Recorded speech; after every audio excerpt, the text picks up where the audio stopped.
It wasn't the airplanes.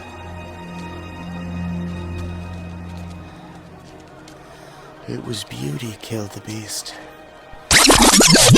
It was beauty killed the beast. It was beauty killed the beast. It was beauty killed the beast. Killed the beast. This is how we do it. Well, Denham, the airplane's got him. Oh, no. It wasn't the airplanes.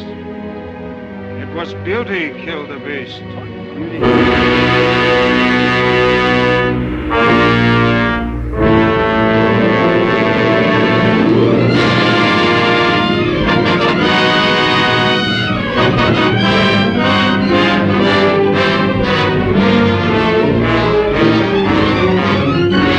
Yes, y'all, it's going down right now. Episode 191 of the 22 Shots of Moods and Horror podcast is coming at you live. I am your host, the man who defeated COVID with Magic Johnson's money, the toxic offender, also known as King Moodz. Yeah. And of course, I have my three musketeers up in the studio with me tonight. First up, we have the man who has no shame in finishing his 31 Days of Horror from 2019 just days before he starts and fails his 2020 edition on day 21. Double Fail J, also known as the Midget Mexicant. Next up, we have the little boy who thinks that showing us his paycheck stubs will make him a man one day. The family video grieving Ellen DeGenerate, also known as Crying Freeman. And last up, we have the man who wakes up at 2:45 in the morning to pump iron with his penis. The Canadian cinema crusher, Mr. Parker, also known as Dave. What's going on, dudes? Speaking of family video, so I walked in here today, and like it's pretty much empty already, and I'm thinking to myself, people just see like things are for sale, and then they go and they buy the shit, but then they don't realize that the shit's been for sale the entire time that the place has been open. But once you say sale, people fly in and they buy shit, and I don't understand. Sale? It's once you say going out of business sale. Yeah, are you saying Sal? They say Sal. You know I can't speak for fucking. You understand? Sal? I'm loving it. Italian guy from Chicago. You know what I meant. I was listening to last week's show, and you said continuity again. He did. I think you know what, unironically. JP? I forgot to actually point that out because I totally heard him say continuity again. It's I great. don't fuck with that word because I'm going to say it wrong, and I don't want to be made fun of. I just don't fuck with it. You guys got words like that? You're like, I ain't saying that. You just skipped the word. Sometimes. You actually listened to the show last week, JP? I listened to. I didn't get to the whole. I was listening to it while I was driving around today, but I didn't. It's like 3 hours, so I didn't have the full time. But I listened to like up until the news part. I just think it shows human psyche is all. That's all I wanted to say. No, I agree. Yeah. But everybody is willing to pay more than you. No, it's just the moment that you say out of business, people like because it's gone forever. Jump on that shit. So Jeremy, when are those things actually officially closing? The end of October. Oh, so you got a little bit then. Yeah. Yeah, but I walked in today. I was like, oh, because usually the stickers are like $4.99 or 2 for $8, and what they're doing right now is like 2 for $7. It's like it's only $1 cheaper. Fuck you, I ain't gonna pay that. I'm just gonna wait. Yeah. But they did had Swallow, and I was thinking about picking that up. On Blu-ray? No. I'm watching on DVD. So, what's up with the hate for Resummon the Darkness, Moods? Why the hell do you give that shit a 4? I like Swallow. Because I didn't like it. Why? I loved. I'm not saying it was good, but it was like We Summon the Darkness was good. Dude, I reviewed that on Fresh Cuts, man. Oh, dude, I had so many issues with it. Did they like it? I think Mike thought it was pretty average. I think Venom liked it a little bit more than we did. I don't know. It wasn't like, it wasn't being praised at all. So that blonde had the best ass, man. Yeah, I think that I wasn't digging it, but yeah, this has been one of those years, man. Jeremy thinks I'm hating on every movie that people like, but it's true. It's like everything not. I see, it's like 2020. It's you like do seem like you're extra harsh this year. You gave fucking literally don't like anything. 2.5. I gave what? Uncle Pecker had a 2.5 or something. No, I liked Uncle Peckerhead. That was one I gave it like a 6.5. Right. I thought it was pretty. It had its moments. It had a couple. It had a few moments in it that were kind of like sluggish a little bit, but it was okay. It was fun. I liked it a lot. I thought it was okay too. Yeah, let me say this. It had a good vibe. Real quick. It's weird listening to the show when you're not on it because it's actually funny. but it's not funny when I'm here sometimes. Like some things are funny, but I was laughing at stuff that I probably wouldn't have laughed at if I was there, and I don't know why. Because you missed us. I guess it was funny though. I was like, man, this is why people like us. or you just suck the air out of the room when you're here. It could be. I was thinking of that too. I was like, do people like us, or do they like it more when I'm not there? Our reviews were like 15 minutes a piece too, without you. I also noticed that Moodz talks most of the time when I'm not there. It was hard to talk about those animes, well, to be honest. We knew going into the show. Like they had a lot of like detail or anything. Yeah, I mean that's the thing with animes are just hard to talk about. It really is just hard to talk about. So I think what we did with them was good enough. I mean, did we really need to overstay our review welcome? I don't think so. I think it worked out pretty well. And I didn't miss the show because it was anime. You fuck, Jeremy. I didn't say it. Moodz said it, fucking asshole. Why are you pinning it on me? It was fucking Moodz. I said that as a joke because I remember when we did the first one, he's like, I don't even want to fucking do this show, man. And I was like, oh, he's all of a sudden skipping this one. Now he doesn't want to do it because it's anime. The gay episodes that you don't want to do. No, I literally I requested off 2 days that I had plans for, and that means that I had to work on the day that we do the show because I had like the drive-in thing and stuff like that. So that means that since I had to work on that day, that I couldn't do it because I don't think you're about to laugh, JP, so it means I don't believe you. No, it literally sounds like you're gonna laugh when like somebody's telling you a story. They can't like stop smiling. You're like, what's going on? I also want to comment on Moodz did a really good intro last week and this week. And this week was one of the best. They're all one of the best to me. But yeah, that was really funny, and I was really disappointed to hear that Dave is weaseling his way out of the paranormal. Dude, I told you that. Like I know, but I ignored you then. If you ignore something, it doesn't go away. It should. It's not like normally deal with my problems. That's what old guys do with cancer, but it doesn't work. They just die. They never go to the hospital. Like, I ain't going to no doctor. I hate them. And then that's 2 weeks later. That was my uncle. Like, he never wanted to go to the doctor. And then he got sick, and he finally went to the doctor, and then he wished he always went to the doctor. It's like, I don't understand people like Every old guy thinks he's John Wayne until he's dead. Right? Yeah. I ain't going to know. God, John Wayne's dead, so... Yeah, he died of cancer. He's still John Wayne. He smoked like 7 packs a day. It was ridiculous. It's crazy he lived as long as he did. Reed, though, I could tell you that. It's crazy he lived as long as he did, and I always thought that, man. Like, I've heard stories of him where he would literally just light the next one off the previous smoke all day. Oh, yeah. Like Jim Varney too.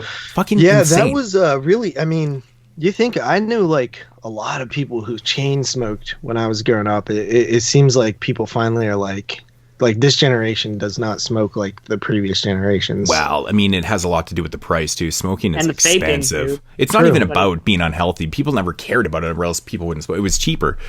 It's just a lot cheaper, man. I mean, it's like $15-$16 a pack here. Who the fuck is spending like $1 a cigarette? Yeah, I remember when it was like $1.99. It's nuts. Way too expensive. Vaping's gonna fuck some people up because they're just like making their own shit. They're gonna like fuck up some recipes. You know what I mean? Like they don't know they're just making these giant recipes and putting way too much shit in there. They're gonna have long-term effects that they don't expect. Oh, of course. Who knows? I don't care. What else did I want? Forgot what else I wanted to bring up. Damn it. I don't know why I just said that, but I did. Well, I thought it was funny that Moodz dissed me on the 31 Days of Horror. That was funny. It's true. That's why it's funny, right? Yeah, because dude, every day I see you upload a video and it brings a smile to my face. I'm like, this guy's really doing it. You know, he's really doing it, man. And actually, I finished King Kong last night, and it must have been 12:30 at night. And I was like, okay. And I was kind of thinking of what I was going to write for the intro, and I was clicking onto YouTube, and I saw your video come up, and I just instantly had to. It just made me laugh. I was like, he's fucking doing it, man. So and nobody even really watched them either. Like, I got a couple people that watch them, but I don't know. It's just I did it for 8 years. I just feel like finishing it. Isn't it weird as hell? Like, for some reason, like half the videos, like reviews you see, don't get any views, and it's not like they're any worse than anybody else's reviews. It's just that they don't ever get attention for some reason. I think it's just people are sick of reviews. You know what I mean? Like, reviews aren't really what people look for anymore. Because even this show, right? A lot of people tell us that this part is one of their favorites, or like the news, or just the banter back and forth. And once the reviews come, they kind of get a little bored. Which I'm the same way when I listen to podcasts. I don't mind listening to reviews. Like the information though. I don't mind listening to the reviews if like I have, maybe a strong opinion about that movie. I'm just really curious on, to hear what other people have to say about that, But then I just want to argue with them and I'm not on the show. I know I do that. Do you ever find yourself screaming? Yeah, I'm like, that doesn't make any fucking sense. I know. I'm just like, oh my God, seriously, come on. Yeah, I do that when I listen to the summer series. Later. Oh, the summer series kill. I went back and listened to the 80s one and I was like, I'll just kill you all. I don't know if I can handle those, man. Just debating on. But no, they're great. It's a great show too. And there's a lot of cool people on there too. Mm-hmm. Yeah, there's we recorded the round table for ours. That I think there's 3 round tables this year. And we had a blast on that. There was some really funny stuff on there. Of course, Old Boy being a horror film became one of the big topics of the thing, because that was one of the big debates on my episode. Because I adamantly said that it was not a horror film, and I was voted 3-1. So I don't think it's a horror movie. Thank you. I agree. I've never understood the argument for it. There was really no argument. That like I didn't really feel like there was an argument. Yeah.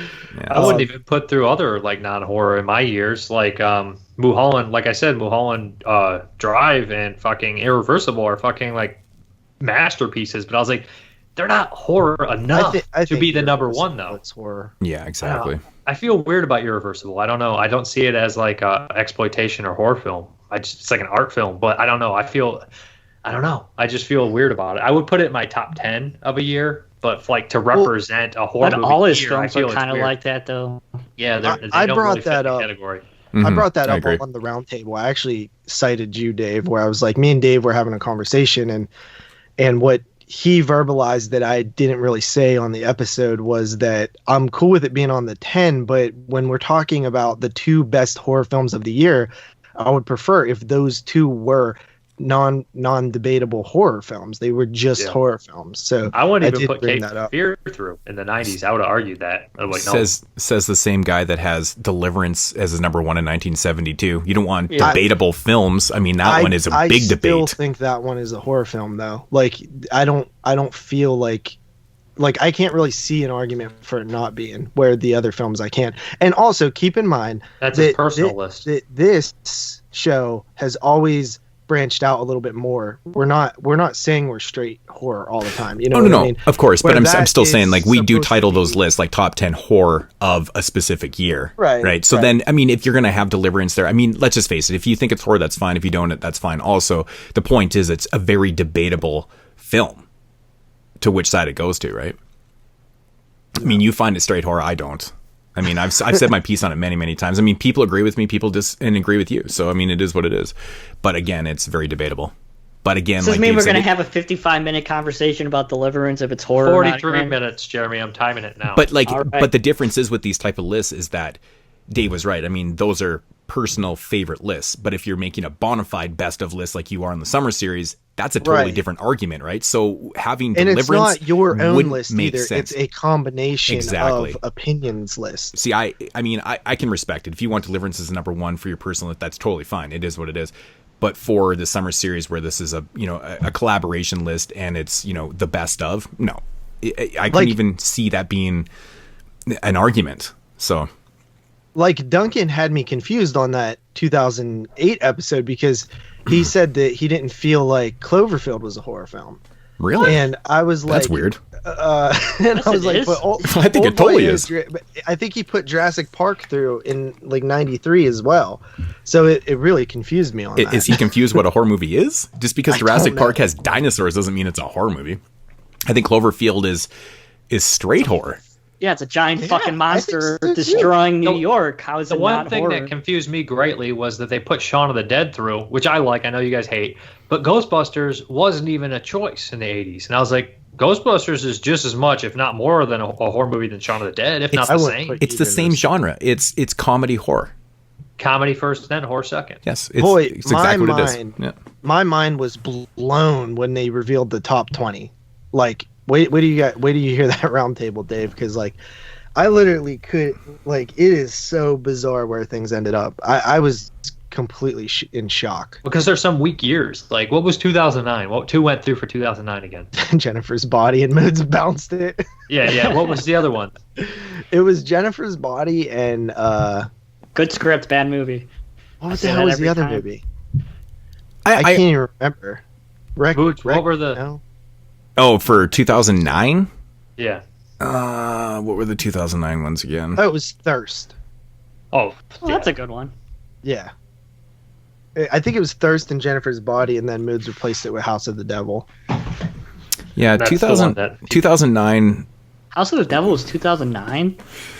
Yeah, 2009 was... Really? Yeah.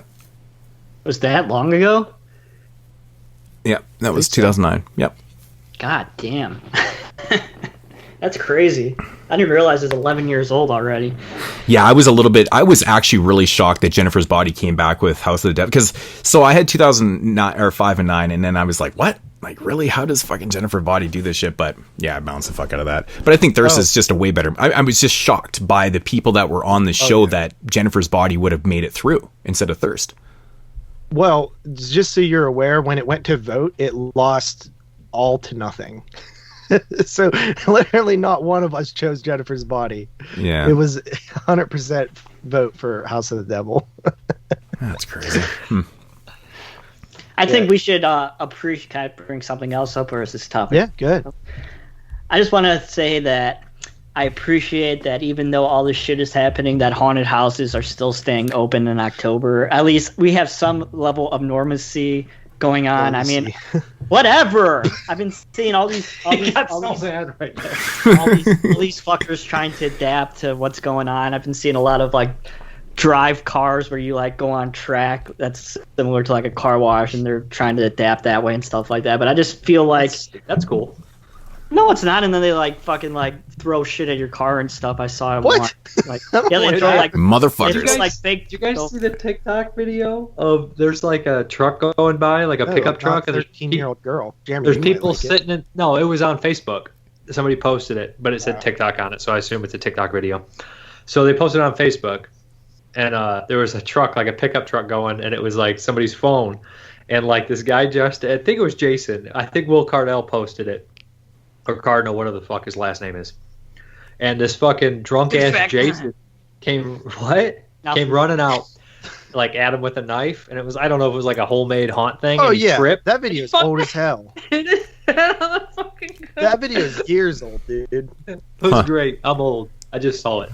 I'm just happy all those people are not gonna, lose all their money and all that kind of stuff, because this season is the only thing that they have for the entire year. So yeah, they're trying to get rid of trick-or-treating, I've noticed. And I'm like, what the fuck is the difference between that and like going to a theater and like going anywhere? Like going into Walmart. I don't know. It's trick-or-treating. Hey, I mean, the benefit is on everybody usually already has on a mask. But right. I know that our haunted houses have opened up because Carly went tonight to Haunted Hills Estate. So it's cool. Yeah, I don't know if they're doing anything different. I assume they're more focusing on like spacing the line out, like spacing how many people will go in. Well, that's what they're doing at mine. They're like spacing out groups by 2 minutes, and you can't go in with anybody else that's not in your group. So if you only have like 2 people, you're going just your 2 people, which is pretty cool in my opinion. It's like there's gonna be a lot of killer doctors in there with fucking surgical masks and shit. Everything's just a hospital set. I'm just happy people are not going to lose their life. People on ventilators and shit, that's the scares. Well, I mean, Jeremy, a lot of those places don't actually make There's like much election money. lines trying to scare people. I know, but they do it for the spirit of it. Like a lot of places break even or turn a little bit of a profit, except for like the really big ones. But a lot of the like, local people who like own a farm and do it, they're not really doing it Those for are the the money best anyway. ones anyways. The little cheap ones are the best. The big ones, like I've noticed the big ones get shittier every year because they buy out the competition. All they do is put in big ass animatronics, and it's just like, okay, I get it. It's a flying fucking I wish rat. that Get we the fuck had out of haunts here, man. That's something we just I've never had in my area as haunts, so I've never really been to any, so. But they always look so damn cool. I know. They always look so cool, and I love any. Like I usually, I always dig those type of movies and shit that are set in those settings. But I've always wanted to do one. I've never done one. So it just brings out the season. You got to go to one haunted house a year, right? Yeah, I try to, man. It's so hard because I work a lot of weekends. I hate that, man. That's the one thing I hate about my job is working the weekends. Get a new job. I know. I will eventually. It's kind of getting to that point, maybe. Or just take a week off in October. I can't right now because I don't have any damn vacation built up because I got a new job. Why? Because the other one was bought by people and they were like horrible. You could say it was bought out by Indians. There you go. Yeah, but you kind of went quiet there for a second. Jesus, Jeremy. It was I'm not saying that's why they were horrible. I'm just saying they were horrible. Correlation. Like, dude. I'm gonna get canceled anyway with all the shit that I say. You're gonna take us down with you, though. You better know. Yeah, dude, if you get canceled, we get canceled too. Aren't we a team? Yeah, just guilty by association. I'm like, remember when he called everybody gay? I'm like, not that I recall. Yeah. Yep. I got a bad ear. I can't hear nothing on the left side. That's the side he comes through. I can't hear nothing he says. Jeremy sits to my bad ear, in these sessions. I got the keys to the bad ears. Fucking exploding heads joke or the bad legs. What's exploding heads? I'm just joking. The show I'm going to try to get on when you get canceled. Oh, man. Okay, so, Dave, you are officially not on the paranormal show, and we do have a guest for that show already. Right. Okay. And we have guests. We have 3 of 4 guests for Italian Horror Month. What? Yep. Well, what's going on here? I didn't. Who you got? Who do we have? One you knew about because we talked about it like months and months ago. I didn't know about that one. Actually, you know what's funny? Because I was actually just on the Google page today, and I was looking, and I noticed that there was no guest list on there. So I didn't think we had any guests officially on those shows. There's one for the second week, for your week. Is there? Yeah. Yeah. Fuck. I don't know. So who are the guests? Jerry the Fucktard. We got Herring coming back, who was on last. Seriously, I did not approve this shit. Yeah, Jerry but he was did awesome. so good. He did really good on that. Remember? Why is there silence? You didn't like Jerry? He gave that awesome review of that Diane Keaton movie that was like really good. Do you say Diane Keaton? What's her What are name? you talking about? Yeah, I don't know Diane. Okay, so Are you talking about Camille? Yeah. Camille Keaton. So which show is he coming on? Yours. Oh, on mine. Okay. Yeah. Right, and then Talk about Tragic Ceremony, Jeremy. We also are going to bring Venom back. Who was there last year? I'm just so confused. I'm just so confused of when these were decided. I'm just like, this is all new to me. I had no idea. Well, we mentioned it in the chat. Well, I mentioned. Okay, so the third person is Calvin. No one told me about Calvin. That's the one that me and you talked about like months and months. Oh, and months I forgot about him. Yeah, because I always bug the shit out of him on the group page. He thinks I fucking hate him. Yeah, you just say some rude stuff. I thought you hated him. Yeah. Well, I won't lie. At first, I found him to be very pompous and kind of a douche because he kept talking about like I directed this and this is my movie and blah. And in some of his opinions, I thought he was fucking with people. Like I thought he was just being a troll for the sake of being a troll. But then I realized that's his actual opinions because I watched some of his videos and I was like, wait a minute. I'm like, this guy is actually being his videos and he's like my top 5 favorite films of '85. I'm like, really? Only 5 of 85? Jeez. Yeah. Well, yeah, and that was the thing. So I watched some of his videos and I got to kind of know him a little bit. And I was like, oh, this is actually how he is. I'm like, okay. So he actually wasn't trolling. He was being honest. And I'm like, okay. So then I got some respect. But yeah, at first I was like, the fuck? Another indie director that thinks he's fucking Tarantino or Scorsese. Well, I'm like, this is ridiculous. It has to go better than that one interview that we did for that one movie. So. Oh, yeah. Remember that? Well, I thought it would be interesting to get him on because he's, made a few things. I think Wild Eye released some of his stuff. So plus he seems to be an Italian horror fan. Like that's what he's a huge Italian horror fan. Yeah. So and that was actually I went and checked out some of his videos and I realized that he actually is an Italian horror fan and stuff. He just has very opposite opinions and stuff, which is good. That's good for the show. Well, you guys seem to line up on like Fulci and stuff because he loves Fulci. Yeah. But he's gonna do the Diodato episode. Okay. Okay, so that's Dave's, and then so that's 3 or 4 Better shows. not be no hate for one of them. Let me guess. Nobody wants to do this this last Argento show, and I don't fucking blame them, really. Yeah, Dave No, Z. didn't Jerry pick Argento? No, Jerry's on mine. Which is Dave Z will do it. Yeah, probably. Dave did. I didn't even think of that. Actually, I was actually talking to Dave. I'm curious to see how Dave Z thinks about his new movies because I don't think he's seen Argento's Dracula. Dave Z, no, he has, because he's been on record saying that Argento is the best because he's never made a bad movie. You know what? This is good. This is really good. We got to get Dave on the show. And oddly enough, I have been talking to Dave personally in the last couple of weeks. I should just message him and be like, yo, man, you want to do this? He even said, he asked me, he's like, man, we should do something coming up. And I was like, well, I didn't really know how to respond because we got various shows, there's guests on stuff, but this works out perfectly, man, because he is a big Argento fan, and this is the greatest show for him because I want to hear his opinions on the later ones, because you're right, Dave, I've never heard him talk about the later ones at all, because he usually talks about, up into that point where nobody talks about Argento anymore. Right, which was last year. Like last year was the cutoff point where everybody stops talking about Argento. Exactly. Because he still had Sleepless that was there. You know? Sleepless is pretty good. Yeah, right. Sleepless is good.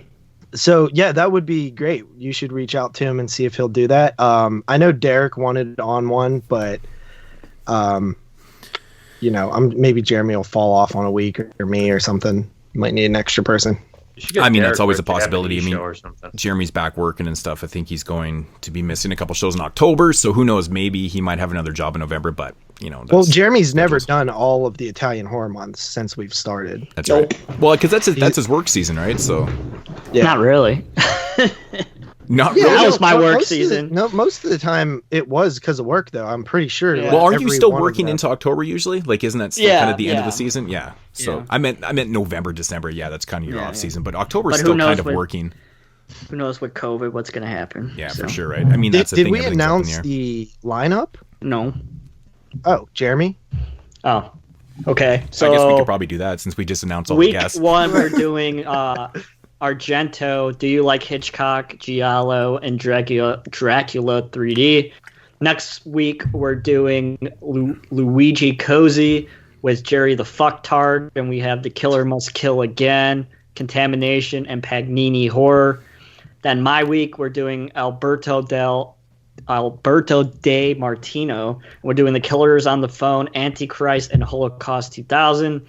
And then the next week is our good friend Dave's pick, and we are doing Deodato, House at the Edge of the Park, Jungle Holocaust, and Body Count.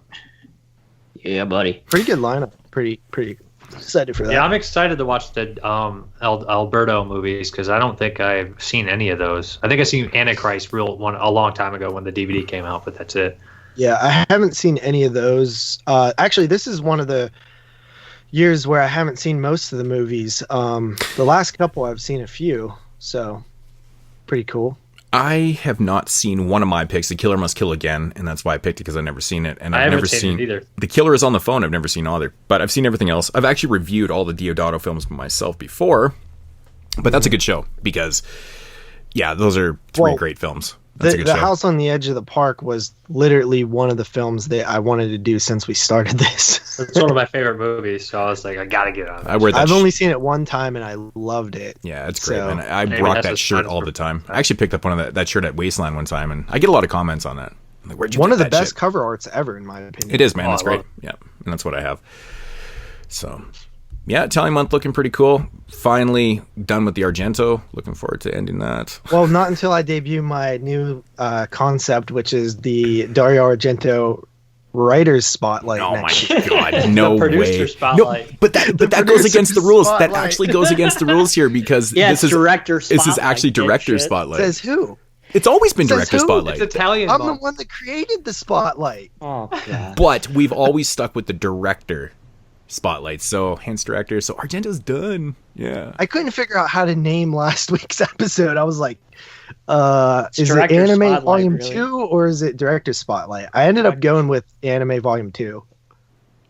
I even it is told technically you it was both. Director's Spotlight. Well, I did Anime Volume 2 parentheses the director's name. I even messaged you, JP. I know, and I just disagreed with you. All right. right. Because I like what Moodz said better. That's awesome. Good shit. Let's see you do the news, because I crushed you last week, bro. What do you mean crushed me? Did you? Moodz said I did a good job, and he never says I do anything good. I was surprised. He did a really good job. Moodz Actually, says you did a good job, and that means you crushed JP. Yeah, well, I crushed you because you're gonna have. Yeah, you're just gonna have Scream 5 and Nightmare on Elm Street Dude, again. you do realize that I don't make the news, right? It's just whatever's out there. Hey, it's like Fox or CNN. They focus on certain things, and that's what they do. I think take whatever's Jeremy good, just man. found, like, he talked about all that Synapse stuff, and it just led to really good conversation and stuff. So, and then oddly enough, we got into a conversation about Mondo Macabro not having their out of print movies picked up by anybody else, and then, you know, I guess we'll probably get into this in the news anyways, but Vinegar Syndrome kind of just, yeah. Anyways, you guys know what we were talking about last week, so that was just a fucked up announcement today, because people even mentioned that to me today. They're like, man, you guys were just talking about this last show, and then all of a sudden some of those titles got re-released or are getting re-released by Vinegar Syndrome. I'm like, what the fuck are the chances? Mondo was your... Oh, no, it is Vinegar Syndrome. Yeah, because some of those titles Mondo used to own. Remember, I was talking about how most of their titles that go out of print, no one seems to ever re-release them, hence Mondo either. And then, of course, this box set that gets announced has those titles. And I was like, holy shit, that's fucked. Did you happen to mention that Shudder has hit 1 million subscribers? All because of you. 1 million? Only 1 million? That's pretty good. Only 1 million? That's amazing. How many does Hulu have or Netflix? You're talking about I know they're huge. I just need a gauge here. You're talking about a horror streaming. Shudder's actually impressed me lately, man. They put out a lot of good stuff this year. How much does one of those have? Let's because 1 million means nothing to me. I don't know what people pay for now. Mm-hmm. I mean, I think it's really impressive when you think about this. Like, how many, pay-per-views did like the UFC sell on the last one? Like 500,000. You know what I mean? Put it in perspective. Yeah, but that shit costs more than Shudder for a year. Yeah, for one Saturday night. Right, but I'm saying like only 500,000 people. And Shudder is $5 a month. They had billboards around my house with Joe Bob on their advertising Shutter. So when I see 1 million, that's crazy. Yeah, they must have increased a lot. That's not that. I bet you they increased their subscriber list by a ton because of Joe Bob. They say Joe Bob Briggs, the last drive-in, and then ... Thanks, Justin Patrick. Okay, for example, Hulu has 28 million. Okay. Yeah. So, but they also have a wider range of films. Really niche, though. Yeah. TV shows aren't really niche. No. Like, horror is super niche. So I think that's pretty damn good. I think 1 million's a pretty good number. I mean, honestly, I think they've been, the reason why they've increased it so much too, obviously because of the Joe Bob thing. I think a lot of people are digging that and subscribe because of that also. But, they do a good job with bringing in a lot of foreign films. Like this year, a lot of their 2020 exclusive Shudder titles are from films around the world. Like they've got one from Belgium, like Thailand, Korea. It just goes Japan. Like it just goes. It seems like every movie that's exclusive to Shudder right now is foreign, and they're the only ones bringing those things in, which is cool. Yeah, that's and they're awesome. putting them on Blu-ray now too. Yeah, and that's the other thing. Yeah, so I have like all these Shudder films lined up. I've watched a couple of them, and I'm like, this is really cool because it's so many different countries are represented, and I'm loving that. That's great. So yeah, so when they first started snagging titles for their streaming service, like the new stuff, like from Festival Circuit and things, they were just getting, streaming rights. But then they decided, well, what if, because there were certain titles that went to Shudder that like someone else put out on DVD. But now I think what they're doing is they're making sure to get the disc rights as well whenever they sign these titles, which is, it is really good. Yeah. And, so they are doing 1 million subscribers now, which is really good. 1 million people watching Joe Bob, that can watch Joe Bob at least. That's pretty cool. I think Joe Bob is still super successful on there despite some of the detractors and things that happen where people try to get him canceled and things like that. So not gonna work for somebody like him. Good, and I'm glad. I'm glad too. I mean, because I don't think there's a hateful bone in that guy's body. No, he's super nice, and so is Darcy. Like Darcy is so inclusive. Nice it's just the way the PC world is these days. I mean, look at fucking Ellen DeGeneres. Her show's being attacked and shit, like from every single fucking angle. Because she sat with George W. Well, I heard she was really ruthlessly mean. That's the thing though. Once somebody sees a crack in your armor, everybody who's ever hated you's got a story about how big of a piece of shit. Exactly. You are. Right. And most of the shit's probably blown out of proportion, anyways. It's like, I mean, Joe Bob. I mean, people coming at him from every angle with with all that bullshit. It's just what people do these days. Articles he wrote 30 fucking years ago. That's my point, right? I mean, that's exactly my point. It's shit that happened in the past that people have to bring up because that's what they do. They try to stir the pot with shit that happened back in the day. Oh, this guy's a bad person because he did this and this and this. It's like it happens to celebrities and shit like that. Had a tweet 7-8 years ago, and then all of a sudden someone finds it. And they're like, "Oh, this person said this," or like, "Oh, they must be fucking. They're a neo-Nazi." I'm like, "What the fuck is going on? Fucking stop it!" Like it's so annoying. You can't hate somebody for not like. Joe Bob's not going out of his way to be hurtful or mean spirited. No. He's like 70 years old, man. Like it happens that they don't get it. They're out of touch a little bit. That Joe Bob, like fucking James Woods being online, being a bigoted piece of shit just to be an asshole. You know what I mean? Joe Bob is, he's a reviewer, but he's also kind of a comedian too, right? He says a lot of things that are funny. Dude, his name's fucking Joe Bob. Exactly. And he brings up shit on purpose to kind of like get people just thinking in a kind of a goofy kind of way. Exactly. Right. Like he's a comedic kind of reviewer and stuff. And, I mean, it's not to be taken serious because first of all, that's not his real fucking name. That's not his real, that's a character that he plays. Right.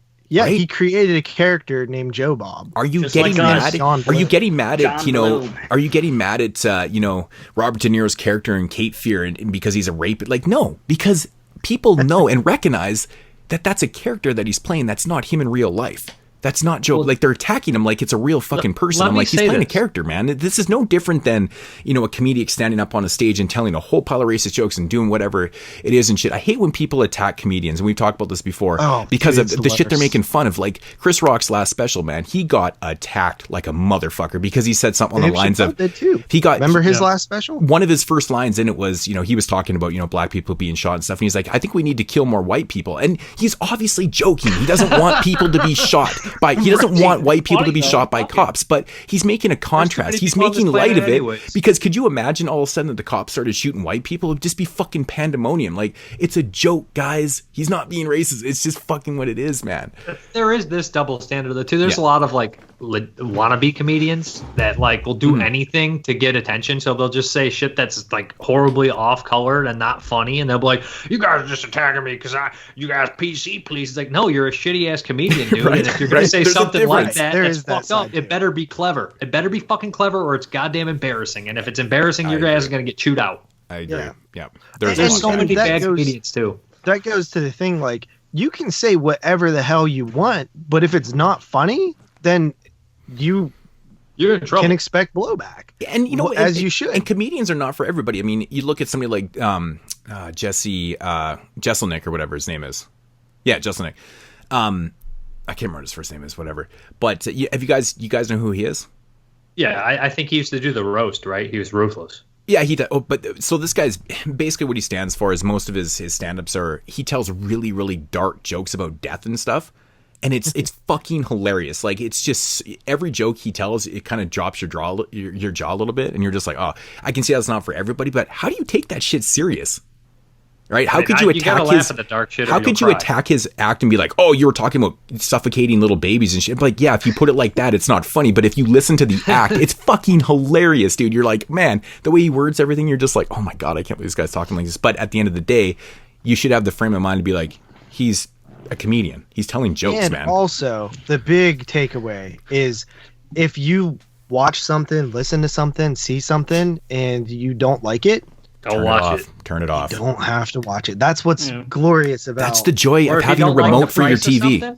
Don't like the price of something? You ain't gotta fucking buy it. That's the joys of living in a democracy, man. You have those options, man. Right. You got the in Russia. They just play Putin 24/7. Right. It could be worse. Exactly. You could be in Russia. You have one channel and it screams at you all day. And actually, they come into your house. Off, they shoot you in the head. When you know what they do? Right. They actually they bring you like a fucking an old school tube TV and they break the handle off and they keep the TV on the one channel. And you can't adjust the volume either. And it's just a loop of Putin watching you sleep. It literally it's just a loop of this guy screaming at you all fucking day. Oh boy. And then every once in a while they'll have a bear come on this. But we have this crazy thing in North America in our democracies called options and remotes. Right, dude, and it's so true. And you know, the option that I like to choose is Shudder a lot of times because Shudder, honestly, like you were saying, those exclusives and originals they get, that's what makes Shudder, right? And the Joe Bob and the Creep Show, and they're doing like an animated Creep Show special for Halloween. There's a Joe Bob Halloween special that'll be on too, like that type of stuff. Well, they released that movie, that Japanese movie that never came out, right, from 2005. That Nori the Curse. Yeah. And Ghost Watch and different things like that you couldn't find anywhere. So that's what Shudder's all about. And you also have Holliston season 1 and 2 just hit Shudder, and Adam Green, I guess, was like talking about possibly doing a 3rd season with Shudder. So that's something that could be cool. I was actually going to ask you about that not too long ago, and I completely forgot. But whatever happened to the 3rd season? Was it because of the death? Oh no! FearNet shut down. Remember, that's where Holliston was broadcast. It was their first original show, and it shut down. And they just never pitched it to another company or whatever. They just I think they did. The rights, though, I think. Yeah, Adam Green actually owns the rights, which is super smart by him. Okay. Super smart to go into that deal owning the rights. I think they did pitch it to other places, but then Adam Green got like divorced, and Odorous died, and all these different bad things happened in his life, and a lot of places were interested, but you know they didn't want to give a certain amount of money, or it just didn't work out. But could you think of a better place than Shudder? Really? No, it's perfect. It's absolutely perfect. Right. I mean, and they're already hosting the first 2 seasons, so why not just partner up with Shudder, work out something money wise, and just do a 3rd season? I'm sure that show doesn't cost a whole lot. It's a multi-camera sitcom in like mostly one location. Sometimes they have different sets and stuff. But I mean, I'm sure Adam Green has like a ton of. I'm sure a 3rd season's written already, right? You would think. But yeah, I mean, I think that it would be great. I mean, I feel like he's getting a little old. He's almost 50, I think, and he's playing like a early 20s guy on that show, or mid 20s. So he's aged well, though. He doesn't really look that old. They need to shoot it in standard def then. Shoot it in standard. But no, I would love that because Dave, are you familiar with Holliston? I've seen an episode. I never watched the whole thing. I have both seasons though. I bought the Blu-rays. It is one of those shows. What about Todd in the Book of Evil? Did that show ever end? Like, did it like have like a? I don't think so. No, ending, or was it still like a cliffhanger? No, yeah, it did 2 seasons and then it got canceled. And then I know there was petitions to bring it back and stuff because it was kind of bullshit. That show was amazing. It was so much fun. Mm-hmm. And then just nothing ever happened with it. So that's why I can't get into shows, man. Because I watched 2 seasons and I love it, and then it's canceled. I usually don't watch a show until it's completed its run. And then if it's ended properly, then I go to it. And a lot of times, if I have heard for a few shows, or from some people, some shows like it had 3 or 4 seasons, and then it kind of ended, not on a full cliffhanger. And they're like, well, it's kind of worth watching. It doesn't like really Hannibal? matter. I never watched Hannibal. But Game of Thrones, everyone said the last season sucked. My friend Dustin was like, I'm so relieved because I avoided watching it all this time because I was like, oh man, now I'm so behind. And then when I heard the last season sucked, I was like, thank you, I don't have to watch this show. Right. And the same thing goes with like Dexter. Like that was what really did it in for me, where I was like, I'm never getting invested in a show until I know the final verdict of it. Cause like Breaking Bad, you're going to get. Mm-hmm. Breaking Bad to me is the greatest TV show of all time. Sopranos. I've never seen it, but I would be impressed if it was better than Breaking Bad. I liked Oz, and even the 6th season of Oz was rushed. It was so rushed. Oz is great. Yeah, man, the last season for like fucking 5 years. Honestly, in the shower and breaking their necks. Honestly, that's an exaggeration, but it's not far off. So many great HBO shows over the years, like The Sopranos and Oz and stuff like that. But the majority of those shows did have weak final seasons. I mean, you look at Entourage. Entourage was a great show too until the final season was horrid. It was absolutely so rushed and brutal. And The Sopranos, not really the greatest. Oz I thought was kind of weak at the end and stuff, but one show that I thought was really solid throughout it because they didn't really overstay their welcome was The Wire. The Wire was a great HBO show that I thought was really solid from top to bottom. Yeah, I hear good things about that show. I would highly recommend checking out walking around. Is that Jeremy? Fucking not muting his mic. Of course it's Jeremy. But yeah, I highly recommend The Wire. That show is the fucking tits, man. It's great. Jeremy's got to go get his fucking Chucky Cheese Pizza he ordered. This fucking guy. Outside Chicago. This fucking guy claims. No, I didn't order Chucky Cheese. I ordered this other place. Don't worry, Dave. Always talking about how I'm not going to say what it is because then people are going to know where I live and I don't need fucking Dusty Mark Collins showing up in my house.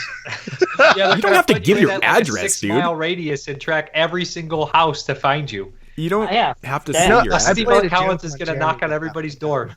Do you know somebody named Jeremy Freeman? I wouldn't put it past him, Mo. No, I love this guy, man. He always talks about how great Chicago food is, and they're known for their deep dish pizza and stuff. And before the show, he's like, "Yo, man, I'm gonna order fucking Chuck E. Cheese," and I'm like, "Are you serious? You live in Chicago and you're gonna order Chuck E. Cheese?" What the fuck? But he's always eating Domino's. He's always eating Domino's. Don't you have a Pizza Hut or something close that's better than Pizza Hut sucks too. Yeah, fuck Pizza Hut. Yeah, Pizza Hut's not great. I like the stuffed crust. Every time I eat it. I never eat Pizza Hut, actually. I never eat it again. I actually went back to it recently, and I didn't hate it like I used to. So I find that Pizza Hut changes over the years all the time. I agree. Well, yeah, when I was a kid, Pizza Hut was like... Oh, it was like expensive and it was delicious. And my parents were like, it's too expensive. When I was a kid, Pizza Hut was the shit, man. It was so good. So remember getting like Pizza Hut and movies? Like you'd go rent movies and get Pizza Hut. It was like an event. Yeah, that was on Friday, bro. Dude, Fridays, yeah. Pizza Hut is crazy my mom used to take me to KFC and I'd get like 8 chicken legs and then just rent movies. That was gross. Nice. I just eat 8 chicken legs. A whole bucket of legs? Nice. You want chicken wings there, little kitty? No, give me a fucking leg. I want a whole bucket of legs. I want like 8 legs.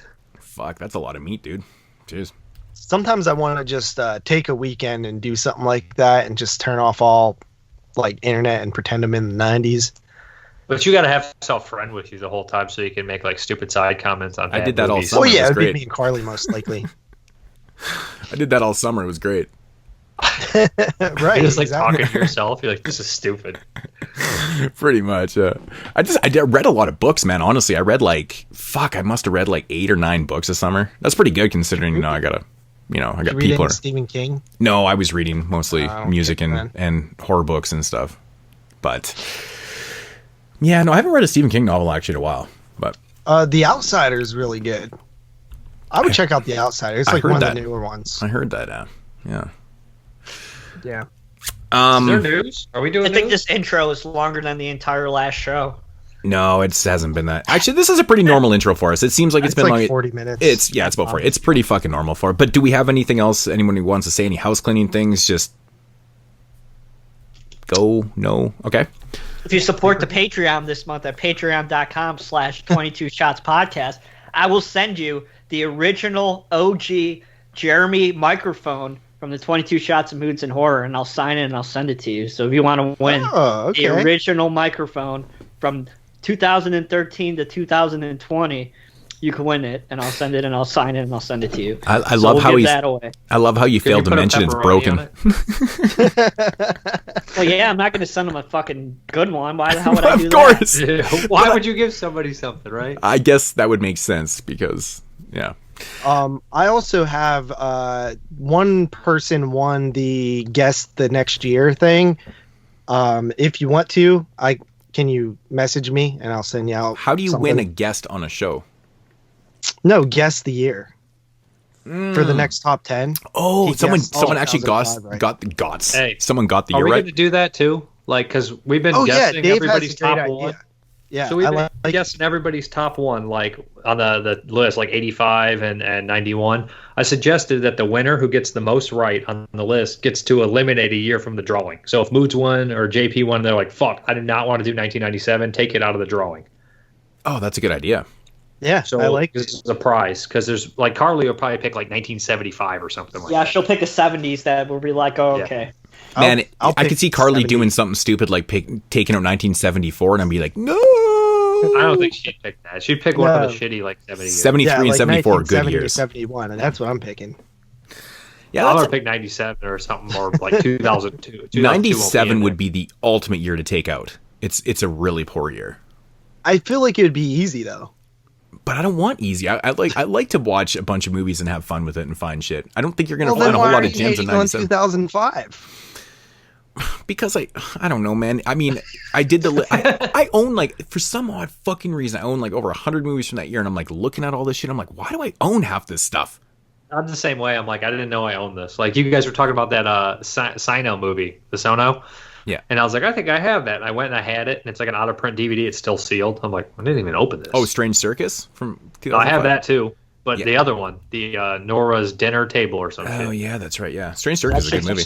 There's actually some good stuff. There is. There's a lot of good Asian movies that I'm excited to watch. I want to rewatch Wolf Creek and The Descent. I'm excited to rewatch.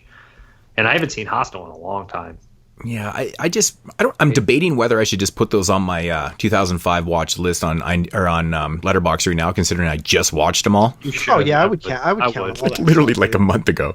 Yeah, you should count them. Yeah. So I count anything that I watch in the calendar year of when we start. So I only had one title that I'd watched this year from 2005. I watched it in July or August, sorry.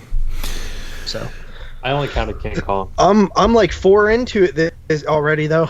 Well, technically I'm about 11 because King Kong was the only one in my list, but I did watch 10 others recently. Right. So. And you watched all like the heavy hitters too. Pretty much, yeah. Yeah, a lot of what I would see on people's top 10s. They miss a lot of heavy hitters on the summer series. Yeah, for sure. Like, they really do. Because sometimes people just try to get stuff that they like that might not be the best just so they can talk about it. I actually think a couple of the movies that were on that final 10 list aren't even qualifying for our 05 list. So I'd have to go back through and actually, check the dates. So, yeah, but still there is a few. Yeah, like Hostel wasn't on there. Yeah, that's right. That was 2006 then? Yeah. Yeah, they counted it for 2006.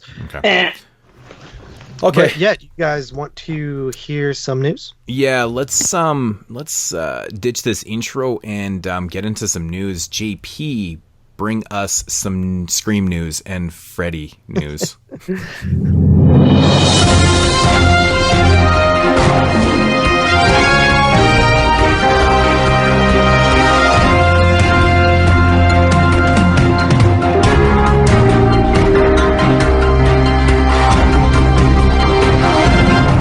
Do it live. Okay.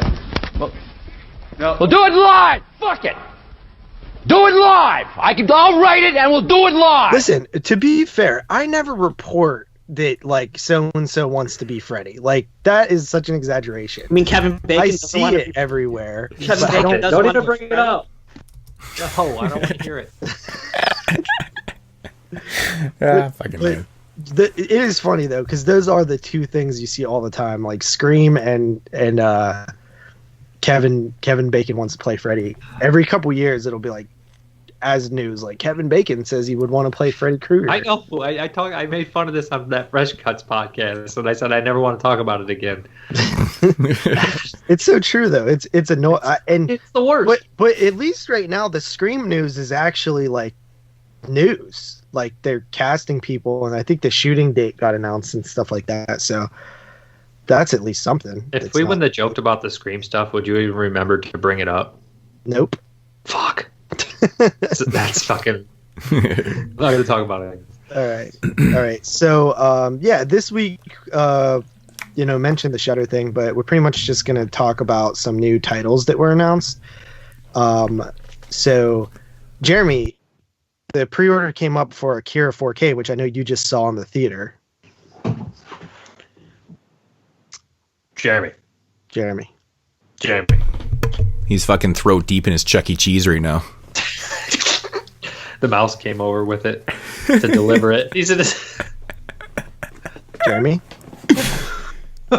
You got an animatronic never mouse mind. delivered a pizza. But yeah, Akira, that's a pretty cool movie. I know me and Moodz have both reviewed it on this podcast. Have you ever seen that, Dave? Yeah, it's one of the first animes I saw. I saw it on the Sci-Fi Channel as a kid. I saw this guy like getting caught in between like a giant fat blob muscle. It's a crazy ass movie. Yeah. The Unearthed Films announced the Untold Story love it. I wish they would release all the Cat 3 movies. I already have it pre-ordered because I love that movie. I love that movie. But that one has never gotten released, right? It's had a DVD release there. I have the DVD of it, actually. And I imagine a VHS.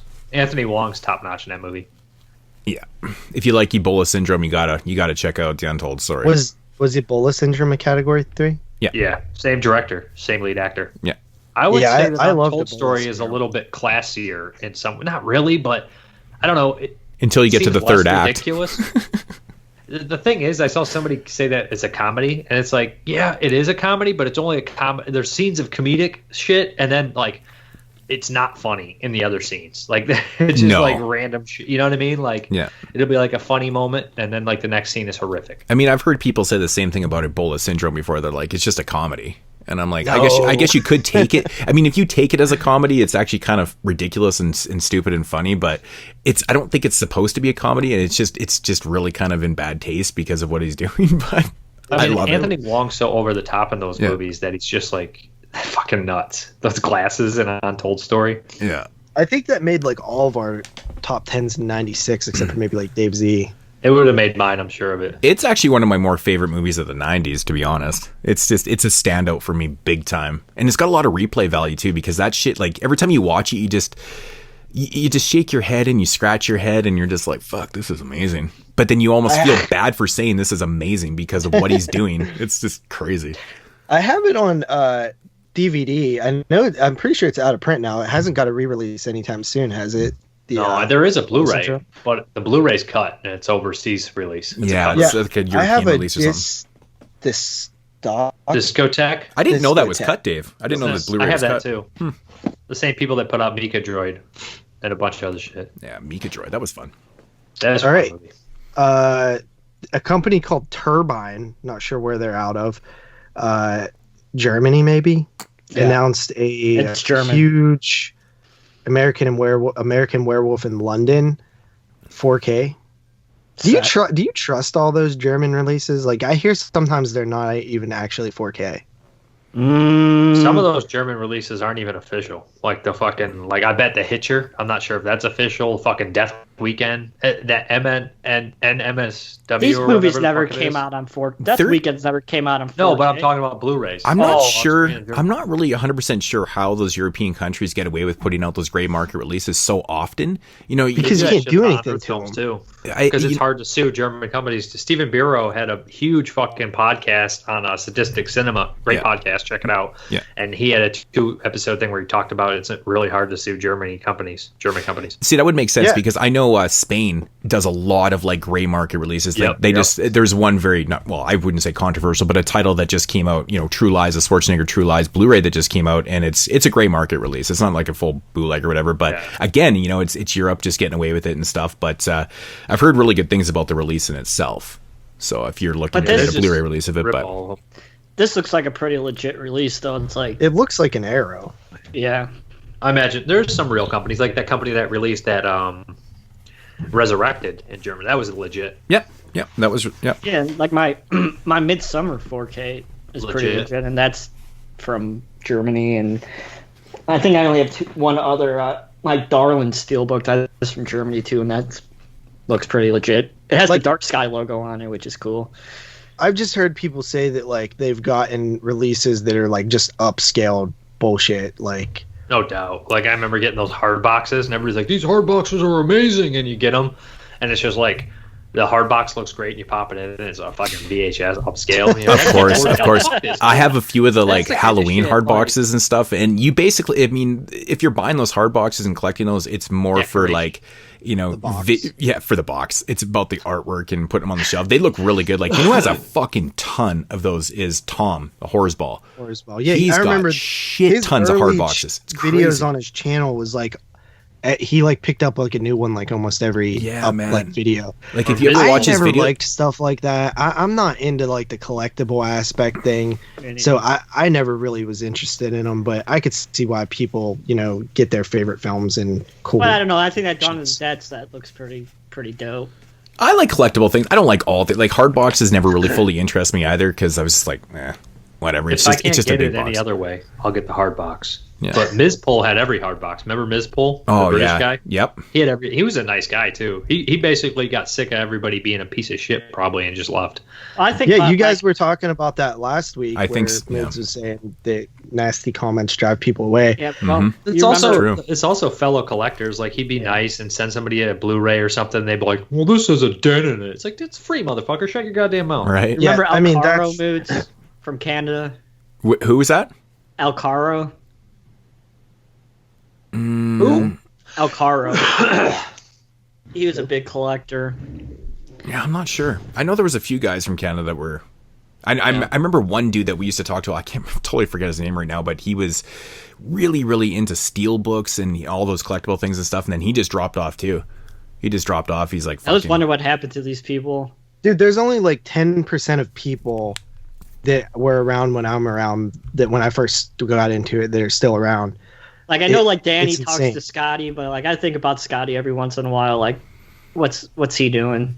I think about like the tattooed doorman and stuff, because he was actually a friend of ours. Like we talked to him all the time. Yeah, we used it's to like Skype he with just him all the dropped time. off the face of the earth, you know? Yeah, I remember Deleted all of his videos. it was the same But I shit, just- man. He just got sick of the bullshit on there. He just got sick I of just people. think And like yeah. all those hardcore guys who were into the hardcore stuff's like gone. Like Danny's gone and Scotty's gone and Lori's gone and you know The good, the these- bad, and the unusual. Those Yeah. two people. Those I like those guys a lot. Mhm. There's Dave's the only one that's still. Oh, around. you know who I just saw upload videos recently? I don't know if you guys know him, but he was like one of the first people that I subscribed to. He's like that Southern dude. His name's like his YouTube's name is Endurance Productions. Yeah. Oh, yeah. I know. I saw him. He uploaded a video Pete after like Jr.? 2 years. Yeah. Yeah, that dude. I used to love that dude. I was still I'm not subscribed sure to who him. he is. I was still subscribed only to him, and I was like, person- "Holy shit! He just made another fucking video. That's crazy." Explosive Action's still around. Yeah, only person Simon. that I've I watch seen- Simon every month. I love Simon, and I'm glad that he's on screen now. It took him years and years to actually show his face on screen, and now his last couple updates, you get to put a face to his voice, and I was like, "That's fucking sweet, man. I like him, man." Of course, Hereford Horror Top Man is made the a only triumphant person who return. has. Oh, the Horman's been Yeah, ever he's since been he around. returned, dude. That guy he's every day with a Cranking video. him out. Yeah, I watch his videos all the time. What'd you The say, only- Jeremy? The only collection that I feel like is on par with Moodz and Dave's collection. I mean, Terror for Tom's collection is fucking insane. His updates are crazy. Terror for You Tom guys is an watched- interesting collector because he goes out of his way to collect the most insane posters and figures, and he gets Yeah. into like vinyl soundtracks, but he has in movies and like he collects everything at such a high level. But that guy has some fucking serious money though, because the collectibles that he's buying are not cheap, dude. Like Well, I think about it. Like he buys like everything on Blu-ray and shit like that, and you know he's the one who did my Chucky and my Hellraiser paintings. So, That's you who know, did that. I've talked to him a little bit, but he's a super talented guy. But I always wonder what he does because he has so much awesome shit. He says, and his updates are like 3 parts and they're like 40 minutes each, and he's just a crazy collector. Yeah, he buys a lot of modern stuff. The only thing with Tom that kind of I wouldn't say irritates me, but when I watch people's updates, I like to see when people collect stuff from like around the world and things like that. He buys mostly region 1. I honestly don't even think he even is region free. So you're seeing just a lot of like local kind of North American releases and stuff, and he buys a lot of modern stuff, and I'm just like, whatever. But I barely buy modern shit anymore. I try to go only for the older shit. I was actually just having this conversation yesterday, and I was like, man, I have bought one 2020 movie all year. That's all I have. I have VFW. VFW is the only 2020 release I have. You didn't buy Color of Space? I got Color Out of Space. No. You should get that one. It's cheap, but it's just I know. And when I get older too, I don't want to spend the money on an independent movie unless I know the director or something. Like some directors I see movies like Tennessee Gothic. I was like, I'll buy his shit. That dude's shit, or like Scott Sherman. People I know. I guess I have the new Dustin Mills film too, 2020. So I mean, too. But yeah, again, just with like all the modern IFC releases and just all these kind of movies that are coming out and stuff, like it's cool that people are buying them stuff. But I'm just not for me. I don't do that anymore. Yeah, I don't really buy that stuff that much either. No, not unless I absolutely love it. Like VFW was a must for me. Like I'm a big Bigos fan. Like this guy's just kind of not missing for me at all. So I had to support that, which I didn't even support it myself because Dylan actually bought me that 4K. So. Wait, you have a 4K?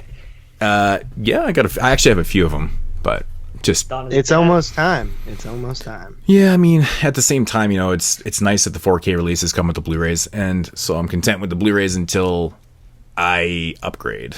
Well, what are you going to do with Dawn of the Dead? I don't know. Did you get the 4K set or did you get the Blu-ray set? I got the 4K set. Good. Yeah. Good, so you're not even going to be able to watch your favorite movie. They'll get it. There should be shipping soon, huh? No, they postponed until November. Pushed. Yeah, no, my they're birthday, November 16th. So when? My birthday, November 16th. Oh, but the Friday set should be shipping soon, right? Yep. Should be any day. Should be any day. They pushed that Dawn of the Dead in the 2025. Yeah, right. Right. And by then I'll probably have my 4K TV. I know they pushed Martin back. Actually, by 2025 it should be fucking 8K or something by then. Jeez. See, the thing I like about whenever you see, like, even if it's in a different country, whenever you see like a 4K master come out, you usually know that means that somebody can use that master in the US. Yeah. Even though they're region free, it's still about like the importing fees why I don't really venture out too much. Sometimes like importing fees and like Amazon UK, they're cheaper to import like an Arrow than get it from some places though. Yeah, sometimes. But there's still some stuff that's like never. There's still some stuff that's never released over here. Like Easy Rider never came out over here, and that's been out in the UK for. What, in 4K? It's yeah. Oh. Yep. That came out from Sony. Released that, and Darwin, like I just said, never came out. Yeah, but nobody's gonna want that here.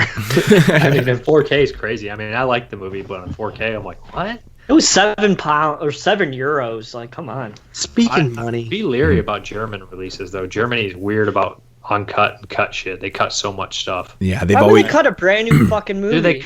Dude, that's how they are. They still struggle with censorship there. It's crazy, but because they're fucking dumb. I don't fucking know. Right. Well, so Don't Look Now, that's never came out in the US. What? Yeah. I mean, yeah. There's some, but Elephant Man.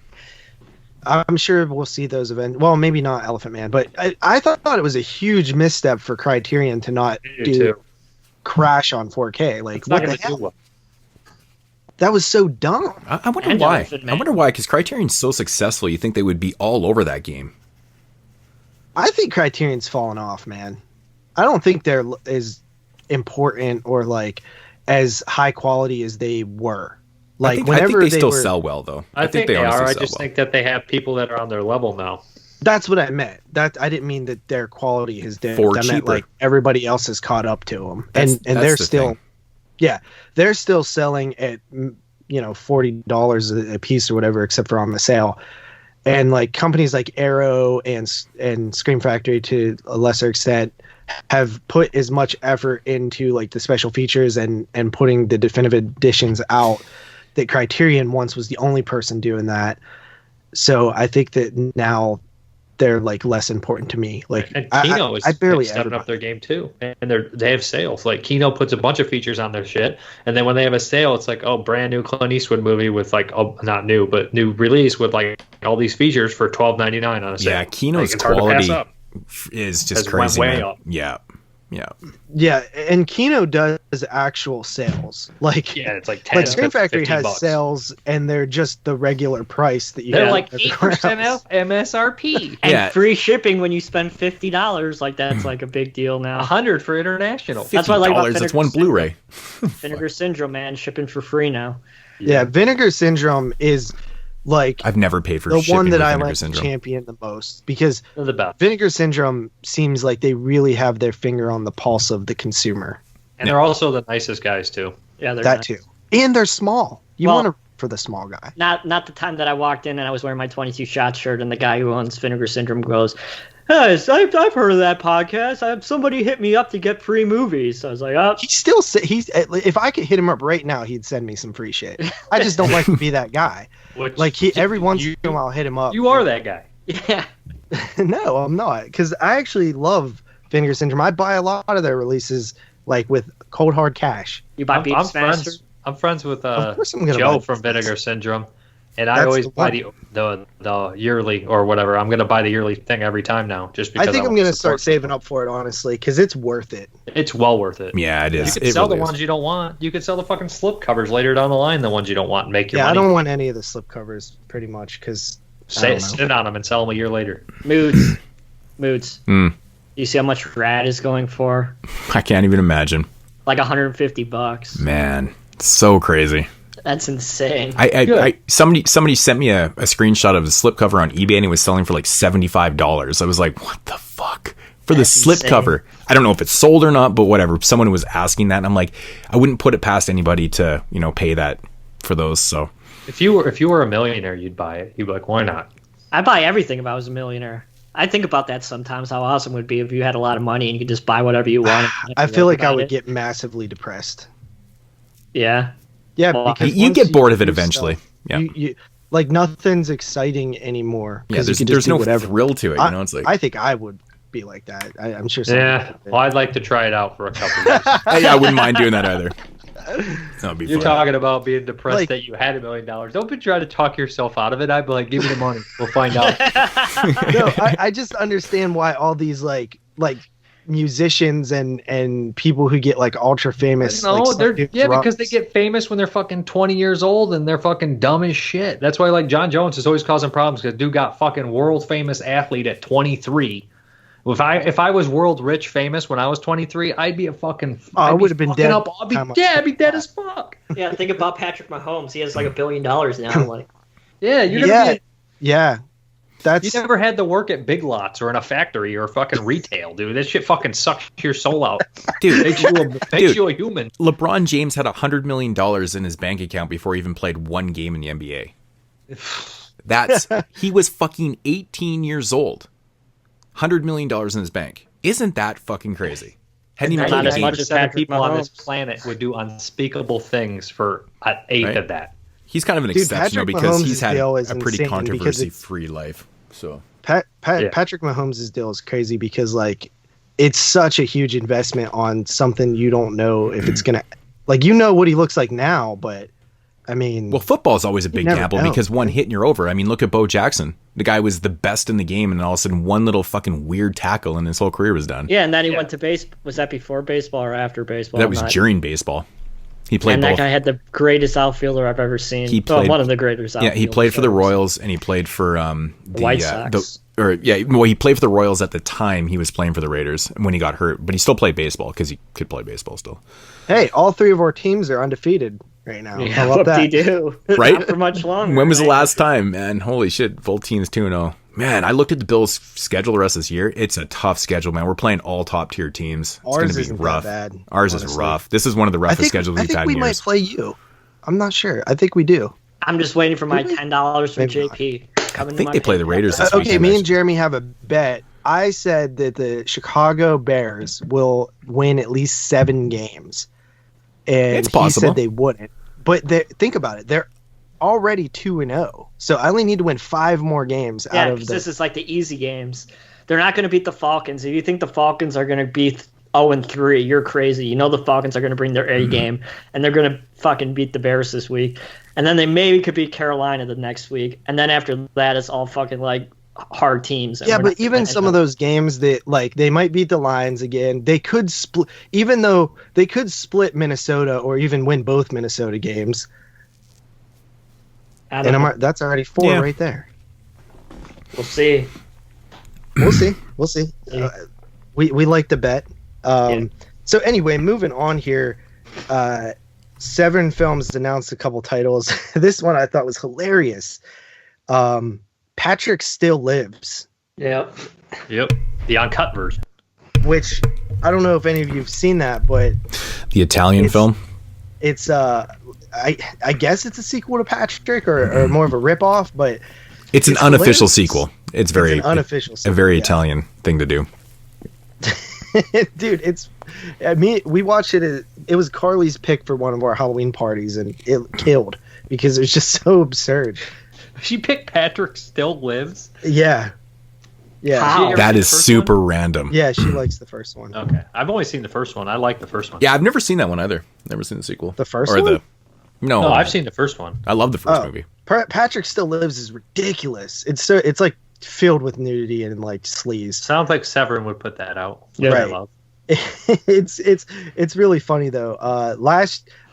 She picked that, and then what did she pick? She picked Son of Sleepaway Camp one year, which is also a title that was announced recently by Vinegar Syndrome or Severin, which is it's Massacre in Central Valley or something. Memorial Valley Massacre. Yeah, that one. 88 slasher. Yeah, what are you? She picks a lot of weird stuff. No. Fuck. How sensitive is this fucking mic? I barely moved. Dude, you would almost ruin Moodz' intro by moving around. I barely It comes through loud. I can hear your heartbeat, Jeremy. Not my fault. I have fucking anxiety and I can't sit still. I gotta move. I'm sorry. It's getting bad. So they also announced The Black Cat, which was originally released in Italy as Demon 6, probably one of a couple. Why can't we do that one? Luigi Cozzi. Let's do that one for Italian. That's a Cozzi movie. Yeah, that is a Cozzi. I think when I picked Cozy, I didn't realize that he was actually that was actually being released because I've never seen it before. These are coming out in October. You could make a swap. Make a swap. Yep. You don't like me move. What a contamination. Hopefully they're actually coming out. I mean, they're slated. 6. We already done 7 of those. Yeah, I've always wanted to check out that. The third film they announced, which I got excited for a second, and then I got disappointed. Shock Treatment, which at first I thought it was Combat Shock, because remember they released that like limited version, and I thought they would do a standard. Yeah, I bought it, but I didn't. I wish I did. You're dumb. They said it was limited, JP. Yeah, I know, but normally they say that, and then they release like a standard version later. Yep. And they did tell me they were going to. They lied to me. They even said that in one of their videos too, actually. So they were lying twice. Yeah, liars. Bastards. So yeah, that's This isn't the Shock Treatment sequel to Rocky Horror. This is a weird French movie. I don't think I'm too familiar with. I'm not familiar with it. Yeah, it's not a sequel. It's not a prequel. It's an equal. JP, you would have known that if you were on the musical episode with Gary. I don't like those movies. That's why you never do the show. Movies. It's a Hall of Famer, bro. Rocky Horror Picture Oh, Show. Really? You guys put Rocky Horror in the Hall? And you complained about it the first time. You forgot. It's a good movie. Shock Treatment's great too. Okay, so after that we got Full Moon announced. Fucking Charlie Band. This isn't even the thing. So why are you talking about your dad, bro? House of Cruel Dolls. Okay, I thought you were going to say the Tourist Trap. House of Cruel Dolls sounds like it sounds like a clip show. It definitely does. Definitely Blood Dolls will be in there and fucking Demonic Toys too. Right. I'm not sure if this is like horror or not, but Warner Archive announced The Bermuda Depths. Probably sci-fi, if I'm not mistaken. It's a giant turtle movie. I love it. Wow. I don't see that. Fucking giant. You don't see giant turtles. Dude, I gotta pick that one up. I gotta have it. Giant turtle. It's like it's a giant turtle. Like that's the Bermuda Triangle. So yeah, it's crazy. That's what's in there. Yeah. What else here? Let's see. Bunch of shit I don't care about, like Beverly Hills Cop. Orgy of the Dead coming from Full Moon Features on Blu-ray. And there's another one they got too, The Hand That Feeds Death or something with Klaus Kinski. Okay. Klaus Kinski. Second Sight has they got their masters in for Dawn. Yep. Are you going to talk about the Vinegar Syndrome news? I'm trying, man. I'm looking at the damn. What? Apparently this is news. The Dominion prequel to The Exorcist is available for pre-order. We talked about that. Chernobyl getting a 4K release from Warner Brothers. The TV show? The HBO miniseries, I think. Yep. Oh, okay. It's fucking awesome. I thought you were talking about the movie. I was like, have you guys watched Chernobyl? I don't watch TV. It's great. It's not long. It's only 4 hours. I watch miniseries. You should check I'll it fuck out. with a miniseries. It's only like 4 hours. It's worth watch. Kino Lorber. I don't know what this is, but it looks awesome. It's called DC Cab, and it features Mr. T on the cover holding a. That's a Joel Schumacher movie. Holding a cab door. It just looks like it would be fun. So. That's not a horror movie. No. No. the Massacre Video announced The Underground, the true story of Phil Schneider. Not sure what that is. Really? Crickets. I didn't hear about that one. Scream Factory announced How to Make a Monster. Literally, we thought you were going to talk about the good news. You're like going down to the bottom. Wait, breaking news, guys. This is breaking news. 3 crew members test positive for COVID-19 on Scream set, but filming will resume on Monday. That is.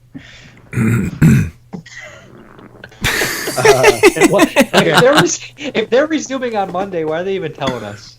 Right? What's the fucking news then? Pretty soon the news is going to be like, Nev Campbell brushed her teeth, but it's okay. Ronin Flicks announced the I Spit on Your Grave box set, which features I Spit on Your Grave, the last one, and a film we do not speak of. But it has a Joe Bob commentary track on it. I would rewatch it for that. It's the only way they're going to get people to actually pay money for that piece of shit. Is you throw it into a fucking box set with the first one on 4K. Nobody defends it. JP would be so conflicted. It's not on 4K. Oh, okay. Would you be conflicted if Joe Bob liked the sequel? What's I that? bet you he does like the sequel. Would you be conflicted if Joe Bob liked the sequel? No, because he thinks Chainsaw 4 is the best one besides the first one. That's just funny and weird. It's probably because Kim Hinkle was involved or something. Yeah, I don't know, but he has some weird opinions sometimes, so I could rock with it. I gotta say, man, the artwork on that I Spit on Your Grave box set is atrocious. Yeah, it's not good. It looks really bad. But one thing I didn't know is it's a box set where like there's 3 cases inside, and that has the original artwork on it. The Blu-ray case does. There's so a documentary. Of too, course, it's just like any commissioned hard box set or whatever. Arrow does the same thing, right? What is Ronin Flicks price range usually? Is am I going to be able to afford this box set? $60. I'll pay $60 for it. It's probably normal, yeah. If it didn't have the dock, it would be a hard sell for me.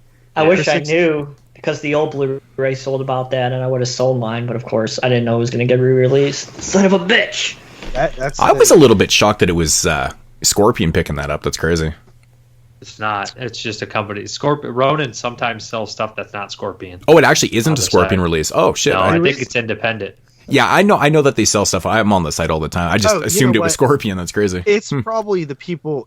I think the family owns that. Mears Archie owns it. Yeah, he's not dead yet, is he? Well, he's not alive. Mears Archie's still alive. Right? Dude, there's no way he's.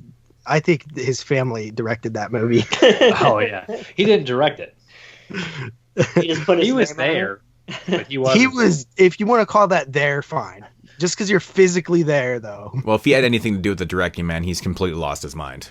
So he might have been there physically, but definitely not mentally. There's no way. Oh, that was an Anchor Bay release, right? So yeah, the old one. Yeah, the old one. I think the rights reverted back to him. He has the rights. He was selling a shitty DVD on his website. Remember, Derek was talking about it. Yeah, that's right. That's right. Yeah, and the part 2 Deja Vu is like JP. What the fuck? I didn't say the full title. It's their it's their company on the I don't know, the Blu-ray disc, if you want to call it that. Did you buy it? Did you buy the old disc? Yes. Wait, I got a family video for $1.50. How much did you pay for it, JP? Enlighten us all again on that. What was the price? $3. You fucking liar. No, he paid like 20. He paid like $20 for it or some shit. I did too. Jesus. Yeah, it was 23. 23, which is actually crazy because you're the one that usually doesn't like to pay more than like $12 for a Blu-ray, and then you went and spent more than you ever have on a Blu-ray on the worst one ever. It's the only way to see it. It's so and funny. It's just so funny to me. Burn on demand too. Yeah, it's bullshit. That's right. Oh, that makes it even more funny. I wonder if that one's gonna be burn on demand. No, I doubt it. No, they won't. No. I'm sure they have like a ton of those discs left over that didn't sell though. But they were burned on demand, so how could they be left over? Sometimes burn on demand just means that it was burned on the demand of them thinking that they were going to sell it. They probably do. We'll sell at least 300 copies, right? Yeah. So after that, Scream Factory announced their next 4K. So I think that's 2 so far in the horror world. The first one was They Live, and now Army of Darkness. So pretty much, I imagine any of the ones that came out on a steelbook are probably. So you're probably, if you're that guy, you're probably, this will be the third time you're buying these titles from Scream Factory. Yeah, because a lot of those steelbooks. I think that was the selling point for the steelbooks. Besides the packaging, was the fact that a lot of those films were remastered in 4K. So yeah, expect all those titles to be reissued in 4K discs. Yeah. So I'm cool with it. I'll pick it up, honestly, because I do have the first two Evil Deads on 4K. So, oh shit, Evil Dead 2's on 4K. Do you have how do those Dead look on 4K? No, what the hell? You're the 4K guy. How do I get that? How do they even look on 4K? Like, how does the original film look in 4K? Good. Yeah, I thought it looked really good. That's crazy. But of course, I only remember me saying that Cloverfield looks actually like really, really good. See, that's something that would just blow my mind. Yeah, because like Cloverfield, I don't know. It's not really supposed to look great, is it? Like I don't know. I think that's kind of part of the appeal with it. But interesting. Yeah. So Scream Factory, I will pick up They Live for sure. I'm cursing at the price that it is right now because I can't keep dropping. Like if Daughters of Darkness does not drop in price, like it's gonna be so hard for me to buy that. What's it at? 50?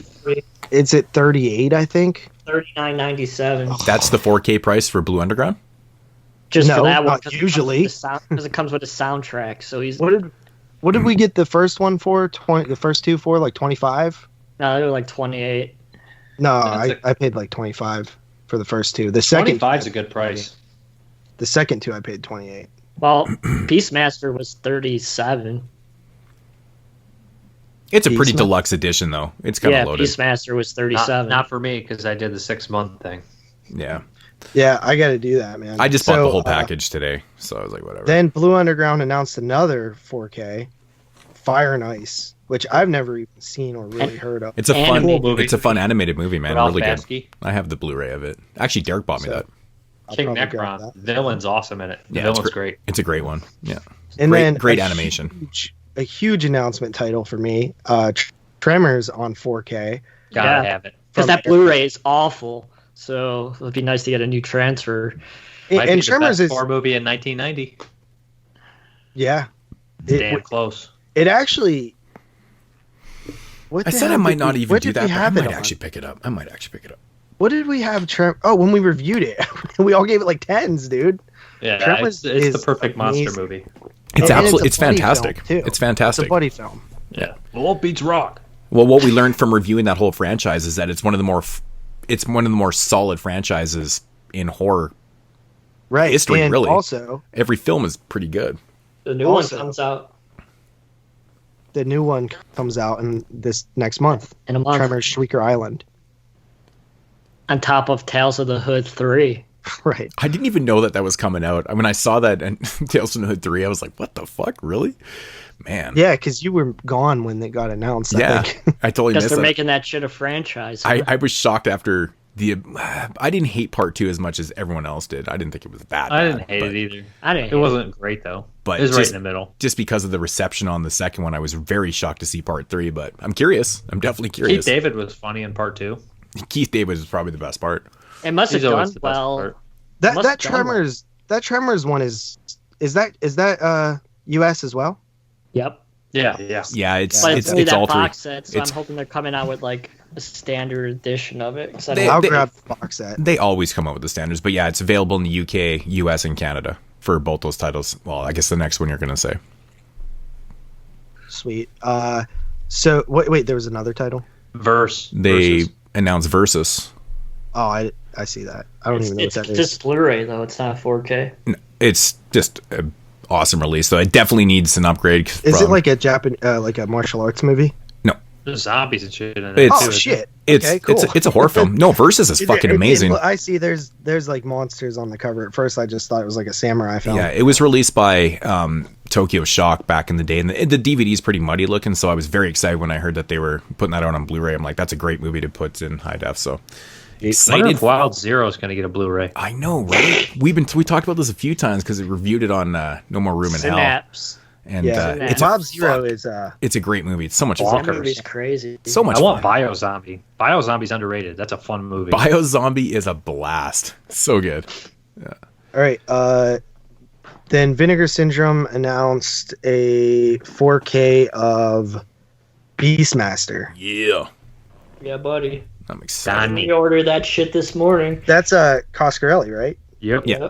Yeah, Actually, he hated that movie. Man, I got up in the morning. Time on it. I was up at like 7:30 this morning. I'm like, oh, going to Vinegar Syndrome, and the first thing I saw was the Beastmaster, and I thought it was a whole box set of the whole of all the movies, and I was like, oh fuck, that's crazy. Is there more than 2? There's 3. There's just 3. Really? Yeah. I didn't know there was a 3rd one. So I of course, I clicked on the package, got the package deal, and I was looking. I was like, oh, it's just Beastmaster. I'm like, shit. But it's a crazy edition. It comes with like a slipcase, and then like inside the slipcase is like an outer case that like opens up like a flap, and it's a nice addition. Oh, for when sure. When you order from Vinegar Syndrome, do you pay up front or do they? Yeah, you pay up front. Okay. And then I like that better now. What is it? I'd rather get it out of the way. Fade to Black is the other title. Fuck, so excited. That's awesome. Yeah, I saw people selling a bootleg of Fade to Black, and then when they announced that, I was like, right. Because it wasn't even HD. They just fucking like upscaled it to a Blu-ray or whatever, and made it the best quality they could, and like whatever. It wasn't even in HD, not real HD. Mm-hmm. So do you have to buy all of those to get Beastmaster, or can you just buy Beastmaster? It's $37. I already said that. Okay. Okay, and then they announced the Giallo box set. They might have already announced that. I can't keep up. Yeah. French Sex Murder, The Girl in Room 2A, and My Dear Killer. From Mondo's. Nice. French Sex Murders was the one with the Humphrey Bogart impersonator that Mondo Macabro put out. I've seen that one. Yeah, so going back to what we talked about last week with the Mondo titles and earlier in the show, so 2 of these titles, The Girl in Room 2A was a former Mondo Macabro release, and French Sex Murders. And of course, we talked about this last week, and no one ever re-releases their movies, and here we go. So this is like a big fucking deal to me. So I'm hoping that maybe Vinegar Syndrome's, snagged up a bunch of their back catalog, and they're going to slowly release some of the stuff, because let's hope that we get those Bollywood movies and all that other shit that nobody can fucking afford because the DVDs go for like kidneys. I want McCall. The Freddy Krueger one, right? That's playing at a drive-in. Right? I know. That's why I told you go see it. So I will go see that one. When I saw these 2 titles today, I was just ecstatic. I was like, this is fucking amazing news. Like, this is so crazy this is happening. So, yeah, like I said, hopefully we get some more of those. And My Dear Killer is a great fucking movie from 72. I think it might have been Brandon's #1 from 72, actually, that year. Yep.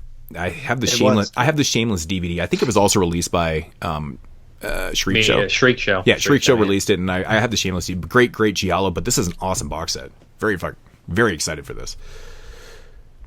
Yeah, what didn't they announce Cemetery of Terror and a couple other titles too? I don't see it on Dawn of the Discs. That's a different one. That's October's That's for last month. Yeah. Oh, okay, never mind. Sorry. Okay, that's it. That's it for the releases? Cool. Unless you guys know some other ones. It's breaking my bank, I'll tell you that. Blade is coming out on 4K. I know that. And they should just release that in a box set.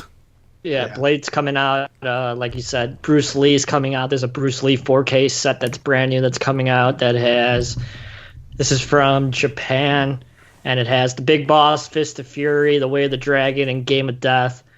So that's coming out 4K. I wish they would do the Tarantino films, man. The Lady Killers, which is pretty cool, and the Woman Trilogy German release came out this week. I think those movies. Trilogy? Yeah, what is that? Oh, you're talking about Cherry. The Woman Trilogy. Offspring, and Darling. Get the fuck out of here.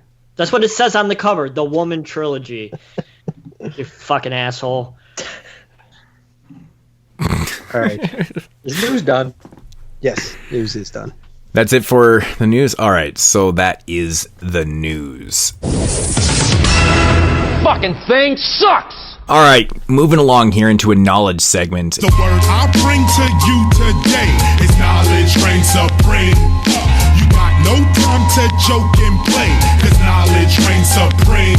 And for this week's top 10 list, we are going to cover top 10 gorilla horror flicks. I can't believe it. There's like a list. Was that the only list? Please tell me that was the only list. You know what? It was the very first. I just Googled it, and it was the very first thing that popped up, and it actually is somebody made this list on IMDb, and I was like, why not just do it? Okay. Right? Watch them have the fucking ape in there. I wasn't going to go searching for a top 10 gorilla horror film list, too hard on the internet. And of have course, you seen any? I don't think so. I've seen The Ape with Bela Lugosi. Congo better be on this list. Off the top of your head, like, I only can think of King Kong movies. King Kong, Congo. No, you'd be surprised, actually. Just kind of scrolling through, you'd be surprised. You've probably heard of most of these movies, and if you've probably seen a couple of them too. So, okay. So let's hear it. Coming in number 10 is, of course, The Gorilla from 1939. Is that a killer gorilla film? It's I think it's more of a comedy horror film, to be honest. It's a lighthearted one for sure. Brian and Jamie from ABC's The Hidden Horror, they do this series called The Colossal Collection, where they literally started from the beginning of their alphabetized collection and attempting to watch their entire collection in order. And it's been about 2 years and they're still in the A's. No, that's so bad. And because the first handful of episodes was all box sets. Yeah. And it was the stupid public domain movies, and Brian started tripping out I cannot stand these monkey suit movies anymore. These they're not even horror films. I don't know why they're in a there's so many of them in a horror collection, because they're not horror at all, but they're all in these ape suit movies. It was there was a trend in the 1940s or something to just start making, after King Kong and stuff, to just start making all these monkey suit mystery movies. Have you ever seen Shellac by John Landis, where it's basically just making fun of that, of a guy? I've got the arrow. Yeah. But that's funny. How long would it take you to do that, Moodz? Oh, dude, I would never get through it. If I started to rewatch, oh my God, I'd never get through it. Okay, so coming in number 9 is, of course, The Ape Man from 1943. The Ape Man or The Ape? It says The Ape Man on here. I'm assuming it's the Ape because it is the one with Bela Lugosi in it. So yeah, that's The Ape. Yeah. So I think most people have seen that one. It's on every one of those multi-set boxes. Yeah. It's Kino put it out on Blu-ray. Public domain. Oh. Did they? Yeah. Oh yeah, they actually did. Yeah, that's right. It's very public domain, I think. Number 8 is Gorilla at Large from 1954. It's got Cameron Mitchell in it. That's pretty, and Raymond Burr. Cameron Mitchell, Raymond Burr. Is Raymond Burr the gorilla? I'm not sure. I've never seen this one. The gorilla. No, that's actually one on those lists I haven't seen, but I haven't seen the 8. I assume Bigfoot films do not count, right? No, just straight gorilla films. Okay, coming at number 7 makes a lot of sense. King Kong from 1976. Okay. Number 6 is King Kong 2005, which again would make sense to be on this list. Really? So they think 76 Kong is worse than 05 Kong? I guess so. According to this, whoever the author of this list is, that's what they decided. Put much thought into this. Number 5 is Ape from 1976. I've heard of that one. Who's the actress in that? Is it Joan Crawford or somebody big like that? Wait, 76 you said? You know who's actually in this movie? Ape from 1976 is Joanna Kearns. She was the mom on Growing Pains. I'm thinking of somebody else. In Conga. It must be Conga. Somebody's in Conga. Did you watch that for 76? I can't remember if I did. No, I didn't. I actually skipped it. I feel like I might have watched it. I think you did. I know somebody did, because we definitely brought it up at one point. I can't remember it at all, though. Kino actually put this out on 3D. There's a 3D better than 05 Kong, apparently, and 76 Kong. Apparently. Oh, I think it's Letterboxd birthday today. Okay. Happy birthday, Letterboxd. Number 4 is Congo. Makes sense. Never seen it. I haven't seen Congo. You never saw Congo? I haven't seen it for years, man. I never really considered that to be a horror film, but it's better than you guys remember. It's fun, dude. It's not. I'm not going to stand up here and be like, it's a great movie. What about Planet of the Apes? Oh my God, I've never seen this. This is hilarious, man. Okay, so number 3 is The Murders in the Rue Morgue, 1986 TV movie. What? Who's in that? So I didn't watch this when we did the 86. I actually remember seeing this, but I just passed on it. I was like, I'm not watching a TV movie remake of Murders in the Rue Morgue. Okay, this is starring George C. Scott, Rebecca De Mornay, Ian McShane, and Neil Dickinson. Rebecca De Mornay's in it? Yeah, dude. You fucked up. George C. Scott against a giant gorilla in a zoo? I think we did drop the ball on the 86 show, apparently. Wow, man. I didn't realize the cast in that movie because But, wow, that's quite the cast. Ian McShane? Are you kidding me? That's fucking amazing. Coming in number 2, of course, is from 1932, the original Murders in the Rue Morgue, which is a great film with Bela Lugosi. Sidney Fox, awesome film. Absolutely love that. Scream Factory just dropped the Blu-ray, that one. Check it out if you haven't. It's awesome. And of course, number 1 is, any guesses? Fuck. King 33 Kong. is King Kong. Conga. What about King Kong Lives? I used to love King Kong. Where's Son of Kong? Oh my god. Oh god. King Fuck Kong Son of escapes. Kong. Son of Kong I gave is... Son of Kong a 3 out of 10, dude. I thought you were being generous. I saw it. I was like, what? 3 out of 10, dude? That's like a 1 point. That movie sucks, man. It's really bad. Dude, it does suck. Isn't it one of... Okay, so we've done this before. I know we talked about this on the show once before, but like, what do you think the worst sequel of all time is to like a classic movie, like a possible 10 out of 10 classic material movie? What do you think? Christmas Story. Well, that's a good one too. Wait, no, the sequel's actually not bad. The Summer Story? No, A Christmas Story 2. No, you can't count that because Summer Story came out first. I was like, what? No. Yeah, like a direct follow-up. It's Son of Kong has got to be up there, man. It's got to be up there for one of the worst sequels to a classic movie. American Psycho 2 Me and you talked about that, right? That's when we brought it up on the show. We're like, this has to be one of the biggest spreads and one of the worst sequels ever to like a classic movie. Yeah. Right? It's so there, man. Oh, man. American Psycho 2 is horrible. That dropped off that's bad. Like, we're talking 10s to like 1s and 2s. Like, that's just, it's like a whole world of difference in quality. And we're talking like official direct sequels. I got it. I got the number 1. Day of the Dead 2 Contagium. I actually was thinking the same thing, Dave. Day of the Dead 2? I was literally thinking the same thing, Dave. That's funny. It's 2005. We got to watch it. Oh, I've never seen it. I've never seen it. I don't remember a thing about it. It's so bad. Son of Kong is really bad too, though, man. I might like Day of the Dead 2 better. That would be a fun top 10 list to make. Worst sequels to classic film, direct sequels to classic movies. Oh, that'd be fun. Yeah, that would be fun. But to my amazement, there's the top 10 guerrilla horror films according to, I'm not going to say this name on IMDb, but that was the list I came across. So, well, Planet of the Apes is like one of the best monkey movies that's not horror. Yeah, Planet of the Apes is the best. I agree, man. Those are fun. Oh, I love the first one so much. I almost put it on my 76 list. Yeah, that's not a horror movie, though. I know, but it was scary at the beginning. Definitely not a horror movie. Okay, so that is going to conclude knowledge. 22 shots. Moving along into some dead mail. Kick the shit about the mail, man. You've got mail. Trust the mail, man. Now his ass is trash like a garbage can. Caught up in some shit with the mailman. Jeremy, are you ready for some dead mail?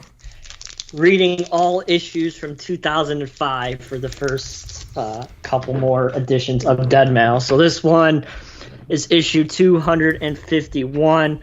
This one comes from March 2006, but it has a lot of stuff from 2005 because, there's a backup. But we have Can You Survive? The Hills Have Eyes, the scariest remake yet. We have Slither, 2001 Maniacs, Ultraviolet, House of the Dead 2, and Masters of Horror. All right. Next time, pull out an issue from around 2005. No problem. All right. Well, we'll get into it. This has a lot of stuff in 2005. That's why I fucking picked it.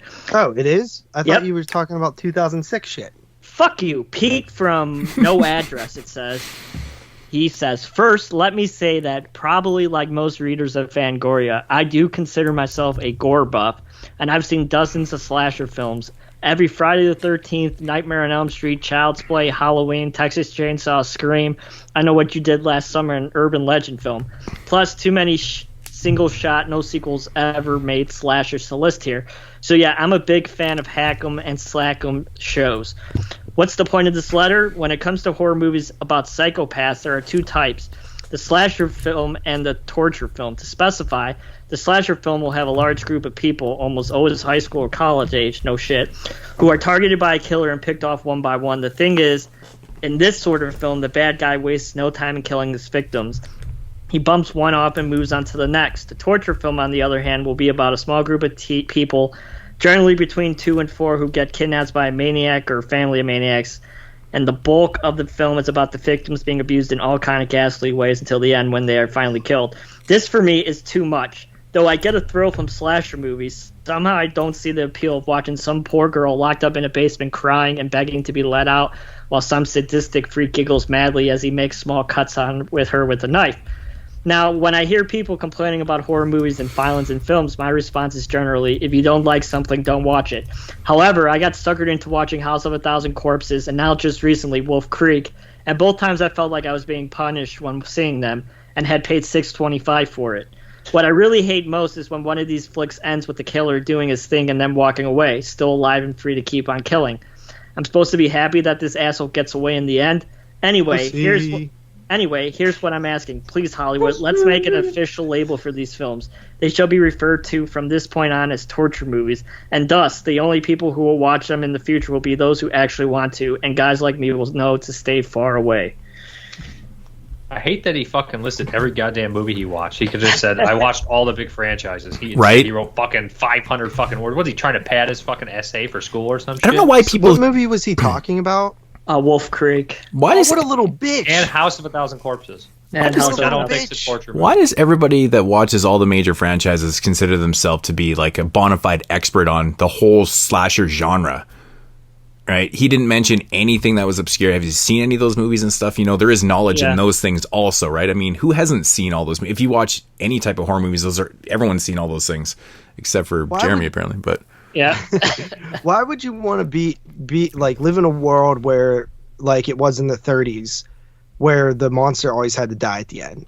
Like, that's a boring ass world to live in. What's fucked up is dude talks about all the franchises and he complains that the monsters walk away at the end. They walk away at the end because your fucking ass is going to see all the sequels. It's your fault. You made your fucking bed, man. You watch fucking 37 Texas Chainsaw Massacres and you wonder why the villain walks away at the goddamn end. Now at least they're not killing him at the end so they can make a sequel. Who doesn't want to see the bad guy win anyways? It's amazing. I like seeing the bad guy win a lot of times. I don't care. It pertains to the movie. You know, it depends on the movie. Sometimes you want to see him die. Sometimes you don't. Sometimes you're a baby. Yeah. One thing I noticed, these fuckers from the early, like from honestly most of the eras of Fangoria, the people that read Fangoria are soft, like, or at least the people that wrote in, because this has come up like multiple times where I'm like, dude, you guys are bitches. Like, we don't want Jason to look like that. It hurts my feelings. It's like, I never seen anyone look like Jason. All right, nobody looks like Jason Voorhees. No. All right, this one comes from Kyle Willis from North Las Vegas, Nevada. I guess there's a North Las Vegas. He writes, Lionsgate marketing campaign made a sinister promise to those of us who anxiously awaited the release of Saw 2. Oh yes, there will be blood. And after seeing the film, I'm ecstatic that it was indeed a promise kept.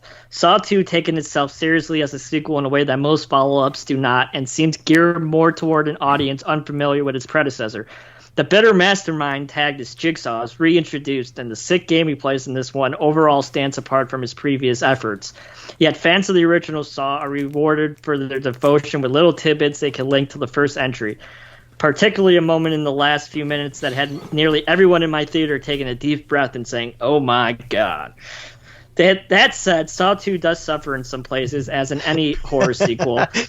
The supporting cast is increased, but characters have nothing more to add to the story than falling victim to grisly demises. And also, like in other horror follow-ups, these new people don't fight nearly hard enough to overcome the horrific situation they find themselves in. But even more disappointing and more specific to this franchise, the clues Jigsaw leaves his guinea pigs in Saw 2 are nearly as clever and don't serve up as much suspense as those given to Carrie Ells and Leigh Whannell in Saw. Those flaws, however, can almost be forgotten as the latter half of Saw 2 plays out. In a clever move, the dual plot lines are practically turned on their heads, and the film begins to mean something different than you initially thought. The story is brought full circle and again ends in a way that invites another sequel, but could very well be left alone, if only he knew. The Saw franchise has proven to be similar to Final Destination series. Both stem from a very general idea, and each entry works as a great standalone film. What the fuck is this guy talking about with that? That doesn't even make any sense. That's irrelevant. It doesn't make sense either. What an idiot. Yeah, you can't watch Final Destination 4 without watching whatever one's Tony Todd's in. You can't watch. Which ones came out at this time? Only part 1 and 2, probably, right? Maybe 3. 3. 3 would have been out. Yeah. Yeah. So. Yeah, probably. Yeah. They made them pretty close together. Yeah. There's no limit to the number of games which could be played, just as there's no limit to the number of accidents that could happen. Thank you, Lionsgate, for pulling a 1-2 punch with Saw. Oh God! Oh fuck Honestly, off! Saw 2 is not a great sequel. It's not a good. I know me and Jeremy were pretty much on the same. After part 2, I know Jeremy gave it a 5 out of 10. I gave it a 6. I know I missed all the good ones. JP was the highest. I think 7.5 out of 10 for Saw 2, but I thought exactly. Saw 3 was way better. I came down because you guys were douchebags. That movie sucks. I know it's like not a good sequel. I wouldn't say it's as bad as Son of Kong, but not that bad. No, I don't know what's so different about it from like Saw 4. Like what is so bad about it? I remember that Frankie G dude was an awful but Saw 4 is not very good either. It's not like great. I like all the Saws. Fuck you. Yeah. All right. Okay. Fuck you. This one comes from Patrick Richard from Louisville, Kentucky. I just got back from seeing the remake of John Carpenter's classic The Fog. All I can say is disappointment's a bummer. I had high hopes for this film going in, but almost every promise of thrills offered in the trailer proved to be uniformly empty. Now, I'm not one of those fans who cry blasphemy every time one of the greats get remade. The Texas Chainsaw Massacre and Amityville Horror are actually improvements. But if you're going to remake... Improvements? What the fuck? What he says. This guy's dumb. We don't even have to listen to him anymore. The new Texas Chainsaw Massacre and Amityville Horror were actually improvements. But if you're going to redo, remake, or reinvent one, do it right. My biggest complaint, aside from the Fog's dull, confusing ending, is the replacement of the original zombie ghost with CGI apparitions. Instead of the much scarier, more hands-on approach of Carpenter's villains, we get objects flying through the air and people busting into flames. A few scenes from the 19... I assume it's bursting. Oh my god, it's so bad. Fuck you, Moodz! A few scenes from the 1980s version are mirrored in this film, but the payoff never seems to be as big, and the whole concept of the lighthouse is pretty much wasted.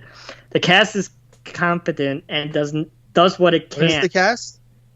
The cast is competent. Okay. And does what it can, although Selma Blair seems a little bored at times.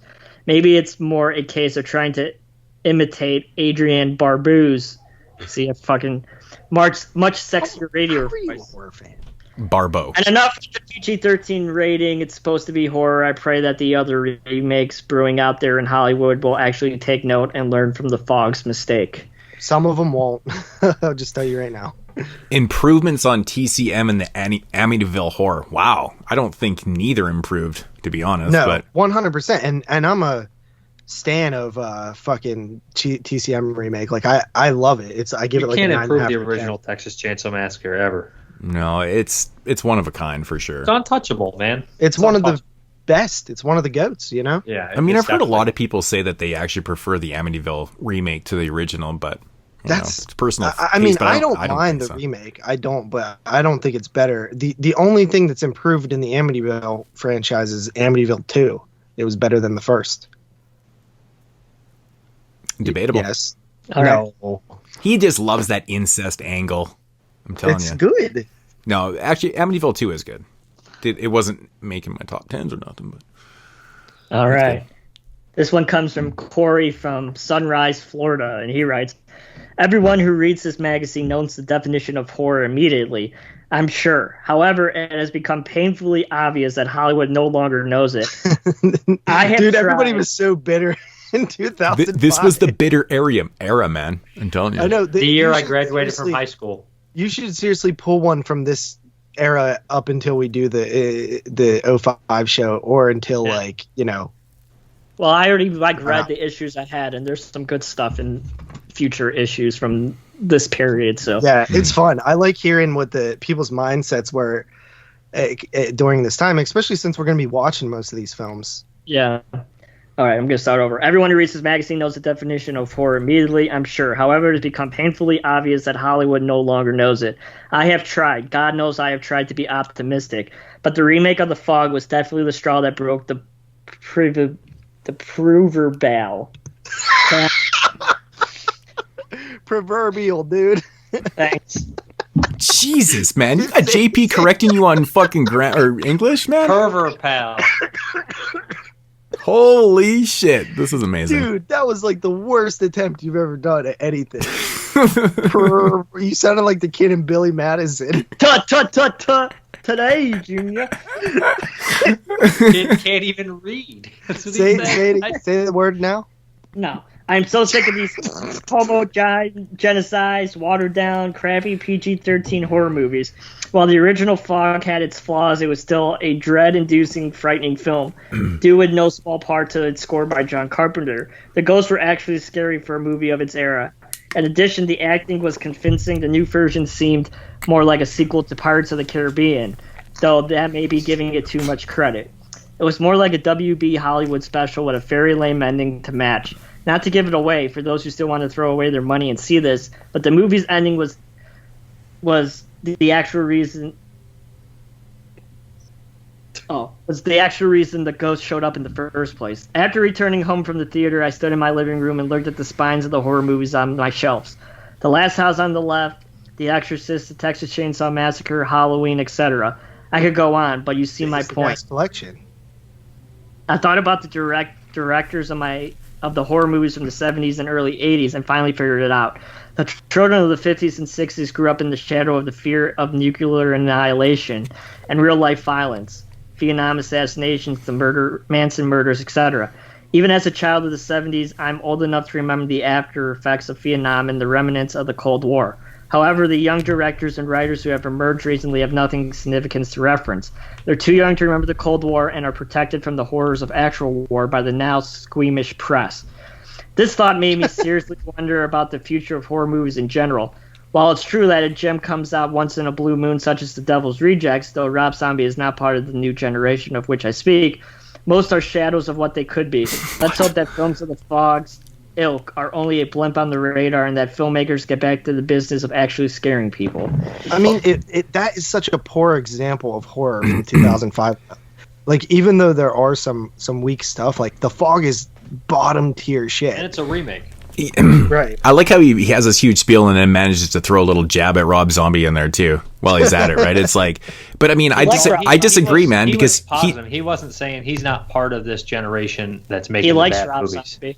He's part of the generation before that's making the good movies. Oh, I see. Okay, I just read that wrong. Okay, I took it. Yeah. I thought he was kind of jabbing at him. Okay, I thought he was like, well, he's just not part of this. No, he actually liked Devil's Rejects. But the point is, you can't use The Fog as a response because it's a Hollywood remake. It's not some deep fucking auteur filmmaker making The Fog remake. It's fucking a bad example. It's bad. Yeah, like use the example of like 28 Days Later, right? Yeah. Which came out. That comes up next. That's the next. See, again, he references, how the people that grew up that were born in the 50s and stuff, and they grew up in that, that real life horror, that real life, violent world and stuff with the Manson murders and, the Cold War, Vietnam and things like that. I get it. And, he's saying that these directors are referencing those real life crises and shit. And he's saying like, the directors of this time period, 2005, what we're talking about, don't have anything to reference. And I'm like, it's kind of bullshit because, when Desert Storm was going on, I was, my 10, 11, 12, whatever, how old I was at the time. Dude, we could watch that shit live on TV, man. Yeah, and we also had the internet, man. We saw guys shove their fucking heads up vaginas. We saw reporters get their heads chopped off. Right. It's just fucking, he's this old dude. He's just old. He's just, that's what old people do. That's what we're doing now. We're like, these kids nowadays don't have a work ethic. You're old telling people me complain. that But Dave, we're not wrong, a traumatic event? Everyone agrees with that. It's not even like it's one or two people. It's kind of a universal thing, man. The world right now is just, everything's about convenience and just technology and stuff. Nobody has any ethics anymore. So it's a totally different world. But I mean, we can sit here and complain about it all day, but at the same time, you go and talk to 100 people, and 99% of them are going to be like, yeah, you're right. So yeah, I just don't agree with this guy. I mean, I think honestly, every generation has the stuff to reference, but I think, this generation, this millennial generation is kind of doomed a little bit for sure. But also, you got to think of it at the same time. It's not, they don't make movies the same way they used to.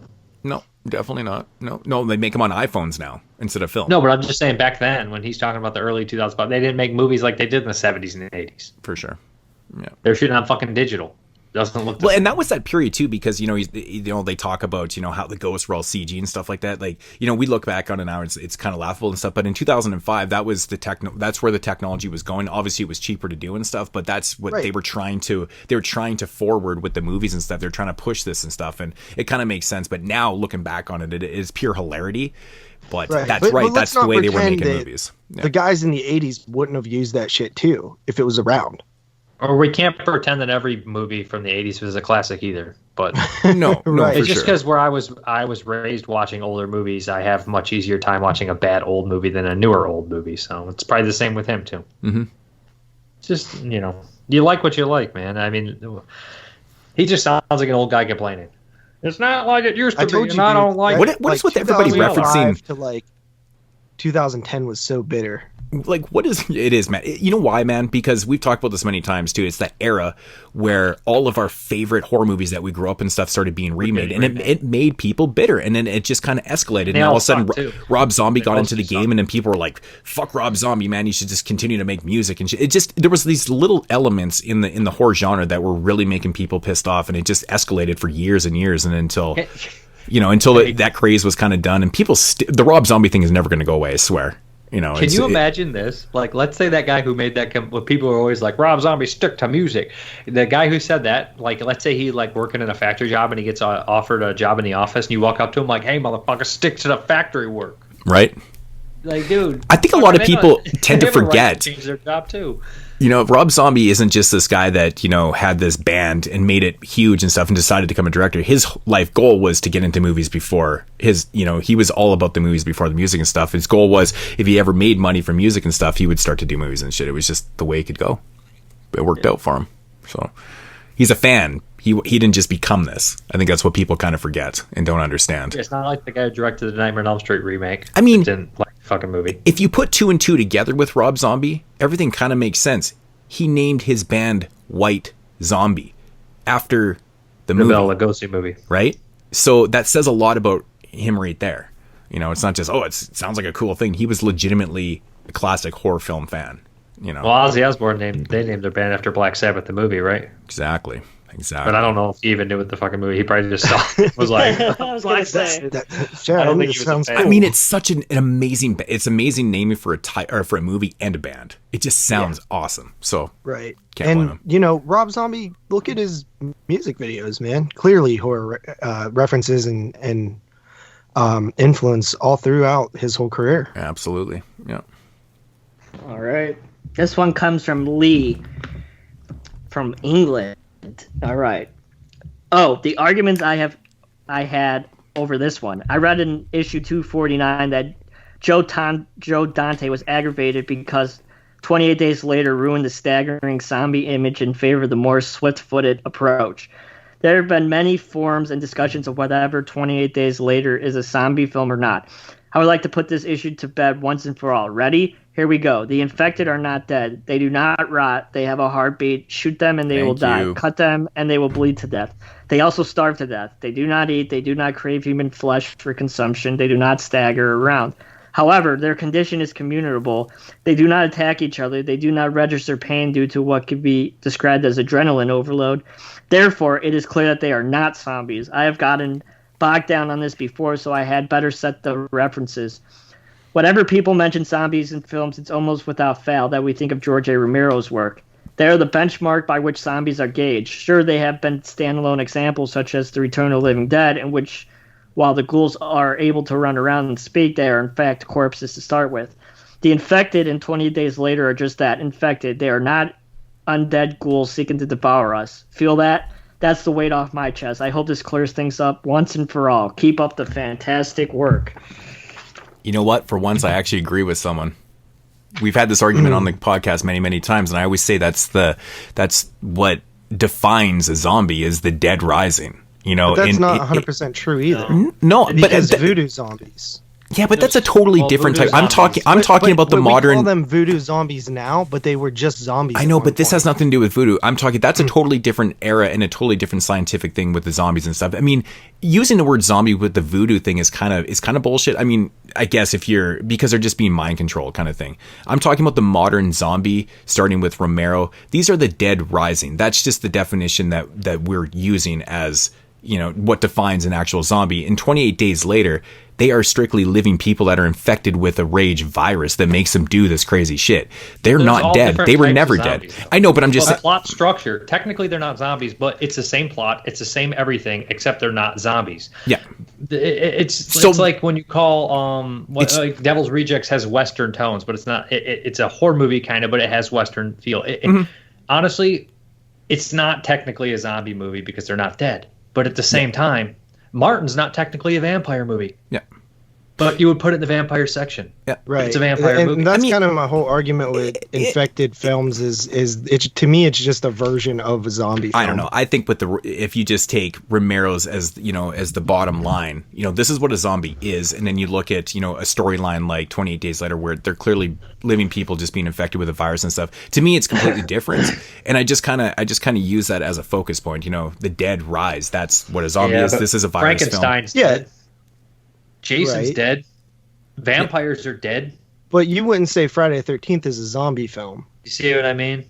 It's all depends. Some are you people saying do, though. that just because it's dead and rise makes it a zombie, or is it the actual plot structure and how it unfolds in the movie that makes it a zombie movie? Well, I think it depends what kind of it depends what the dead are doing when they're rising. I mean, look at if you use Frankenstein as an example, which is kind of an interesting example because technically it is, pieces of people that have been modified, put together, and they're reanimated. I mean, technically, by definition, that's kind of a zombie thing. But what separates itself and why it's not a zombie film is because of what he's not doing is eating people. Well, I think that's part of the zombie makeup. I think too. rising from the dead as a corpse. Yeah. So exactly. So rising from the dead and then having that hunger for flesh and attacking people and stuff. I think that actually adds to what a real zombie actually is. Reanimator's not a zombie movie. No. See, I don't consider it either a zombie movie. It's Pet Sematary. It's a mad scientist film. I lump it in with the mad scientist. That's what they're kind of doing. Well, these are zombie movies, but there's different types of zombie movies. Exactly. I'm talking about the traditional type zombie film. Of course, there's always going to be exceptions to every single rule, and those are the exceptions to the rule and stuff. But I mean, if you're doing a bona fide definition and you look at Night of the Living Dead, Dawn of the Dead, Day of the Dead, these are great examples of what zombie movies are. These are the dead rising that are eating flesh and they're attacking people and stuff. They're corpses. What about the guy? Oh, sorry. Verse 28 Days Later, which is, essentially what you're seeing on screen is these people that they're doing crazy shit and stuff. But, by the definition, they didn't rise. They were never dead. They were just infected. To me, it's just a straight infection film, which is a totally different thing than a zombie film. Right. I see the separate. Everything is exactly the same in those movies, minus the fact that they're not dead. Exactly. So to me, that makes them more of a zombie film than Friday the 13th, even though it follows, Jason Lives follows the role. Yeah. So that's what I mean. Yes, if you're had one choice, is this a zombie or is it not a zombie? Yeah, that's the separation. No, is the hunger. Not. The hunger. I mean, you take Friday 6 when Jason gets resurrected, and he's basically zombie Jason. But the difference is that he is kind of a zombie character, but he's not going around fucking chewing up people's necks and shit. He's still acting like that slasher villain, So right, and that's where it comes down to a zombie film versus zombie-esque, and there's exceptions to the rule. It's kind of a zombie. Zombies act the same. Not all zombies have the same rules. And some people would have said, well, now Day of the Dead's no longer a zombie movie because they don't use guns, because in Dawn of the Dead they did shoot guns. But they picked up guns, but they didn't shoot guns. And that's a natural progression. And in Zombie, you look at it, no one knows where they came from. Some people would say voodoo. The rules of zombies, this is the problem with everybody having to put every little thing in a fucking genre. Like, this is a proto-slasher, this isn't a proto-slasher, this is a proto-giallo, this isn't a proto-giallo. Horror movies all mix every little trope in. There's not a dead category. There's not any category that is dead set into anything. They all merge and blend into it. When the giallo was introduced, every horror movie afterward took giallo elements. Mm-hmm. When the fucking point of view happened, every movie took point of view elements. When the zombie was a voodoo, they still even take that voodoo element in George Romero's work, and then it carries on. And 28 Days Later took a lot of George Romero's work and put it in its movie. It's not necessarily a typical zombie movie, and by definition, they are not zombies. But the plot plays out like a zombie. If it walks like a zombie, which they don't walk because they run, but Return of the Living Dead's the same deal. So just arguing this point is almost pointless to me, and I just think it's a waste of time. It's fun. I don't think it's a waste of time at all. I think it's fun just to note because, I mean, again, you're right though, man. People do need to put things into categories, and I don't really think there's a problem with that. I think it's just a fun conversation because, I mean, it creates conversation and debate and stuff like that. But I mean, technically they're not zombies. That's just a fact. Of course. Like if I'm going, and I agree with that. But if I'm going to categorize my movies by I'm putting it in the zombie category. I'm putting voodoo zombies first, then traditional Romero zombies, and then infected films. They'll all go in the same category. Infection's going with the zombies, right? I'm just going to stick to doing mine by releasing companies. A lot easier. That's what I do too, because I'm not doing that because it gets too confusing. Because then you get an anthology and you're like, half of these are zombies and half of these are little creatures, but this is a dead little creature. I would the go worst for me, I tried to do it once, and I wanted a Stephen King category, and then I realized, like, well, Silver Bullet would be in the werewolf category. It's stupid. It's dumb. Just put them in company or alphabetical order and call it the easiest way to do shit, man, if you have favorite directors, put all your, like, because a lot of your favorite directors have done so many different types of movies, right? So that kind of overpowers everything. Like, you put all this shit in alphabetical order, whatever. Do the rest of these movies in your the releasing companies and directors, right? I mean, I used to have a Fulci section, and it actually used to bug me. My OCD used to kill me because I'm like, man, that movie should be in the Blue Underground section. That should be in Shriek Show. This should be over there and stuff. And I'm like, fuck. Yeah, I don't like the covers looking weird next to each other. That's why I put them in the companies. That's why I do it too. Yeah, exactly. I used to keep my zombie and infection together, though. My collection right now is in no order. It's pretty bad. That must just be chaos. I actually couldn't find anything if I did that. I can't. I can't do it. I can't. And except for my Blu-rays, all my Blu-rays are either it by company or like I don't put like Sony and stuff. Like I just do those alphabetical. But like all my Vinegar Syndromes are together, all my Synapse, all the major niche companies and stuff. Yeah.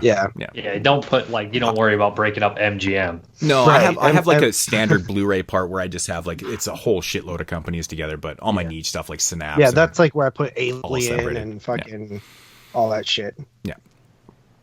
All right.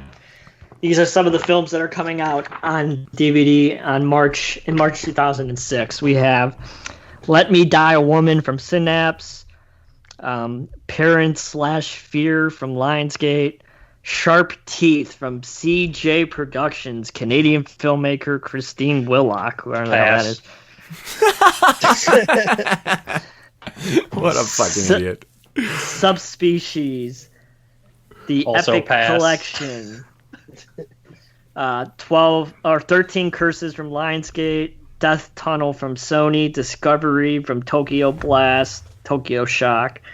Tokyo Blast. Fuck you! It's Media Blasters, Tokyo, whatever. Evils of the Night from Shriek Show, Fear of Clowns from Lionsgate, The Gardener from Subversives, Hollywood Vampire and Night Chills. God, I'm tired. You want? I don't even know what those movies are. Those last two you named, Night Chills. I think he's just making up titles right now. I'm not. Dumpster Baby from Troma. Oh my god, that movie is so ridiculous. Fuck. The Visitation from Fox. When a Killer Calls from Asylum. Ugh. We have an ad here from Shaggy 2 Dope for his first solo album. Fuck off. Is it Fuck Off? Yeah.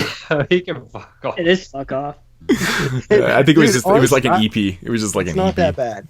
The first full-length solo album from Shaggy 2 Dope of the Insane Clown It's not full-length. No, it's an EP, and that's hilarious. It's in Fangoria. Too funny. In stores. Like 5 songs, 21st, 2000. Yeah, it's an EP.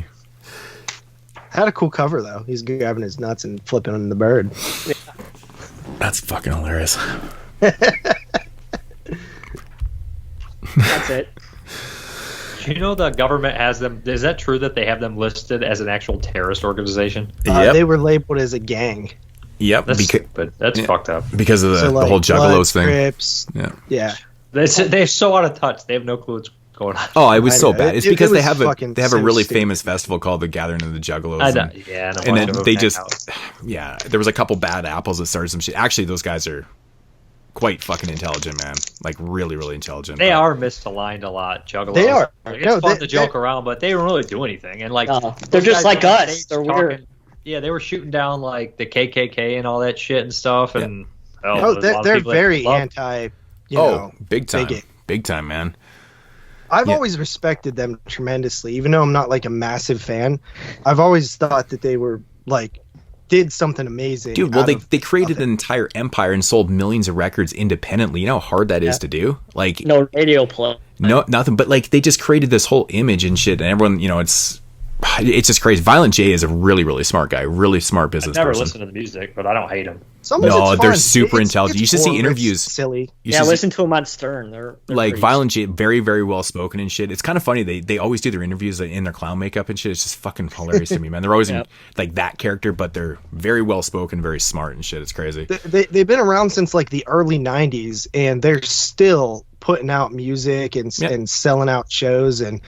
They have an insane empire, man. Yeah, they have their own pop. They were in wrestling. They were in. They used to do that wrestling thing. Yeah, they've done everything, were in man. WWF. They were in the oddities, bro. Yeah, it's crazy, man. Fago on the map. Fago. Yeah, I actually tried it once when I was down in the States. Pretty funny. I used to. That's what I like. Actually, there's a place in town that imports I used to drink the hell out of Fago when I was a kid. It's a cheap pop. That's what my family bought. So it was in my area too. Yeah, we used to love Fago when you were a kid because they have the off weird ass flavors like blueberry and shit. Like peach. Peach was good. Yeah, they Red Pop. Love Red Pop. Red Pop. Yeah, I want just Red Pop. Looking for my grandpa Blu-rays. take us to the fucking bar, the Outings Club, which was a private bar that they were members of. Me and my cousin would just guzzle Red Pop all day. Yeah.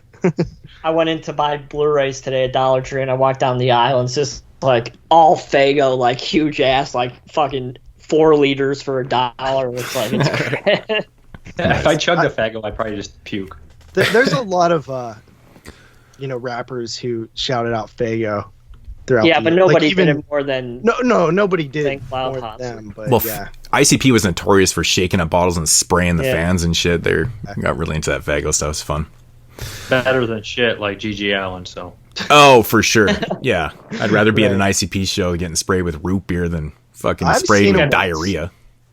I'd rather cut off my finger, I think. I went to see Tech 9 and they were there. You can see Guar and they fucking spray you with blood.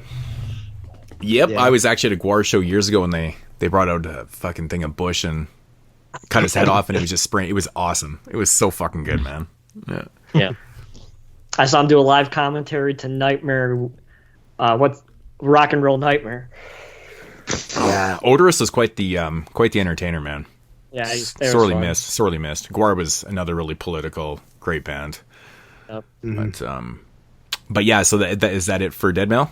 That's it. All right, so that is Deadmail. Hey yo, it's about that time for the 22 Shots crew to get buck wild and do what we do.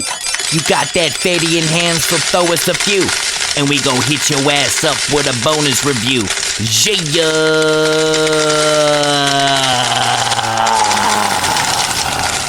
Alrighty, so moving along here into one of the 2 bonus reviews. I believe this one is coming from Ratchet Command. I hope I got that correct, because I usually get it wrong almost every show. Can you guys confirm? I'm pretty sure it's Ratchet Command that did this. Stand by. For this film that he picked for us from 1991, and I'm pretty sure I know why he picked this movie from 1991 because of the top 10 show. People deleted the fucking spreadsheet. Obviously. And it is called Poison. Yep. I know, I noticed that. What the hell happened? Where was everything? I don't know. But anyways, this movie, 1991, called Poison. Let's do a quick little synopsis on it. A boy shoots his father and flies out the window. A man falls in love with a fellow inmate in prison. A doctor accidentally ingests his experimental sex serum, wreaking havoc on the community. So if you're a little bit confused by the synopsis, this is kind of like an intertwined anthology. It's 3 stories that are kind of told not in linear They kind of go back and forth and stuff. So and they're also kind of shot and told differently. The first story, a boy shoots his father and flies out the window, whatever it's called. It's kind of shot documentary style.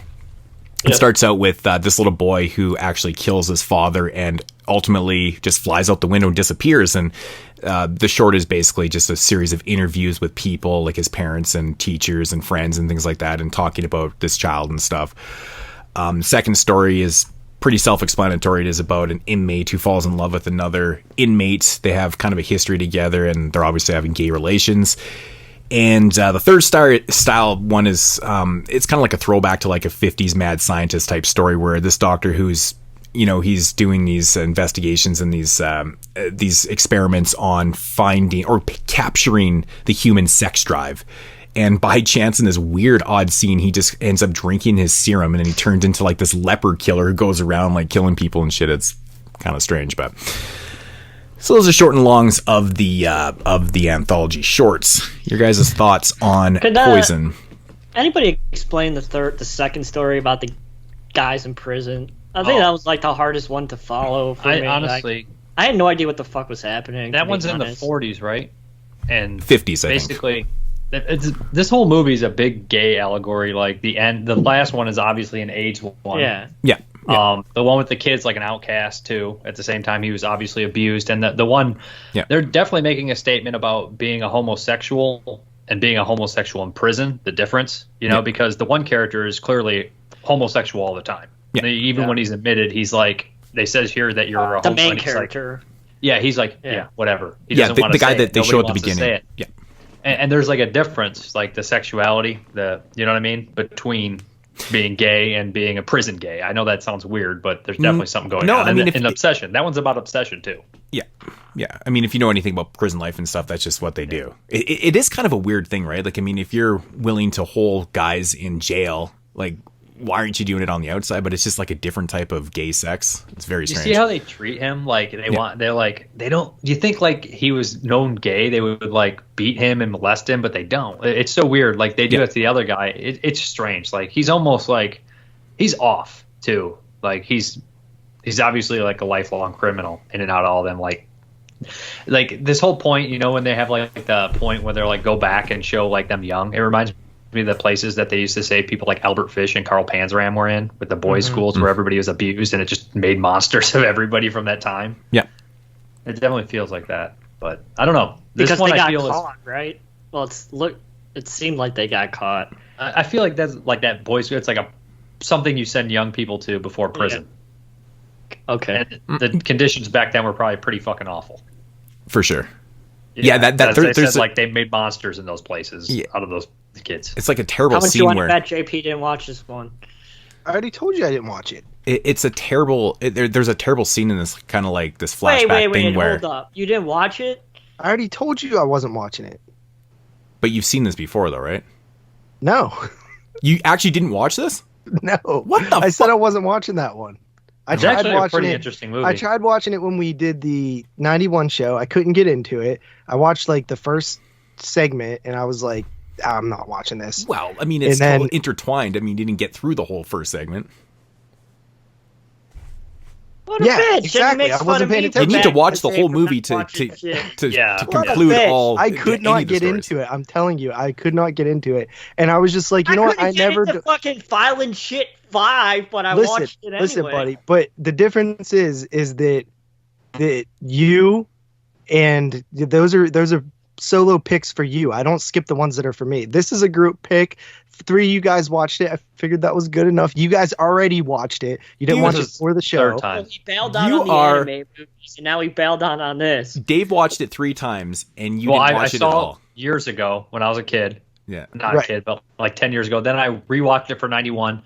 And then today, it's been a little bit, not too long ago, so I put it on in the background and half watched it because this would be like the 3rd time watch. So because I was busy and I had to get some stuff done. Yeah, I'd never seen this one before. In fact, I'd never even actually heard of it until You know, I watched it for the 91 show and then rewatched it a few nights ago again. You rewatched it? I thought everybody said they weren't watching it again. I wanted to refresh. It's I got to refresh it. Movie. It's got a lot of shit going on. If you guys really want me to, I'll watch it and report back. But I said in the chat that I wasn't watching it. I thought you were going to watch it again. I thought you were going to watch it for JP, this is the point of the show. We take requests and we review the movies. Listen, I've never not watched the movie before, unlike somebody here who's giving me shit, who's literally not watched stuff and fake watch it. That was back in 2014 when. And then you want to say like, did I skip the anime show? Like, dude, I've been on way more shows than you, so relax.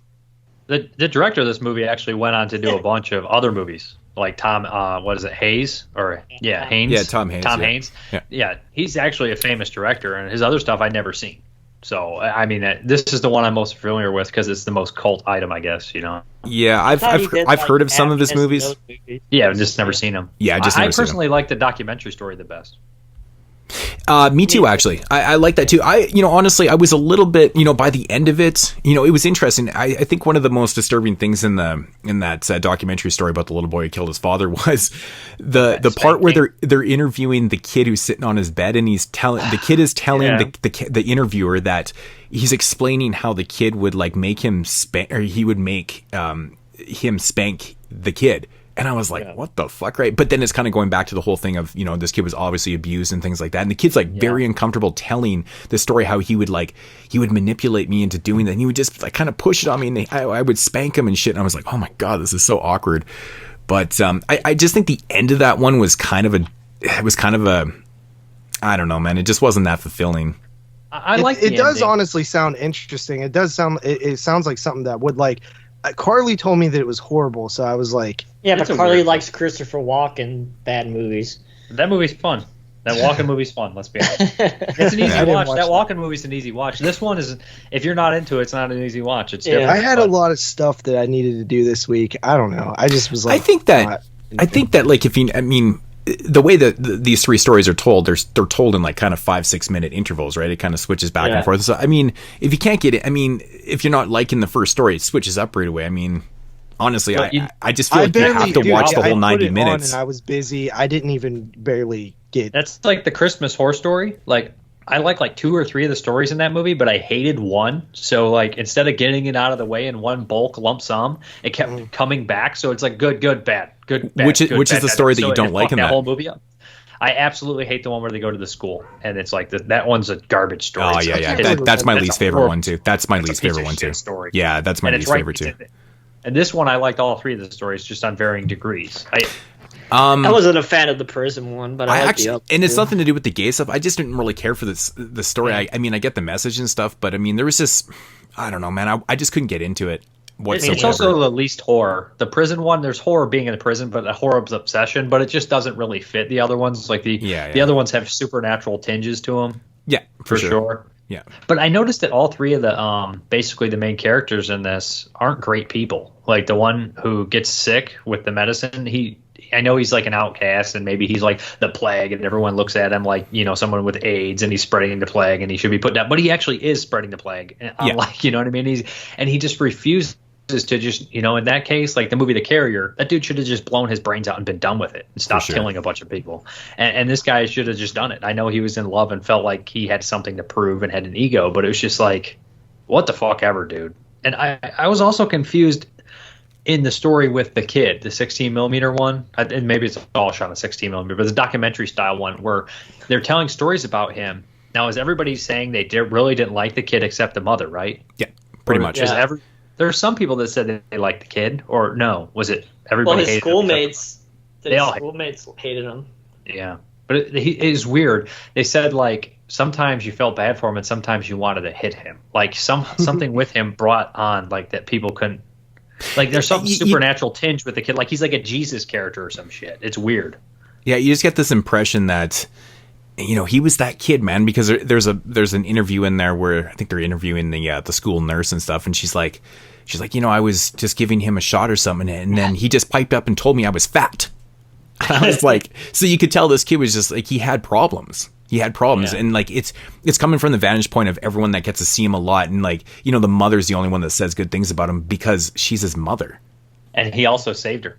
Right? Yeah, exactly. So I like the end shot though. The end shot's just kind of like how the moms with their narration over it.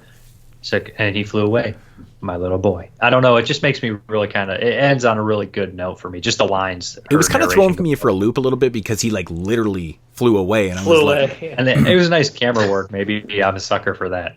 Yeah. So I mean, this was fine. I think you liked this one way more than me and Moodz, Dave. That's my prediction. I mean, this is also like I said, I liked it the second time the best. This third time, like I said, I was only half paying attention because I had just watched the movie. You know what I mean? Yeah. But no, the second time it just resonated a little bit better with me, I think. The first time I was a little confused. Honestly, my least favorite now is, I don't know. I think the prison one has some of the more solid acting because I think some of the acting in this movie is shaky.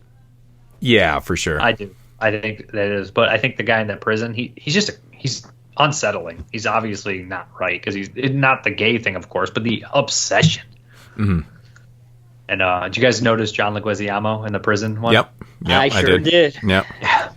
Yeah, I would say the prison story has probably the most unsettling the flashback scene where they're spitting in the fucking guy's mouth and stuff. Like that scene, it just, oh my God, it's so disgusting because it just keeps going on and on and on. And I'm like, you probably tell it was real. Oh. No, but the weird idea that he's like getting off on him, like he's interested in him because he always saw him degraded and like he was never part of that group to degrade him. Yeah. So when he like was obsessed with, like he said, in love, but I don't know if it's love. I think it's obsession and lust. And it is. It's totally obsession and lust. I lust. don't think it's love. I think he's a bad person. Yeah. It's that situational lust and obsession too, though, man. Is because I mean you're in lockdown, right? I think it changes your mentality too. But they said he was always gay. I do like that scene in the beginning though, when the guy's trying to talk to him and he's uncomfortable and he doesn't want to say homosexual. And the guy's just like, yeah, whatever. And he's wearing that really stupid beret or hat or whatever the fuck he's wearing a hat because of the time. Yeah, doesn't the dude call him a faggot too? I don't think they call him that, but they call the other dude one. Yeah. How dare you? But it's just like you would never hear that nowadays and stuff, and it's just so fucking blatant in it too. Oh, that's the 40s though, isn't it? Like I'm surprised that I think it was supposed to be taking place in the 50s. I'm just saying, even when this movie you heard was it made, in the 80s and the 90s. But even if you made this movie today, set in the 50s, you probably still wouldn't even do that.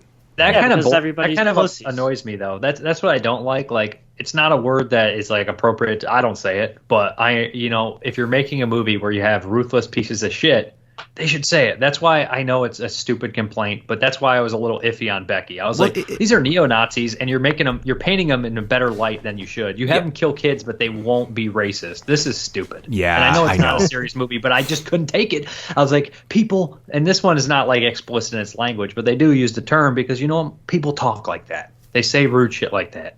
And in Becky, you expect it too because it's got that setup, right, with the black mom and the daughter and I the just kid. wonder if Kevin James didn't want to do it. Possibly. I mean, they should. Then they got the wrong actor. He would have got canceled. Yeah, unfortunately. I mean, I wish they would have let Kevin James go for it. They held him back.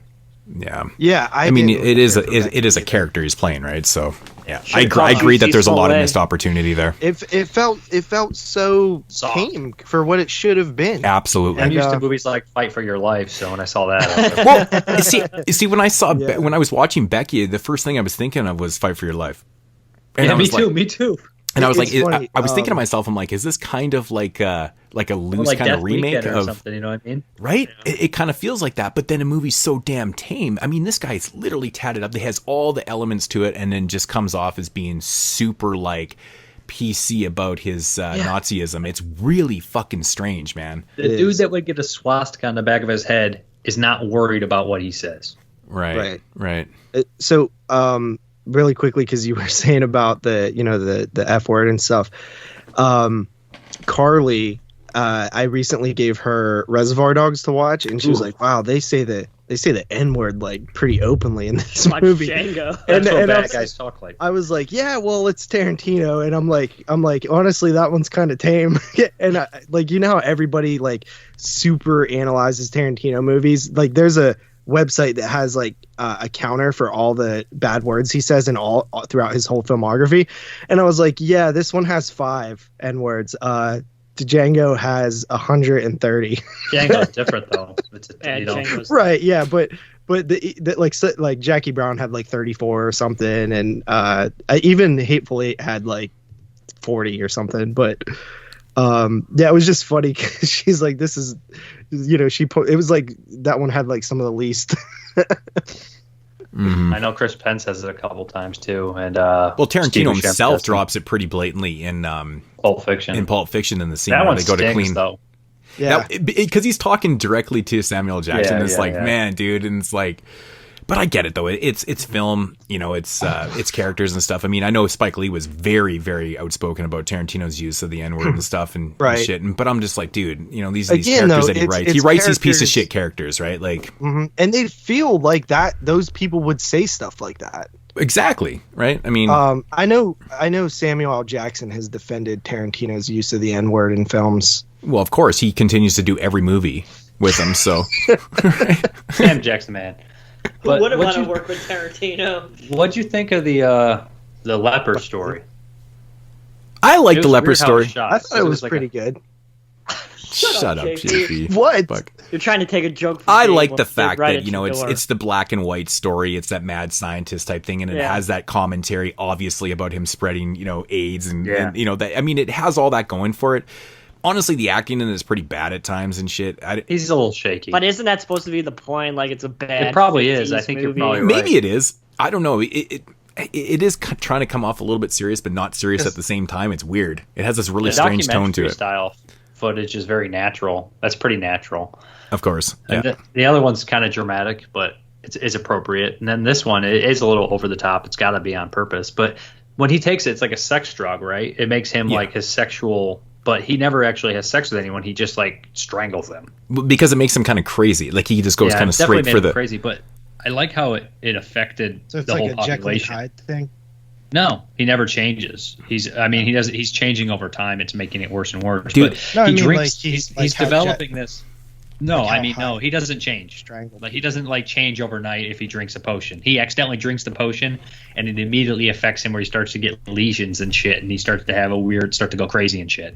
Yeah, he kind of looks like a leper. There's this really gross scene where he's out to lunch with this girl, and he's eating his hot dog, and his face is like falling into his hot dog and shit. I'm like, oh my god, and so everybody's gross. staring at him. Everyone's like, what the fuck, man? What's wrong with that guy? And then there's this hilarious scene. Actually, I forgot. I just remembered right now. This little girl fucking spits in his face, and I'm just like, holy fuck, man, that's crazy. It's not because she's like grossed out, like he's a freak to her, right? And she just like openly fucking spits right in his face and runs away. It's ridiculous. So it's also weird that basically this virus opened up and it spread everywhere. Like just that it got in the air like that, incubated in them and got everywhere. Because a bunch of people have the lesions and shit. If you see at the end, it just instantly, I was like, man, this story's kind of relevant to like the whole COVID thing too, right? I'm like, it's just so weird how we're watching this, and I'm like, it's totally different style, but at the core of it, it's kind of the same, right? Plagueness and could be a pandemic kind of thing. But I actually didn't really mind the story. Like I said, I'm a big fan of like black and white, atomic age, you know, mad scientist, kind of weird shit from the 50s. I like all those type of movies, you know, and this one kind of fits that realm.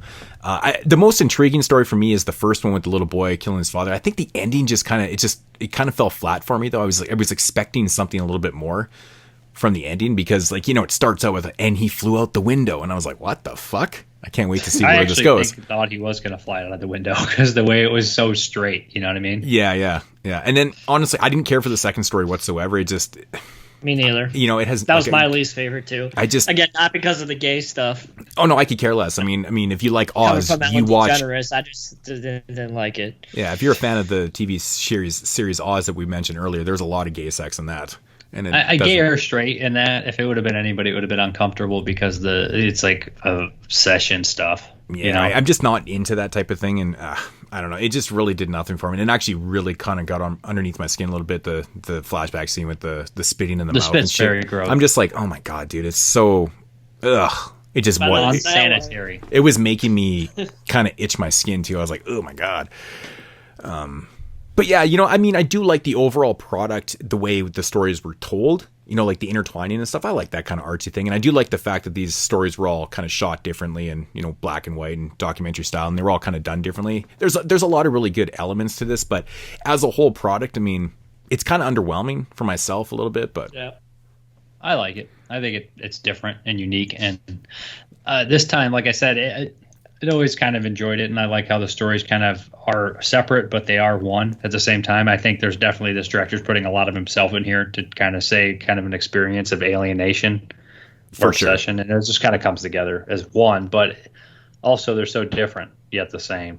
Maybe the first story is a product of his real life too.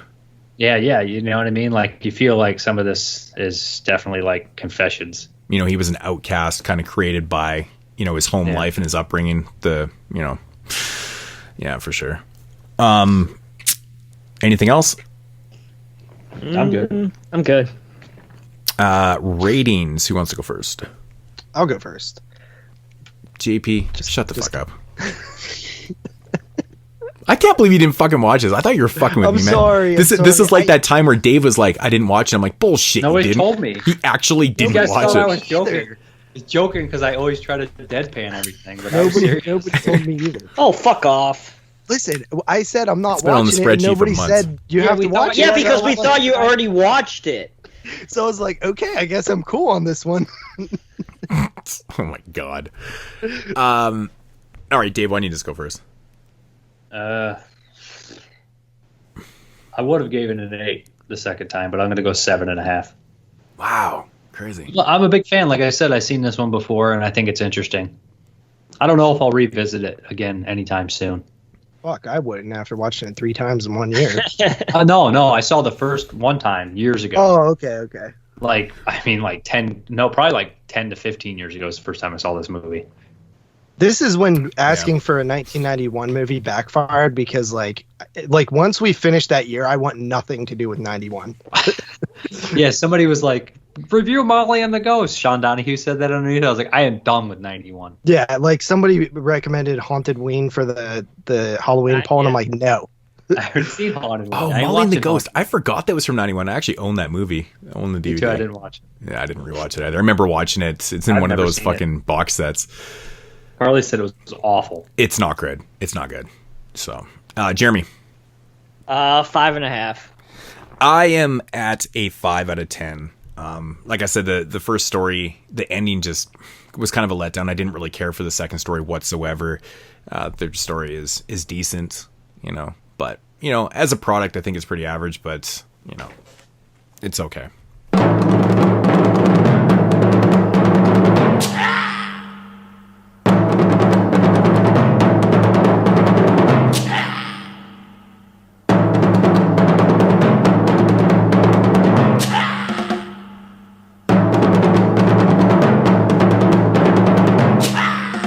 Moving along. JP watched the next one. Yeah. Right. Because we actually had to wait for an hour today for him to finish this next one. Dude, you were 2 or 3 hours late. I don't even want to hear it. Dude, I told you yesterday that I was, and it's not my fault. The wife had to work late, and I told you last night. Dude, so what the fuck? It has nothing to do with me. Well, Dave threw me off by switching the time zones. This guy's the king of excuses right now. Same time zone every time. Fucking excuse king over here. And dude, bullshit, dude, when you play basketball with a guy who's 10 years older than you, he's like a friend of yours. He's like, oh man, if my knees weren't fucked up, you know, I'd be winning. You make it sound like I was super late. We usually start at 3 o'clock my time. I'm like 5 o'clock. 2 fucking hours. And you even responded with. All use Eastern Standard Time. You even responded, oh, that actually works pretty good for me. I got some shit to do tomorrow. I didn't realize it was watch movies to watch the fucking movies I didn't watch all week. Jesus. I started watching it last night. Hey, I did extra prep. I watched 3 extra King Kong movies this week. How many? Guess what? You didn't watch one. No. He does extra prep, but doesn't prep for the actual movies. You watched 1 extra King Kong movie. You watched 2 because you just got lucky and you went to the drive-in. So shut the fuck up. You make it seem like you watched. He's like, I did extra, but you didn't do your assignment. Like, do I get extra credit? If you did your assignment, you didn't do 25% of your assignment. Going back to the intro, double fail J right there. Dude, whatever. Okay. I watched 3 Why don't you watch Poison and put as one of your 31 days of horror? Because next I only year. do stuff I own. Okay, moving along into the second bonus review here. I'm not actually sure who picked this one. I think it's Ratchet Command the same again. Guy. I honestly think it is. I might be wrong about that. His name is not on the spreadsheet again, but this is a film from 1964 called Onibaba. It's actually, well, I mean, a lot of people consider this movie to be very classic and stuff. It's actually a film I'd never seen before, believe it or not. Feels like it should be a Criterion. It is a Criterion. Oh, yeah. There we go. I always knew about this movie, just never seen this one. So I was very excited when it came up. I was like, I finally get to watch this one. In the same boat. So, 1964, black and white film. Not me.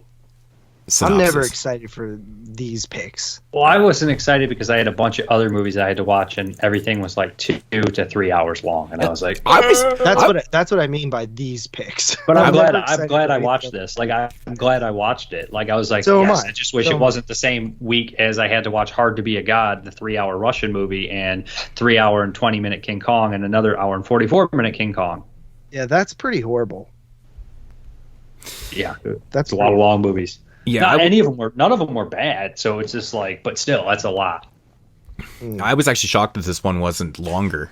It just, me too. A lot of these, me too. A lot of these. It actually went by fast. I'm not gonna lie. Oh man, this movie rips by. It didn't drag for me, which is surprising because normally when I get picks from Ratchet Command or any of those guys who give us Geno Cyber foreign 2 hour 40, whatever. Trying to make you a better person, JP. I don't want to be a better person. Well, at least you watch this one. Okay, quick little synopsis.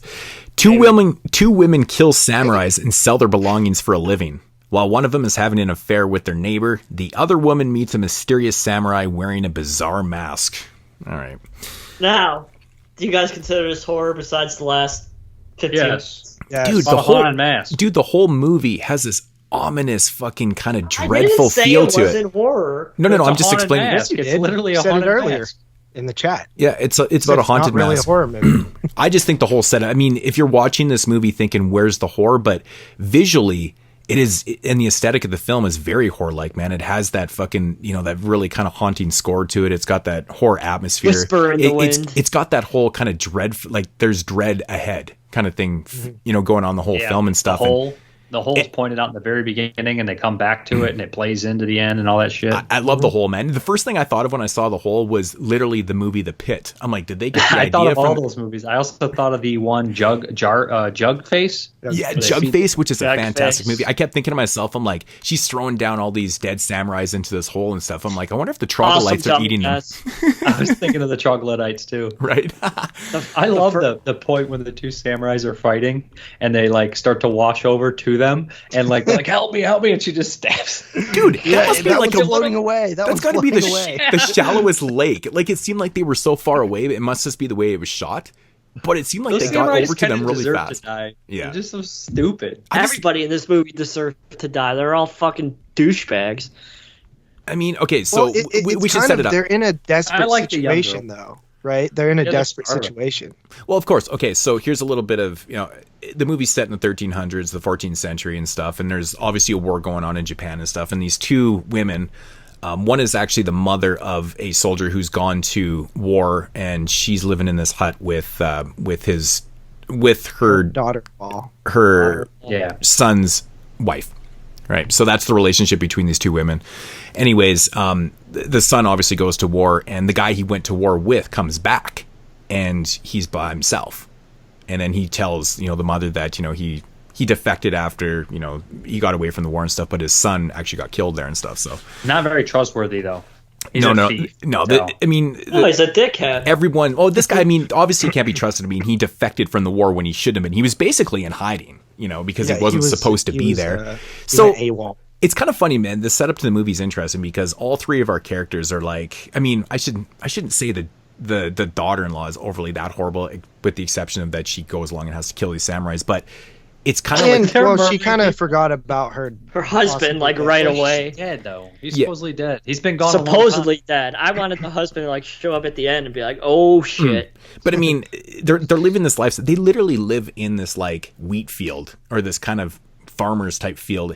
Actually, the setting is really cool. it's very eerie. Could you imagine living in a hut like that where you have this grass that extends, as high as the roof and shit? You're like enclosed in this little area and shit. It's I kept thinking snakes the whole time. I was like, this is how you get snakes in your house. You can't see shit, man. It's such a weird way of living. But of course, the way they have to survive because, the sun is gone and shit, the war, they don't have any means of making money and stuff. So what they do is they kill samurais that are kind of roaming through the land and stuff, and they take their armor and their swords and they go and sell it off to this dude that's how he makes his business. He buys all this shit and he gives them food. They basically just sell it or they trade it for food and stuff. That's how they live. So so that's kind of our and you can tell they're hungry as hell by the way the younger woman devours those birds. Yeah.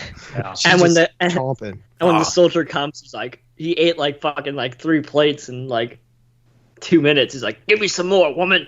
Well, he defected from the war, and I think he'd been on, he'd been days without eating kind of thing and stuff. But yeah, I mean, there's some pretty brutal scenes. There's a scene where they actually they ravage a dog. They beat it up with a rock and fucking kill it. They eat the dog. Way they do it too. It's just brutal, man. She hits it, and then the lady comes running up with the fucking like brick right away, the cinder block. Yeah. I surprised that there was nudity, this much nudity in this early of a movie. That. And Jeremy gave me shit for it. I was a little bit shocked that it was coming from the mother at first. Who wasn't that old. They just put a fucking they put straight on her and I was like, that woman is not that old. Yeah, her tits are too nice. Yeah. I was like, she looks great. But still, as a character, you're expecting this woman to be old, and she appears that she's older, but the first tit you see her on this lady.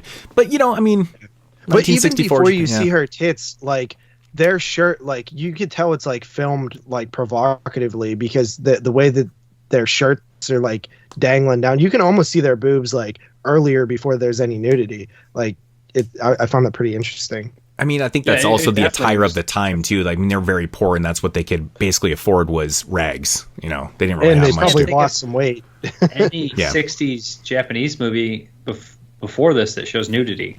I know, like some of the joys of torture movies, they have it, of course, but those are late '60s. This is what 65.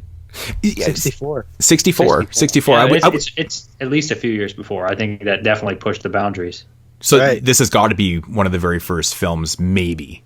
Maybe I'm not that versed in early Japanese more cinema, international type films, but early '60s does seem gone. No, I saw nudities in 20 movies before, so in Japanese movies. Oh, we're just talking about strictly Japanese. Just Japanese, because that's got to be pre-code, right, in the 20s. Yeah, so it's different. Yeah, because they've got a really interesting mindset when it comes to nudity and things like with their pubic hair and things. No, it's but not their titties, only their fucking fat.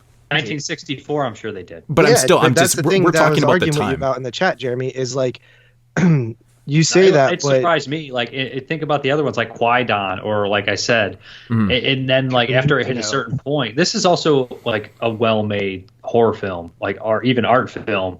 Now, the stuff like Joys of Torture and stuff, that's more of an exploitation movie and shit. So you expect it. It's bright and colored, this black. And so the movie was like nonchalant too. Like it was just like she just came out with like, it didn't like cut real close to her tits or something like that. It wasn't exploitative how it was filmed exactly. Although maybe some of the sex scenes are. I'm not 100%. I can't remember every detailed sex scene. Yeah, I felt like this one didn't feel held back by its age, which is pretty cool. I agree too. Maybe some of the filming techniques, like when she's wearing the mask and running and stuff, that feels cool. But what about? Cool. Well, that's very Japanese, though, that they like to use. They don't like to use pans and tilts and shit like that. They like to use, static. They like to use back then static camera. Japanese right especially though. There's a lot of static shots, like wide shots, where they like show them walk out of the house and the hut and stuff like that, and walk around instead of cutting. Did you see the scene where the dude starts like having a damn conniption fit on the ground? Yeah, when he's whining because he didn't get sex. Yeah. No, I actually didn't. You asked me if I seen that scene. Like we asked if I seen this. No, we skipped that scene, JP. We weren't watching it. Remember it. We skipped that scene like you skipped Poison. Yeah. Sure. No, but overall, I thought this was super interesting. I honestly was like rolling my eyes when I was like, fuck, another Quaid or something, like I'm just like, these movies that these people give us are like something I never feel like watching, but much like Quaid or whatever the hell it's called, I got into it pretty quickly. I thought it was a pretty damn good movie, especially 60s. You know, there's not a ton of great horror films from Japan that I've seen from the 60s, but I've seen a few, and this is probably one of the best. Yeah, this is a good one. I can't think of that many. It is right though. I'm having a hard time with it also. But like horror films, yeah, I know. Yeah. The mask is pretty cool too, and I like how she gets the mask. That's pretty. The mask is crazy memorable. Yeah, it reminded me of the haunted mask from Goosebumps. Yeah. I bet they stole it from this because how many haunted mask movies are there? Well, R.L. Halloween Stein 3 stole it. Yeah, I imagine R.L. Stein probably stole a lot, and we just didn't give a shit. Oh hell yeah! Yeah, Night of the Living Dead. Everything. Fucking Stephen King steals a lot. We just don't give a shit. Right. So everybody steals. No, I like the way she leads him out there and stuff, but that part's great. She rips the mask off. Mm-hmm. It's a well, if it's a curse, why does it end up coming off? Because it ripped her fucking face off. Well, that's just the whole thing. Now her face is disfigured. Yeah, she's had a demon face. She's turned into like a demon after that. Oh, that's interesting. Are you trying to question fucking supernatural abilities? This is a logical film. This happens every day. The only thing the thing I was curious about was the actual curse from where it came from, like, you know, the samurai that was wearing the mask and stuff, because he talks about how, you know, he has this beautiful face, but he's obviously being sarcastic, you know, right? Because he knows that this did. Yeah, but like, how does he know that his face is all fucked up? He probably tried to take that mask from the person he took it off of. Yeah, maybe, or something like that. Because I mean, obviously, if you took the mask off yourself and you realize your face is all fucked up, you're not putting that fucking thing back on unless there's that supernatural ability where it actually reattaches yourself to it. But you know, he's being sarcastic about saying, "Hey, I got this beautiful face" and shit like that. And it was almost like a. Do you think he meant that he used to have a beautiful face? Maybe.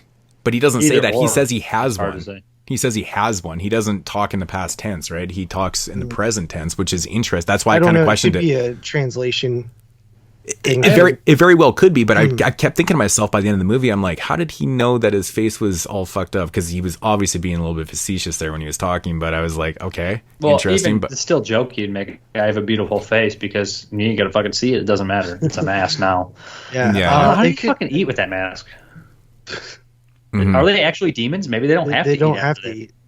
I don't know. They don't tell you everything. Well, they don't tell you really anything about the curse. It just kind of comes to her. I mean, maybe that's what her destiny was, really, because of how she was living and what she was doing with her life and stuff too, right? I don't know. Do you notice that one part when they run back to the hut? There's somebody in that place. Like, was that the guy they threw down the hole, or was that supposed to be the husband who came back? For a split second, I didn't register who it was. Towards the end, right? Yeah. Yeah, I noticed that too. Do you guys notice that? They never cut back. They never come back to him. He's crying, the daughter-in-law's. Oh, the son. Was that crying? But yeah, I'm not sure. No. It was just it was like another deserter guy. Are you sure? Because I was actually kind of unsure about that too, because it was a new face to us, and the only person that we've been introduced in dialogue would be the son. General guy, or the son, or the general who lost half his face, because his face looked all fucked up, didn't it? It could have just been the lighting too. I can't remember. Yeah, it just kind of threw me off for a split second. It happened right at the end. I was like, did I miss something? And they never came back to it. I know what you're talking about. I just, the guy that kills Hachachi. Yeah, because the dude who, Yeah, I thought he was like another like scavenger type guy because he was eating his shit. Oh, was he eating his shit? Mm-hmm.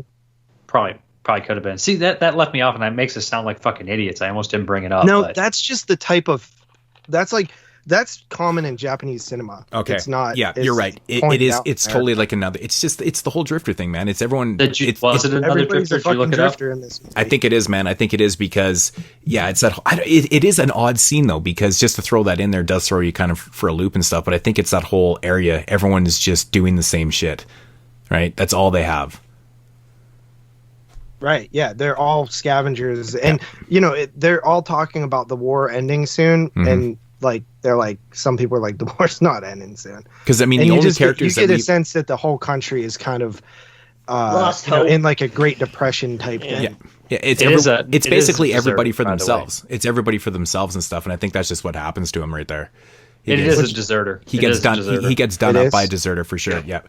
Okay. It makes sense. Yeah. I just was like, what? Because It took me a minute to remember what you were I'd never talking seen about. him. I thought you were talking about at the woman's hut. I was like, what the fuck? I'm like, I don't remember her face, and I'm like, oh yeah, I was eating his shit. Yeah, that was that's definitely deserted when he got him. Yeah, it's that whole what goes around comes around thing. You're gonna do this shit, it's gonna happen to you kind of thing, right? So right, yeah, pretty cool move, man. Yeah. Ratings? I went first last time. Jeremy, I went first last time. Shut the fuck up. I give this one 7.5. I'm in at an 8.5 out of 10. I think it was very engaging right from the beginning. I loved where it went. I loved the whole. I thought it was very daring of the mom to, after she gets that kind of demon samurai in the hole there, to go and retrieve his shit. Mm-hmm. When she's pounding in that spike, I'm like, man, she knows what she's kind of doing. But to go in that hole all by yourself, like if that rope or that thing came out, man, you'd be fucked. That's scary as shit, man. You're never getting out of that. Pounding that mochi, so Yeah. True that. But I just that part was like kind of haunting to me. I was like, man, if you fell in there, like, fuck, you're done, kind of thing. But I love the atmosphere. I love the way this movie's shot. The music is fantastic in this movie. It's very, very like that ominous kind of scary feeling to it. It's great movie. Great location too. Yeah, I love the setting. I love the setting. Even with the little dock. I can't remember. I can't remember watching another movie where the setting was, mostly in a hut in like a field where high grass. High grass, like cool. You can't see where reflecting skin last week. Yeah, I was gonna say. Well, not that high. I mean, that grass I guess is high, but I mean, this is like enclosed, right? It's very. You're isolated. You're in the middle of fucking nowhere there. Children of the Corn. Big time. 4. Man. Like that shit is freaky. Freaky to do. 4. But 5. Isaac's Revenge. That's 6. Sorry. 6. Oh, part 6. Sorry.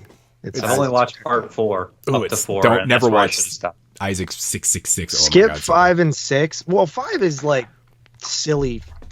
I'm only watching the first 4 ever again. It's just I might not even watch 4. Part 5 is literally just you're skipping some of the good ones later. No, part 4 is decent. Part 5 is just a straight up bad slasher movie. It loses everything that Children of the Corn had going for it. But right, but it's kind of funny. There's a new one coming out. There is a new one coming out. Oh, another roundup. Another roundup. Wow. We need to plan a roundup in 2021. Yeah, we have some catching up to do. Mm-hmm. So let's see. I'm going to go with the exact same rating as Moodz. I really liked it. It surprised me. Thought it was super atmospheric. Loved the setting as well. And the story was, honestly, it reminded you of like something that would be in like a anthology show, like I mentioned the Goosebumps episode and stuff. But I felt like there was enough there to tell a full-length movie as well. I didn't feel like it was stretched out too long. So I gave it an 8.5 out of 10. Coming in an 8. I enjoyed it. I would probably like to watch it again. It would probably go up.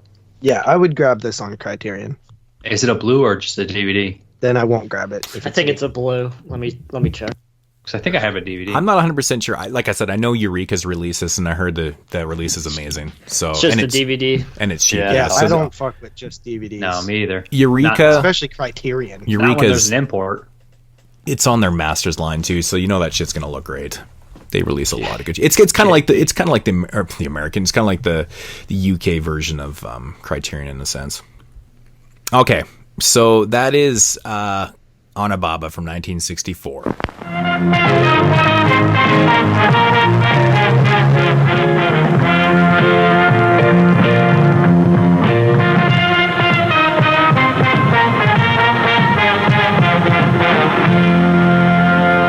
And now, our feature presentation.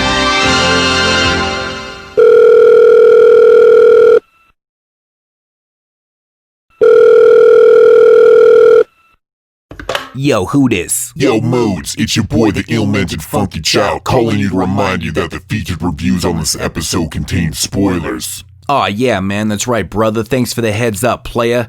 Now go back to being an unproductive asshole. Fuck you. I tell your listeners to stop being so dumb, silly, sensitive. Yeah. Okay, moving into the featured reviews here on episode 191, and this is a Patreon show brought to you by... Stand by. Jesus. So you know what, JP? Fuck you. I had it written down, but I can't remember. Dragon King. Dragon King, that's right. Is he new?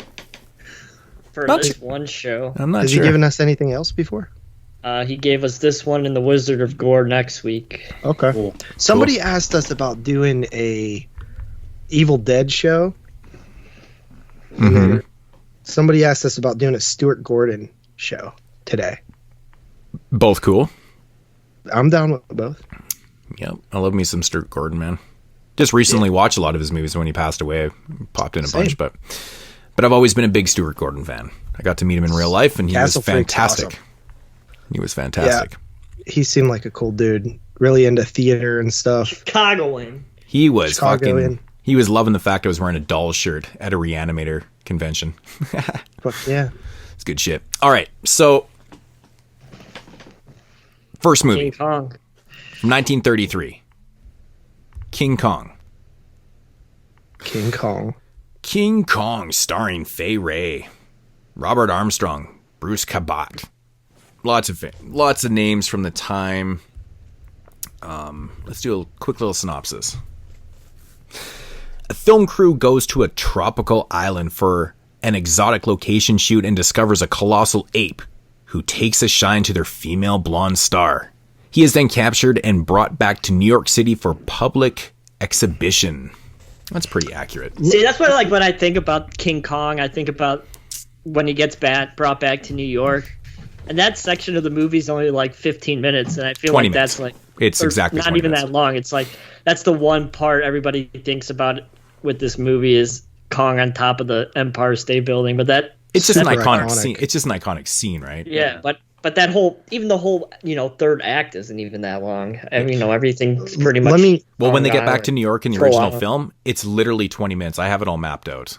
Yeah, I have it this just in movie's contrast. at a breakneck speed, man. Let me ask you guys this. Speaking of the time, so on IMDb it says 2 hours and 5 minutes, but mine was only an hour and 45. Mine too. That's the correct. Hour and 40, and then if you have depending on what 4-minute interlude. Yeah, if you have the 5 minute stupid interlude at the beginning. I was kind of annoyed by the interlude. I didn't remember that at all. Yeah, I remember I watched this Blu-ray a few years back and I was like, what the fuck? And I popped it in again. I'd forgotten about it. And I was like, what the fuck? Oh yeah, it's like 5 minutes of this shit. It's like that whole theater thing that they used to do back in the 30s. Yeah. They play this music and stuff, but then they just kind of put it into the release. It's annoying. It's like 5 minutes. Space Odyssey has. Yeah, that's exactly. It just goes on way too long, man. Kind of. I think it's like 12 minutes in 2001: Space Odyssey. It's fucking crazy. Yeah, it is, man. It's so long. But you had to wait for the acid to kick in. Well, that's before fucking acid. All right, so 68? I mean, this movie's fantastic, right? I mean, nobody here is like, that's emotion. That's emotion. Fucking picture. No. King. I absolutely. I mean, there's a lot of movies from this era, in the early 30s, throughout the 30s and stuff that are just so basic. They just. I always used to say, man, there's so many movies from this era that kind of start. They feel like they start in the middle of the film, and they run very, very short, and they just kind of start in the middle. But this one actually does have 3 acts, and it has a story and shit, and I really like it. But the thing that really surprises me about this, and I think JP's mentioned this before too, with a lot of these really old kind of golden age films and stuff, is the pacing is always shitty in these movies. There's a lot of pacing issues and shit, but this movie has fucking great pacing, man. It gives you this first act where, we got this producer that's, needs to find a face to go shoot at this location. They go out in the streets, they find somebody, and then they're on the boat and they're there within, a half an hour and stuff. It's great. And then you got this whole island scene, which is fantastic. It runs about 50 minutes. Once they hit the island, it never stops. It doesn't. Never stops. It doesn't. Right. It's about a 50-minute scene. They get there, they meet the natives and shit like that. They have this interaction with them. She gets taken, and then once they get her back and stuff, to the walls. Yeah, once they get her back and stuff, they they capture Kong, and then the 20-minute end to the movie, which is just like nonstop. This movie has great pacing. Like I always forget how beautifully done this movie is, put together and stuff. And again, it's it really definitely is a masterpiece. It's one of the best of its kind for that era, because like I said, these movies can really bog down, even in short films in this time period. And this one just does everything right. The Mummy and Dracula. The Mummy. Well, that's my point. There's a lot of classic films out there, but if you actually look at it, objectively, those movies are classic, quote unquote. But I mean, if you're comparing them to something like King Kong, this is a true masterpiece of filmmaking, in all aspects. I mean, pacing to the the characters and the acting in this movie is really brilliant, but the way they design effects, man. The effects. That's what I'm getting at. So the design in this movie is brilliant, like from the painted backdrops to like doing some of the stop motion animation and shit, like just the way they did all the effects in this. And Kong looks fantastic. Like, oh my god, this is a masterpiece. This is a clinic on filmmaking. It was such a important film too, because a lot of those techniques were being invented or perfected on the fly right there, with this being the first time we've seen some of this stuff. And, other people saw this film and were like in pure amazement. Imagine being in because I think it still looks good. I actually watched this in the theater last year. It does. And it was so fortunate to be able to see this on the big screen. It was such an amazing experience. One of my favorite experiences. I don't roll my eyes during any of the effects in here. I'm not like, that looks stupid. Like, it's not like it the looks remake. Great. and it actually, there's some brutal moments in here when he kills the T-Rex, and also one of my favorite scenes when he shakes the fucking log and they show the bodies hit the ground. For some reason, they're dummies, but they look more effective than the 70s Giallo movies. I love those movies, but those are dummies, obviously. These are like, they have some movement to them because it was like stop motion, like small figure. It just looks good. I mean, then when they hit, you're like, ugh. And then they go back and show it again. You're like, ugh. Well, either one of my favorites. It looks pretty ridiculous when Kong picks up the girl, though. Yeah, some of it. But I mean, it looks better than some of the 60s dinosaur movies that came out afterwards. Maybe it's the black and white, or maybe it's just that this was like a state-of-the-art expensive movie for the time. I don't know the budget, but I mean, it definitely had professionals doing it. And this movie inspired everybody from Peter Jackson to Harry. You know what I mean? Like, all these guys were inspired by this movie. Oh, it did enough to fucking warrant a sequel like 11 months later. Not even. I think it's like 9 months. Yeah, because Son of Kong came out in December of 1933, which is just fucking insane. That's how they did it back in the day, cheap and fast. Yeah, well, they fucking went a little too cheap and a little too fast for that one. Yeah, they did nothing on here, man. They just put so much effort into effects, man. Like from the miniatures to fucking, all blood and sweat, the rear projection scenes, like everything just works out so well in this, man. I just, every time I watch it, I'm always amazed at how good it looks. It's so crazy. It really is crazy. When you brought up that T-Rex scene, when he, snaps its jaw and then like he picks it up like kind of like Michael Myers did when he like turned his head like the dog thing where they're not quite sure, and he's like moving its head to see if it's he's like closing its jaw to see if it's dead or like what's up with it. I love that scene so much. It's like that wonder in him where he doesn't really know. It's such a brilliant scene. I've seen so many other things kind of mimic that scene in particular throughout the years later. I love the ending where he destroys New York City and he's running down and he's fucking destroying the train and shit like that. I just think about all the blood and sweat that had to go into that shit because they had to do it frame by frame. I mean, it must have fucking stop motion is one of the coolest arts ever. It always looks cool, like all the Harryhausen stuff. It's very time consuming. It looks cool. Like, even though it doesn't look necessarily real a lot of times, it looks so cool that it's fascinating. It takes a lot of hard work, and you can see it. Yeah, it's very it's very tedious work and takes a long time and shit. But I love the way stop motion looks. One of the coolest things in film. Yeah, me too. I love also the shot when they show Kong's face. It's not stop motion. It's like a big animatronic. He looks. They do that with the hand too. Some like when she's in his hand. It's just like they built a fucking giant hand. I have a question that a lot of people have about the King Kong movies. Now, a lot of people that love Kong call him a monster, not a gorilla or an ape. And it's some of the other movies that Kong was more portrayed as a gorilla, especially the 2005. Like, whatever you say, he's just a giant gorilla. He's not. Yeah. I guess technically he's a monster, but do you think when they originally made this, they wanted to have Kong be a monster, or was he more of like a large gorilla? He's a monster. Yeah, you think so? Yeah. Or do you think their intent was to make him a giant gorilla? I think they intended to make him a monster. But there's T-Rexes. Now, those T-Rexes No, look I off, too. don't- None of the dinosaurs Those are on monsters too. I think he was intended to be a giant gorilla. But history says him as a monster now because he doesn't look like a gorilla. Well, I think he's monster. I think Like, he's I'm portrayed as a thinking it is monster. like- I think he's portrayed as a monster because of how the natives Yeah, he perceive is, him in the yeah. movie. Right, because I Right. think Yeah, but you know what I because mean, he's because he's a monster to the natives, so he's a god to the natives. He is a god to the natives. yeah, but I mean he's also potentially really dangerous too, right? I mean they Yeah, offer but he they offer protects they them. offer Aren't all him gods things dangerous? they offer him things, because they're not really too sure about, how he's going to react and stuff. I mean, he's different. He's huge and stuff. So yeah, he's a god, but in a sense, he's kind of a monster, I guess, in that sense. But I think the way You know we're what I'm supposed to saying, perceive him like- as he is this kind of godly, huge gorilla. I don't know. think there's a either or, right? Yeah, He's a giant ape people that is that- a monster. Argued with it that they didn't like the other Kong because he wasn't a monster. He was a giant gorilla. And I just think that's absurd. Like, it's like, who gives a fuck? What? I know in it's Son different. of Kong? No. No. Because Son Nobody of talked Kong about is it. just. I just like think that he's big ape. he's a giant Yeah, gorilla, you know man. what I'm saying? Like, yeah, like I think that initially he was supposed to be a giant gorilla, but his design had made him different. Like they were saying that he's not shaped like a real gorilla, but it's also 1932. Yeah, like how I think detailed their are they going to intentions be? Was to make him a giant gorilla. I just thought you meant like the things he's doing is like a monster. Yeah, No, yeah. he thought like the Frankenstein monster, where it's like an actual, not supposed to be a Monster. gorilla. He's supposed to be something else. But is a giant gorilla a monster? Because it doesn't. I mean, is a T-Rex a monster if you don't have a documented form what the fuck it is? You know what I mean? Right. I mean, the cool essentially, thing about gorillas, right, is they were considered a like mythical creature until like the early the late 1800s, I think.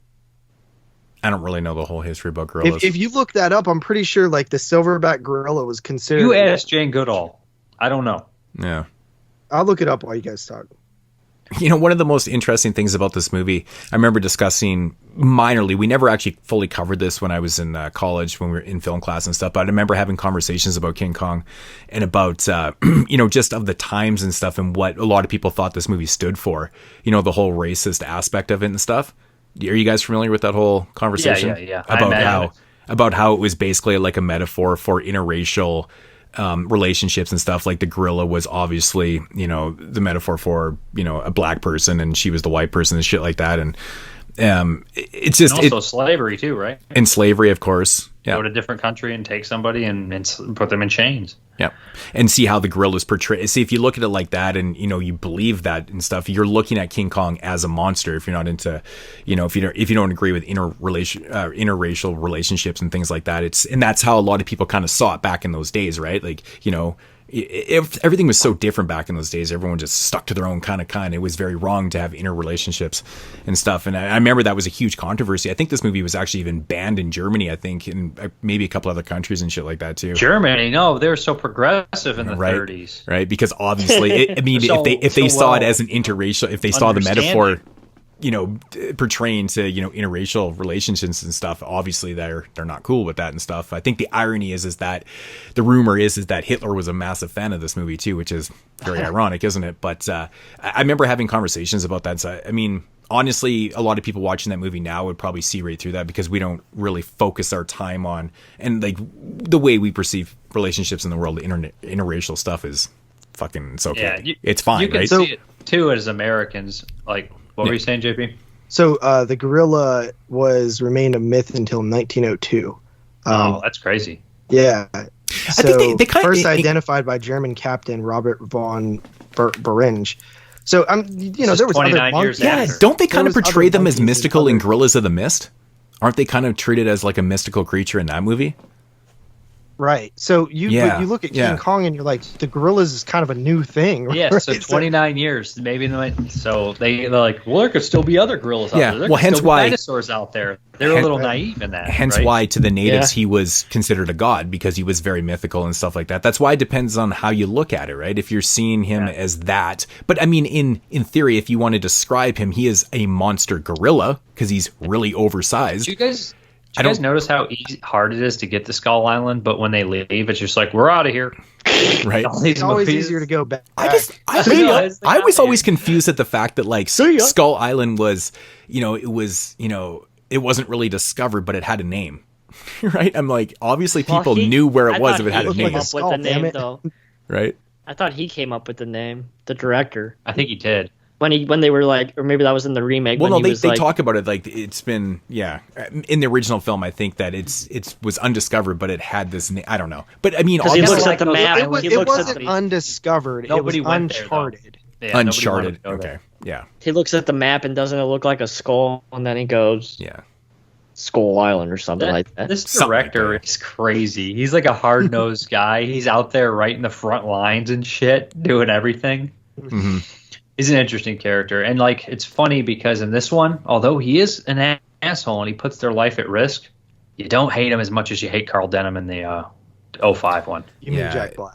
Yeah, that's Carl Denham. Because it's so miscasted. It's ridiculous. He's Jack Black. It's just so miscasted. We'll get to that later on the miscast. I'm not 100% sure. Like, I'm going to come in a lot different on that remake than you guys. I kind of like the the aspect of even back in this day. I mean, directors and movie producers were always kind of considered to be kind of slimy and creepy and shit like that. And this guy just accentuates that theory a million ways to the sun. Right? It's just crazy. Like, this guy doesn't give a fuck. He just wants to get those shots, and people are dying and shit, and he's still trying to film and stuff. I love that aspect. It's great.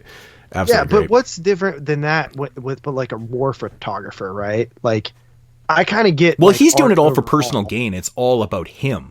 It's all about his progression in the film industry. He doesn't give a fuck. He doesn't even really care how the film. He wants to be known for this person that shot this footage and got all this. He doesn't give a fuck about anything but himself. It's very selfish. It's very selfish, and kind of what they're saying too. Well, I think you even see that when he brings Kong back to New York. He only cares about it for himself. That he's going to make a lot of money. He doesn't really care about what's the ultimate demise is going to happen. Well, he obviously doesn't care about right and wrong, because you would never take Kong out of his fucking and there's a lot of that's an awful thing that we did anyways. We'd go to different places and take animals and bring them back to the zoo, and you get older, like you start to think about the zoo and you're like, zoo's kind of fucked up. I kind of don't like the zoo. Dude, I know that sounds people, you're a pussy. It's mad fucked up. No, I've mentioned this before. Kids there to see it, but I also at the same time am kind of disgusted. Like, I feel bad for animals. I've mentioned this many times, even on the show. It's like a pet bird. How much I hate zoos. I've hated zoos since I was a kid, because I don't like seeing animals from different countries locked up in our zoos, just to pay to go fucking take a look at an animal. I just fucking think it's disgusting, man. I hate zoos. I understand it, and I think it's gross at the same time. Like, it is. It's good for kids, though, to learn. And that's exactly what my point is. But they're preserving the animals that may not those are survive. Different. And some of those. You know what just drives me fucking nuts, man? And you hear about, like, these killer whales that die in captivity and stuff, and then they're like, oh, they make a big deal out of it. Like, oh, this one's baby didn't die, because they're actually bred. Like, they're not going to survive. Did you ever see Blackfish? And they, no. But then they go out and capture another one and bring it in, and it's like, well, what do you fucking think's going to happen here? Like, these things are free roaming creatures. They can't live in captivity. Like, sharks can't live in captivity. Right? They can only live so long. Right? And that what cracks me up is when people are talking about the gorilla that got shot. They're like, Harambe, people don't care. I'm like, if anybody gave a shit, it wouldn't have been in the zoo in the first place. Exactly. That's why I fucking hate zoos, man. I agree with shooting that gorilla, though. I mean, you had no choice at that point. Yeah, but the gorilla never should have been in that spot in the first place. No, but I'm just saying, like, you think about it. Like, at the same time, it's like, if you really cared, fucking gorilla probably would have been at some, like, other place, not in a zoo. Right. But some of those species, they, like Jeremy was saying, like, they are trying to keep them alive because of overhunting and shit like that. Well, that's different though. I'm not talking about, like, preservations. Like, kids do grow appreciation in the animals. They grow appreciation from the animals from being there. Yeah, like Steve Irwin's zoos and stuff like that. Like, those seem pretty legit. Well, yeah, some animals are injured and they can't go back to the wild. Of course, right. There's definitely circumstances where it's But back in the 30s, they were just like doing this. They were driving someplace, picking some animal that didn't belong, one of a kind King Kong. In a circus. Yeah, fuck that. Yeah, in fact, honestly, they all should fucking have died. Tiger King, right? I mean, there's that whole social commentary with, I mean, if the metaphor of the gorilla is, a black person kind of thing, and taking him away, and just for white gain and shit like that, right? I mean, there's that whole thing. There's that whole conversation. Yeah, so it's just so fucking wrong. You gotta feel sorry for the monster, right? Great line of Universal horror movies like Frankenstein or Creature. You have sympathy for him. Mm-hmm. That's right. I kind of don't like the black allegory thing there. No, because it's a monster, right? Well, that's what they're portraying. Black people are monsters. Yeah, but that's what they're trying to say. Well, like I said, it was like a whole metaphor, JP. On a lot of people when this movie first came out, they thought it was a metaphor to interracial relationships, right? The ape portraying the black person in white and stuff, and that was that whole thing.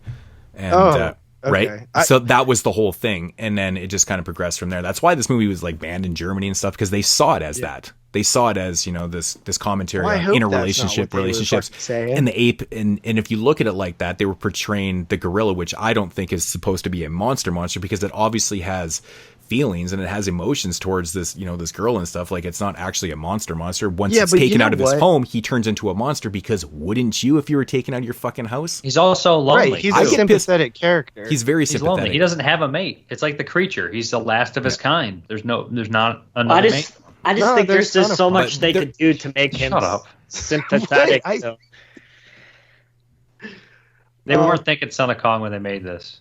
I just think they have a lot more ability to make him more sympathetic in the next movie than they do in this movie. I just think they really accentuate the emotion. Too much. I'll tell you what I will get to that. I agree. Yeah, they go over a little bit overboard with the emotion in this one. In the remake. Go overboard with the romance, because it's here in the first one, but it's fucking cringy in the remake. The remake is this. Peter Jackson has been obsessed with the 32 King Kong his entire life, and he's thought about it day in and day night. So when he got a chance to make it, he dove into every little crevice and expanded upon it. Some is good, some is bad, some is indifferent. So and I can see the love in that King Kong. So yeah, I can too. Oh, me too. I can totally see it, man. Guillermo del Toro did it better. There is a lot of positives to that movie, but there's a lot of cons too. With the creature from the Black Lagoon.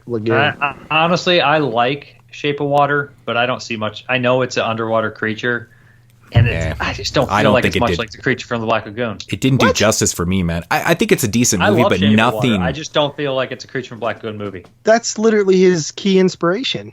Yeah, it's a key inspiration, just like Return. I'm not saying he remade Creature from the Black Lagoon. Yeah, it's a key inspiration, but we're talking about a direct remake with King Kong 32 and 05. I love what he did. But it doesn't feel like the Creature from Black Lagoon to me exactly. It's definitely, he wanted to add in some obvious messages in there about intolerance and, Russian spy shit and stuff like that. It's a cool movie. Mm-hmm. And he had to expand upon it if he wanted to make it an epic, but it doesn't feel exactly like the Creature story to me. Well, let's wrap this one up and go into 2005 King Kong, because I'm pretty curious. JP said it, not me. What? No, I don't. I'm sorry. I mean, whatever. It's up to you guys. Yeah, if you have more to say, I'm all for that too. Anybody? I just mentioned maybe Fay Wray was in, I think the year before, Dr. X. Have you guys seen that one? A horror movie. Pretty weird kind of horror movie. And actually, I don't know. The funny thing about that is that this movie actually took about 8 months to complete. They shot it over 8 months, and a bunch of the actors like Fay Wray and stuff, she actually went and did 2 other full movies in the time she was filming this one, and actually that's one of them. You ever seen it? Yeah, I have seen it actually, and that's one of the movies that she shot and completed while doing this movie, and then they came out at all these different times and shit, and it's like King Kong comes out so much later and shit. It's so weird. But yeah, it's a weird franchise. When was she a movie star? When was she a movie star? Like after this or before this or during this? I would say this was probably the movie that made her a big star. Okay. Yeah. Okay. Yeah. It's a weird franchise because it's really like not that you don't have as many movies as you would think, considering how big the first one was. And 2 are remakes, so. Right. Yeah. Like, look at the Godzilla films, right? Like there's a fucking million of them. Yeah, but that's different. Toho just, whatever. Well, Toho made King Kong movies too, bro. 2 of them. but only the Godzilla one and then the sequel to that or something. Yeah. But no, it's just a little different. I mean, because Toho owns all the Godzilla movies and King Kong does not, so it's not as easy. Well, do you think new King Kong's going to beat new Godzilla? Who do you think's going to win? He should. I don't think there'll be a finished fight. No. It'll be like, yeah, of course they're not going to finish the fight. They never do, except for Freddy versus Jason. I still think Jason whooped Freddy's ass. Physically, of course he did, but then people are like, he's still alive. It's like, I don't know. They never made a sequel. We won't fucking know. Well, they say he winked, and I'm like, yeah, but his head's severed. Yeah. Like it's in the dream world. It's like, okay, whatever. It's like trying to argue the end of Nightmare on Elm Street. No, it makes sense if you shut your brain off completely and stop thinking like a human being.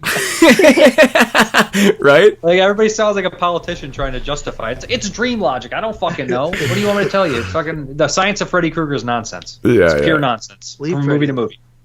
I love Freddy, but it doesn't make any fucking sense. That's why it's a horror movie. It's dream logic. You don't love Freddy's Dead. It's okay. It's subpar.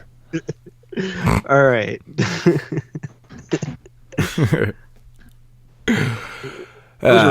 Good stuff. Who's going all first? All right, let's. We all know it's a 40 out of 40. Let's move on. Yeah, I'm at 10. I got no problem. I've already rated it on here before. You know, this movie, it's a 10 out of 10 for myself also. I mean, the one thing about that I won't lie, that I think that the remake actually does a lot better is the whole native, the native scenes are obviously a little bit more vicious and crazy in the remake and stuff. But this movie kind of bugs me because like the actors that they got to play, you know, the natives and stuff are just totally not like native people. No, they're just random. They aren't in fucking the remake either. They're all like not even the same. They just don't even match. Well, but they look, like but they look more, people that look the most but they look and more native and indigenous than, you know, in the original one. I will say that they definitely do that. I mean, Jeremy, didn't you rate this a 9.5? Yeah, I changed it to 10. I had a 9.5 too, actually. I mean, yeah, well, fuck you. These movies, I'm fine with a 10. I'm fine with a 10. I was 10. I was 9.5, 10. It like the open, like the when they get to the island and they see the the natives and stuff, and they're supposed to be like these cannibals and shit. It's like this. It's kind of like it just instantly reminds me of like Cannibal Holocaust. I'm like, this is like a prelude to that. But obviously, the jungle adventure film for sure. Exactly, man. In 1933, you couldn't actually do what they might have been thinking and stuff. But who knows? But at least Peter Jackson did a little bit. He made it look pretty vicious in the remake and stuff. But it's kind of the only gripe on this film I have. Is just the look of the natives is just like, oh man, it just doesn't look great, but everything else in this movie is just so well done, from the effects to the cannibals. You know what I love about this movie that not a lot of people talk about is the music. The music is fantastic in this. It doesn't have like that fucking library music and stuff. It's got original score and shit. It's awesome. Really good stuff. Really, really good stuff. It was beauty who killed the beast. But I just, again, going back to the pacing, this movie has 3 perfect acts to me, man. I think it's great. Never drags. Faux show. We give it a perfect then? Yep, yeah. I'm 10. I'm fine with that. I mean, what do you rate something like this? Historically, it's one of the greatest horror films of all time. It might be the finest horror movie of the 30s. One of them. If this movie just has so much replay value because of the pacing. You know, it's a 100-minute movie that just fucking flies by, and it's easy to watch. Super entertaining, and like, you know, there's nothing in this movie that just overextends its welcome. You know, it's great. Well, what I told Carly when we saw it in the theater, I leaned over to her like towards the end. And I kissed her. I was like, because we watched Dracula recently too in the theater, and I was like, you know how like last week I said, or you know, before that Dracula was good for the 30s. I was like, this is good for now, and it really is. King Kong is good for now. It's not good for the 30s. Frankenstein's good for now too. Frankenstein is too, yeah, but. And Bride. You know, a lot of those films are dated to me, and they're, you know, good for when they came out. But King Kong is truly one of the rare circumstances that it's good for now. Like, this movie plays great now. Yeah, it doesn't get old. How the hell did Carly only give it an 8? It's the first time watching it, right? Probably. Oh, I think I saw this one on TV the first time. I think it was just on TV one day when I was a kid and I watched it. This is one I can't remember when I first seen. Honestly, it's just I think I first seen it in maybe like a Joe Bob type thing, maybe on TV as a kid. I can't remember. Remake time. All right, we're not doing Son of Kong. Fuck off.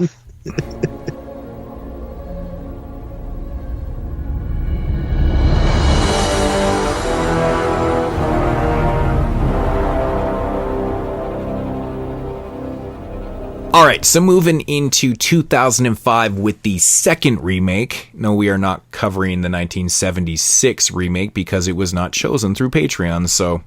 He tried to ask us to do that one too, I think, and I was like, bro, honestly, we would, but these are already so long. Right, yeah. And so, actually, yeah, and we should note that we actually all watched the extended cut of this, so it's actually 13 minutes longer, and it runs in at 3 hours and 20 minutes, and of course, King Kong from 2005, directed by legendary Peter Jackson. That's an epic. All his movies are epic, dude. You know, this movie... you were saying before, like, last year, you're like, epics don't come out anymore. Well, 2005 though. I mean, this is 15 years ago. Yeah, but he just said all his movies are epics. I mean, up until this point, all the Lord of the Rings were epics, and this was an What epic. has Jackson done recently? The Hobbit movies. Movies. Hobbit 2 and 3 didn't have any passion. Well, the first one. Well, that's had where it. his epic started, because I wouldn't say The Frighteners is an epic. But No. What are you talking about? Meet the Feebles is a goddamn epic. yeah, man. I mean, those are some good shit. But King Kong 2005, very, very interesting cast. We got Naomi Watts, who plays Anne in this, which I actually think is cast perfect. I think she fits the role great. Naomi I'm good with it. Jack Black plays Carl Denham, which I think He thinks perfect. is very universally. I think it's actually some of the worst casting I've ever seen, especially in such a big budget movie. And like, you know, I don't know what the fuck they were thinking with this. We got Adrian Brody, who plays Jack in this movie. I feel like Peter Jackson lost a bet or something. It's weird. It's weird casting, man. We got Colin Hanks in here, who plays Preston. Who else is in this? Kyle Chandler, Andy who plays... Serkis is the shit, dude. Andy Serkis is Lumpy the chef. Oh yeah, Andy Serkis. We got He's Kyle the best. Chandler, who He's the plays best. Bruce Baxter, which he plays like the movie star of the time and stuff. Kyle Chandler, I like. He's him. funny. He's actually quite good in the role. He's actually perfect for the role. Is funny. Yeah. So But some we of the should have casting mentioned is. the horrible I like when thing. he draws the he puts the comb up to his mustache. And we have Andy Serkis, bro. He plays I every already said fuck. that 20 Yeah. minutes ago. Yeah, I totally missed that. But yeah, actually, that Pay part is goddamn fucking. attention. Someone totally vandalizes his posters, and then he's like, "Oh yeah," and puts the fucking comb up to his mustache. He's like, wait a minute. It's good shit, man. It's good shit. I don't need to read a synopsis because I just did. It's the exact same one, Except twice as long. except for actually more than twice. Is as it long. only twice? So just okay. No, So it's- let's just do a very, very quick contrast in, you know, the original to this remake. So the original film runs about 140 minutes, right? So in the original film, they get to the island within the first 30 minutes, you know, and then they're on the island for about 80 minutes, which makes sense. And then the third act, you know, they get back to New York and runs about 20 minutes. Right. This movie is crazy. It's basically the exact same movie. There's not really a lot of changes whatsoever. So it takes an hour for them to get to the island. So that's already double in time. I think they are on the island for, roughly... It's most of the movie. It's about 90 minutes. It's about 90 minutes, and then they get back to New York, and it runs about 50 minutes, which is crazy long. Crazy long for that, comparatively to the original film, which is essentially the same thing. Island being 90. Oh, of course. But when they get Kong off the island, they go back to New York, it's 50 minutes. It's almost an hour. And it's... I like that too. I It's only think the beginning suffers though.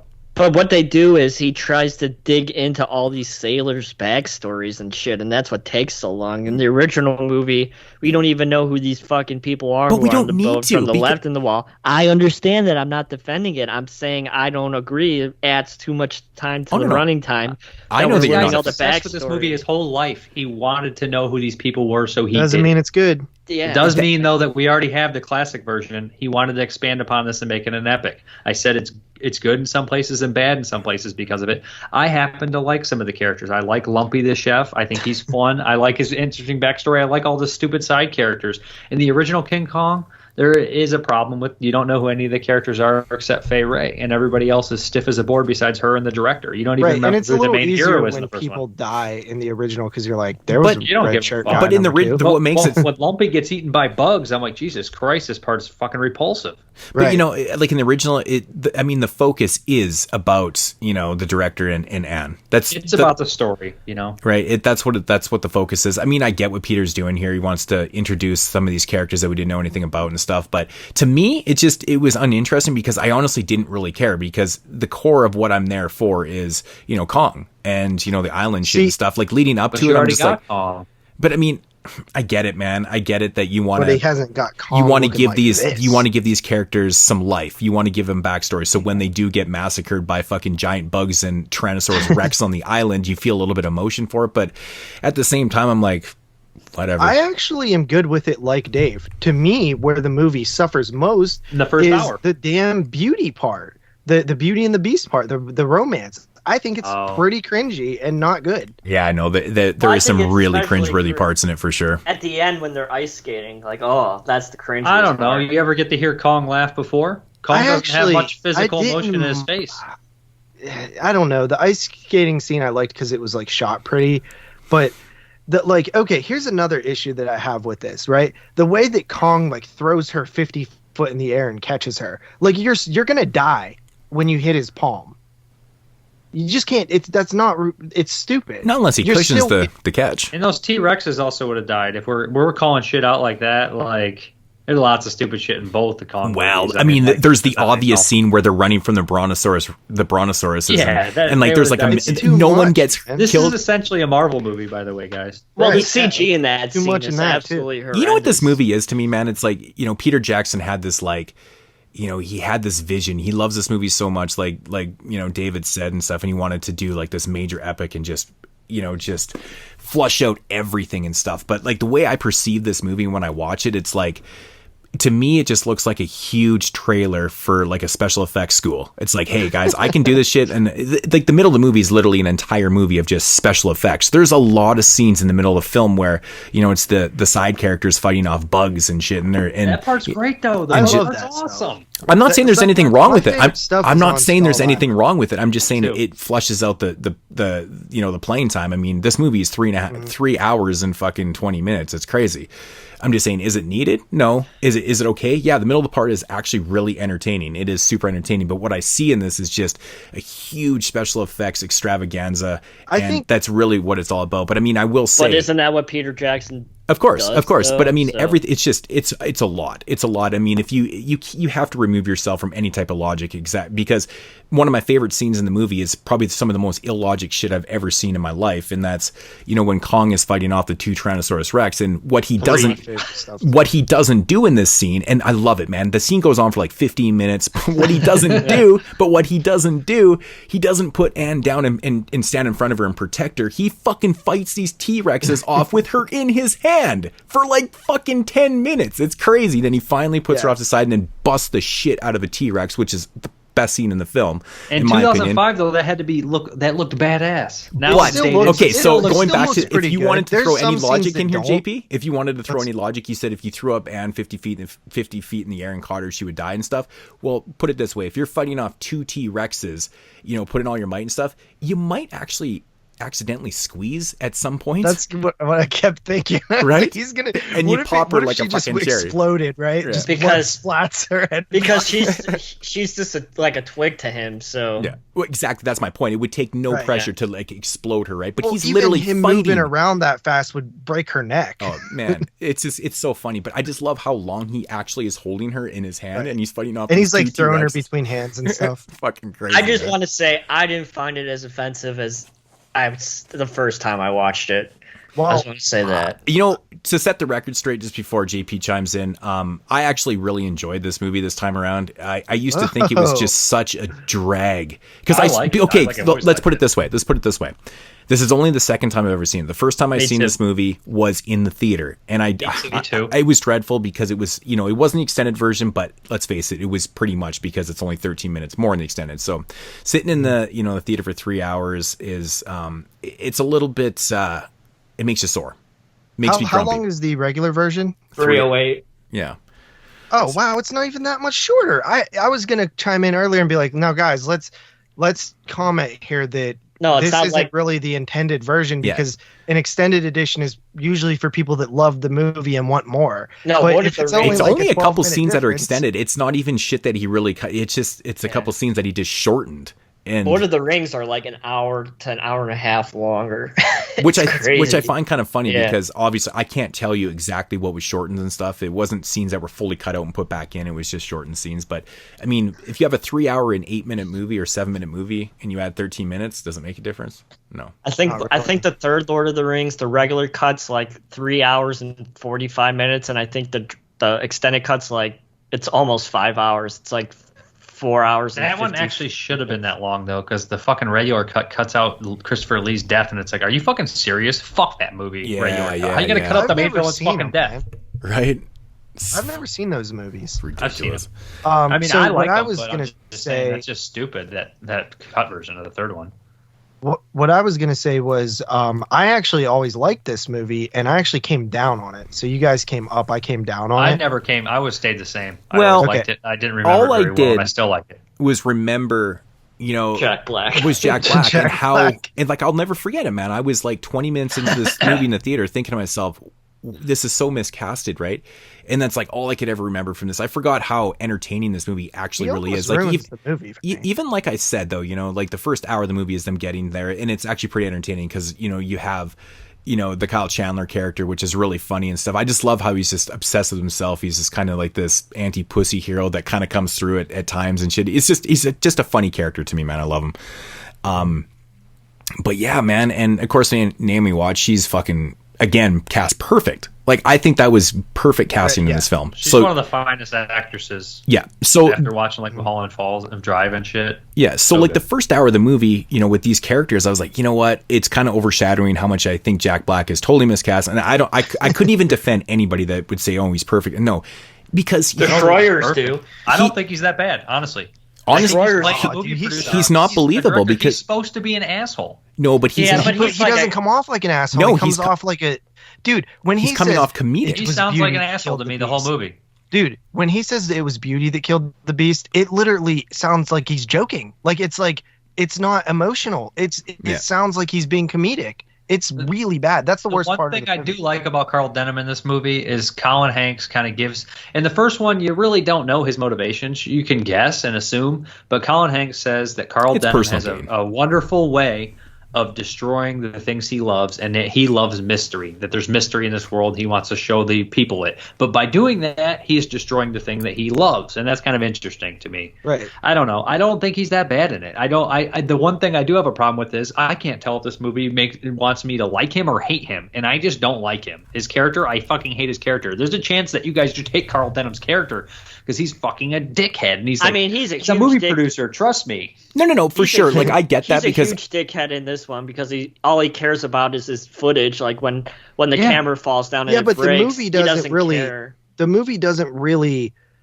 It puts him in like a funny good guy light at the same time. So I don't think so. I never liked him. Yeah, no. See, he comes off comedic right from the beginning to me, man. Like it's just, it's the way he's portrayed, like the way he's saying his dialogue and stuff. Like even how JP brought up, you know, the beauty killed the beast line at the end. It just doesn't sound good. Like it doesn't sound genuine, man. It sounds like he's fucking joking.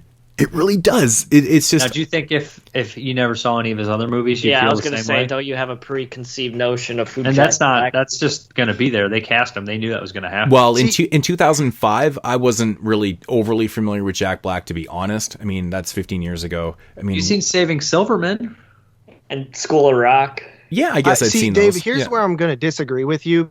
Like, not disagree with you. I'm not saying it's a tremendous performance or anything. I'm not saying No. I mean, like, here's where I'm going to say that I do think that I would still not like it if I saw him. I don't know if I would. I have no idea. See, I don't really.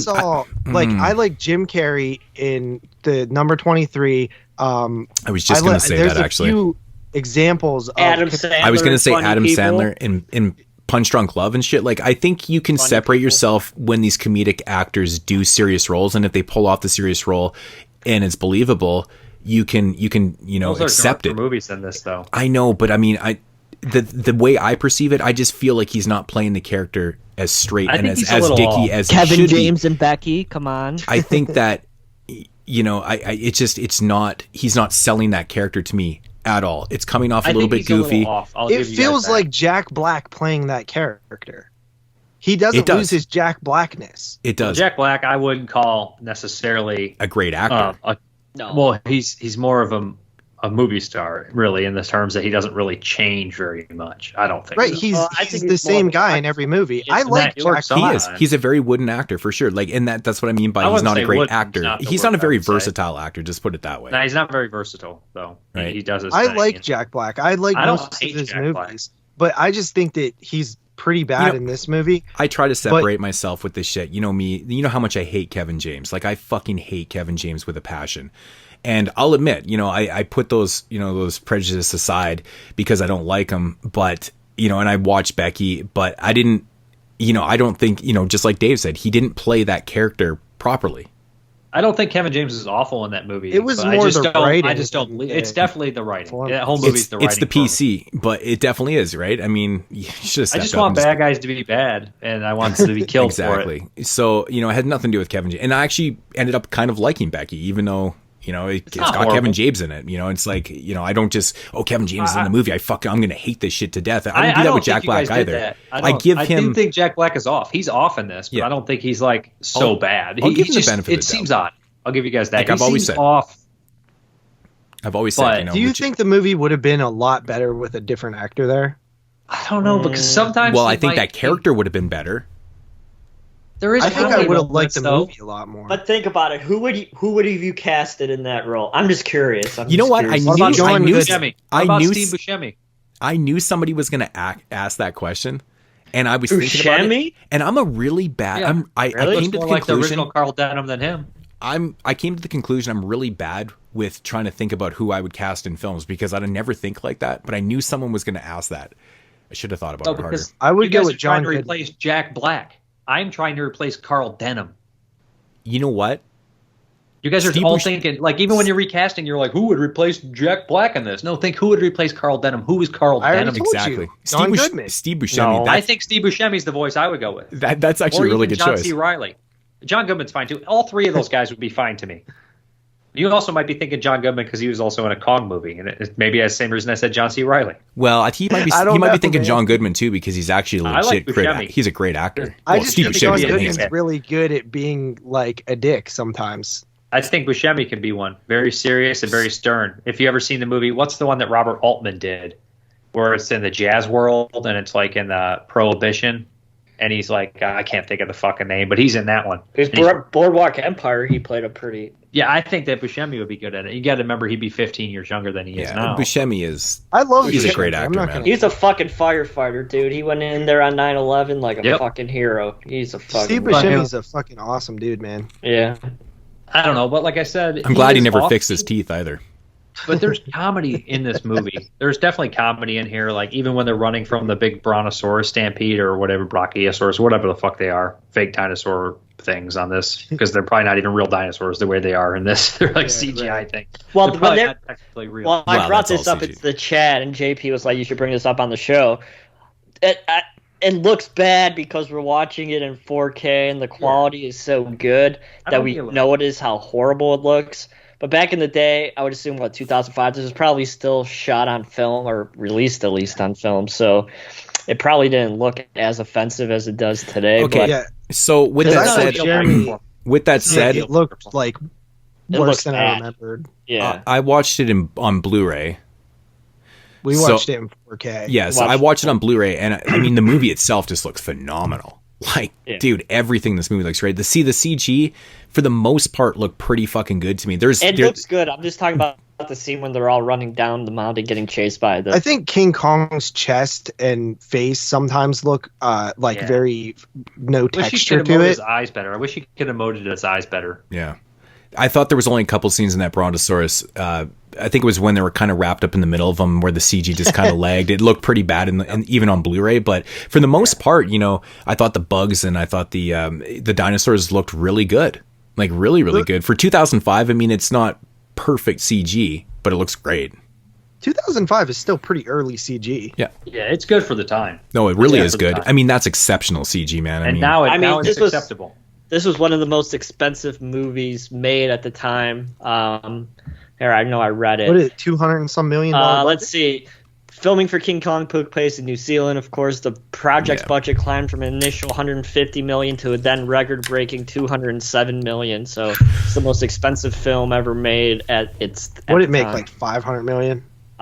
It underachieved at the box office, but it was still the fourth highest-grossing film for Universal at the time ever. And Underachieved, but it's the highest. It underachieved. It's underachieved because your fucking budget is so big.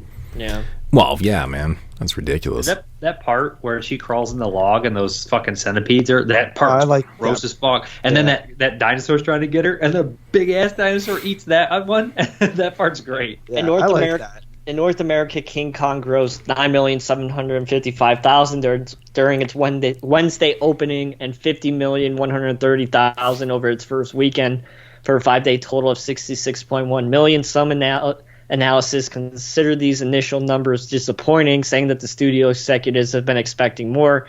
The film went on to gross $218 million in the North American market and ended up in the top 5 highest-grossing films of the year. The film grossed an additional $344 million at the box office, bringing a worldwide total to $562 million. And then on home video release, King Kong sold over $100 million of DVDs in the largest 6-day performance in Universal Studios history. King Kong sold more than 7.6 million DVDs, accumulating nearly $194 million worth of sales in the North American market alone. As of June 25th, 2006, King Kong has generated almost $38 million from DVD rental gross. And in 2006, TNT/TBS and ABC paid Universal Studios $26.5 million for the television rights to the film. So it did all right. Times have changed because nobody gives a damn about that anymore. No, that movie made a lot of money. It made it definitely did not underperform. Yeah, you said JP was like, it made $500 million. You're like, it underperformed. Then he went through, it was like, it made $562 million. Yeah, well, if the budget was $212 million, you double that for marketing. I mean, it still made $100 million. Yeah, when is $100 million like underperforming? I just don't for understand. Universal. Yeah. For that kind of movie, for that fucked kind up of on the first weekend, it was bad, but it grew. Yeah, but still, you're still gaining $100 million. How's that bad? For the studio, for their investment, it's considered bad. If they're profiting $100 million, how is it bad? The way you read that, you said the first weekend, because it's projected to do a lot more. That's why it's considered a failure. The first weekend, it didn't do well as they thought, $66 million. But after a while, it picked up and it made way more than its money. So I bet it was fine. Or Peter Jackson would be fucking directing Meet the Feebles Part 2 right now. But no, so I think that like the Skull Island stuff is the most interesting to me. I think the very final on the tower, I actually think it's pretty good. It's like they take the original and make it look way fucking better. Obviously, I think that they handled that for terms of like scene for scene type thing pretty well. Mm-hmm. Yeah, I just think there's some cringeworthy shit in this, man. Like the scene where Anne is kind of like dancing around and doing a whole pile of hokey things on the cliff there. Yeah. With and then he gets mad when she stops, and she stern mothers him. She like scolds him, and I'm like, get the fuck out. I know. Of here. It just seems like that happens too. I mean, it's just so cringe, but it just happens so quick. I understand, like when you're scared, you kind of do things like that, or some people sing, they do things out of character, man. It's just the way people act and stuff. But I just felt like it's so cringe, man. Like she starts doing, like the walk like Egyptian thing, and I'm like, what the fuck is? They set that up. She's a vaudeville person. That's the only way she could do. She was an entertainer, so she figured, I can't reason with this monkey. I'm going to try to entertain him.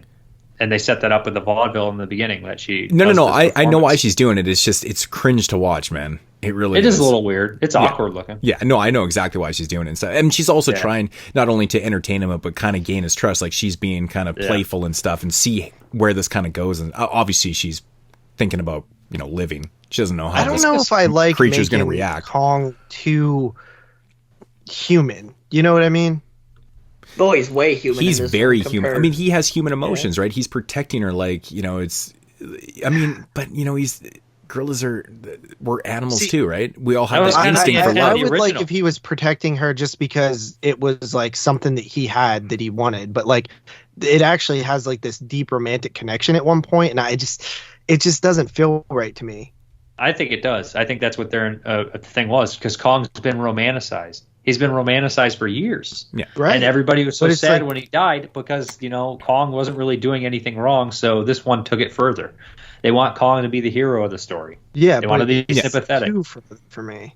I think it's basically a romanticizing of the monsters. Like, if you were to remake Frankenstein in this, you would literally cry when Frankenstein was killed, too. I mean, they bring the emotion level to like a fucking. They a turned it love up. letter. It's a Spinal Tap 11, man. It's crazy. It's a love letter. Spinal Tap. This one goes to 11. This one goes to 11. Best thing ever. Make this one turn higher, but it's 11. It's the fucking best part ever, man. So good. Yep. One thing I was actually missing he's from romanticizing these monsters, man. He loves them. Yeah. One thing I was missing from this movie is I always think it's very iconic, at least to myself. It's a very memorable scene from the original film where when they get back to New York and Kong escapes the exhibition and he climbs up the apartment building and reaches in and grabs her, and that I love that scene. I absolutely love that scene and shit, but that's not how he gets Anne in this. It's just, I don't know, it just seems kind of like it was missing that, kind of thing. So I don't know. I don't know if it's iconic to other people, but I just always love that scene where he climbs it. It looks good, man. He's kind of peeking through the fucking window and he reaches in and shit. I love that, man. That's a great scene I thought was missing from this. I mean, considering the movie is very kind of by. You wanted to add time to this movie? Well, no, they could have did that instead of him throwing over train cars and having a fucking hissy fit everywhere. But it is what it is. Well, I just missed that scene because it's one of my favorite I did scenes. the first time, I didn't, but me, I still like Opera House more. Definitely was the more original doesn't do nothing. I was definitely more comfortable watching it this time in the comfort of my own home. 3 hours and 20 minutes is a long time, but. Yeah, your ass hurts in the theater. I was there that long. I was entertained, man. I took it for what it was. 24 hours. 15 years ago when I watched this, my mind's a lot different, than it was 15 years ago. I was, in 2005, I was Paranormal Activity. I was angry because of all the remakes and shit. We discussed this earlier. I was pissed off. I was a pissed off horror fan right into Fangoria and talking nonsense. No, there's always something weird with like certain films where I don't feel like they're necessarily like remakes in the traditional sense. Like a lot of the old stuff, right? Like Invasion of the Body Snatchers, it just feels like a new adaptation. It doesn't always feel like a remake to me. This Same one thing really kind of does. goes with King Kong. And any sci-fi you can remake for some reason, and any classic horror monster, as long as it doesn't suck balls, you'll be okay. Well, it's like when you look at The Blob. You look at the original film and you look at the remake. They're two totally different fucking movies. Wait. I want to hear JP talk about The Mummy. Come on, JP. Dude, fuck that. I can't stand how all those sequels are. They're just all the same. No. I'm talking about Tom Cruise Mummy. Oh, you It's what? really hard to make a good Mummy movie, okay? The Mummy is the hardest one to make a good movie. 99 Mummy is the best one. What? The other thing I'm What do really you mean, glad what? that Peter Jackson did in this movie, though, is the fact that he actually did set it in 30s New York. Skull Island. Yeah. He didn't modernize it, because that kind of I'm just. a fan of that. I think for that's sure. really it's awesome. It's really really good. So Another reason why Jack Black didn't fit. yeah. He didn't have any type of. He didn't feel like his dialogue or his accent was of the time. New York looks good. Looks really good. It's a $200 million movie. I'm also Better not a huge fucking fan look of Jamie Bell. I don't really care for Jamie Bell. I think he's miscast all the time. Yeah, Jamie Bell sucks. I agree with He that. sucks. Yeah. He fucking sucks, and he pissed me. I didn't watch that new Fantastic Four movie because they cast him as Ben Grimm, my favorite superhero, and I was just like, he's Ben Grimm? Might as well fucking know what the fuck are you guys thinking? Dude, I Grimm? gave up Where's on Ben Marvel Grimm? movies so long ago. Oh, Yeah, I don't. I watched the last one. I love me some DC animated movies though. Fuck. I'm Great not stuff. big into them, but I was interested. I haven't watched them religiously or anything, but here and there they're fun. But I was interested in the Fantastic Four because the Thing was my favorite, Mm-hmm, mm-hmm. And I'm like, even Michael Chiklis was a good casting choice, even though the movie wasn't good. So I was like, oh yeah, he's fine. But then they're like, Jamie Bell. I'm like, get the fuck out of here. I was like fucking 5'6". I don't know. So- Fuck that. Got anything else? Nope. No, I mean I don't really have much more to say. Me neither. Yeah. I think it's my turn to rate. Is it first? Think so. Sure. It is, yeah, dude. Like this one to me, I've always liked it. I've seen it once when it came out, and it really did really impress me in 2005. I was pretty young, and I remember the scene with him fighting the dinosaurs. I just thought was like the coolest thing ever because, it was really a big step up in special effects movies. And, it's like a blockbuster. It's like Jurassic Park or something, you know what I mean? And it has dinosaurs, so it's really like Jurassic Park. But I was really into it. And then I watched it again when those like Walmart comic book steelbooks came out on Blu-ray. I picked it up, and I thought it was still pretty good. This time watching it, honestly, the Jack Black thing never really bothered me, but I was really young and I didn't really notice stuff like acting as much back then. And then hearing Moodz talked about it, I actually thought I was going to go in and end up defending Jack Black because everybody says, sometimes when everybody says something about someone being miscast, I sometimes think that they're going overboard on it. This was not the case for me. I really did think he was completely miscast. I think he's kind of pointless in the movie. You mean Kevin Bacon as Freddy is not going to be overcasted? No, I think that would probably work.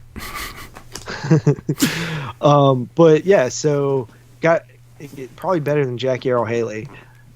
So I think I'm going to come in at a 7.5 out of 10. I was at like a 8.5 when I look back at my rating from like 2012, but dropped about a point.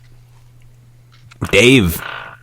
Yeah, I'm gonna get made fun of for this, but I don't really care. I mean, the movie emotionally it impacts me. I like the end. I think it works. I know a lot of people don't like this movie. Maybe it's just I'm a big Peter Jackson fan, and I don't love every Peter Jackson movie. Like I said, I hate Hobbit 3. I think it's a piece of shit. Not Hobbit 3. I said Return of the. I said. Yeah, I'm talking about Hobbit 3. I don't like Hobbit 3. I like it. He's like, yeah, I'm talking about Hobbit 3. But I should be talking about King Kong. I shouldn't be fucking talking about Hobbit 3 anyways.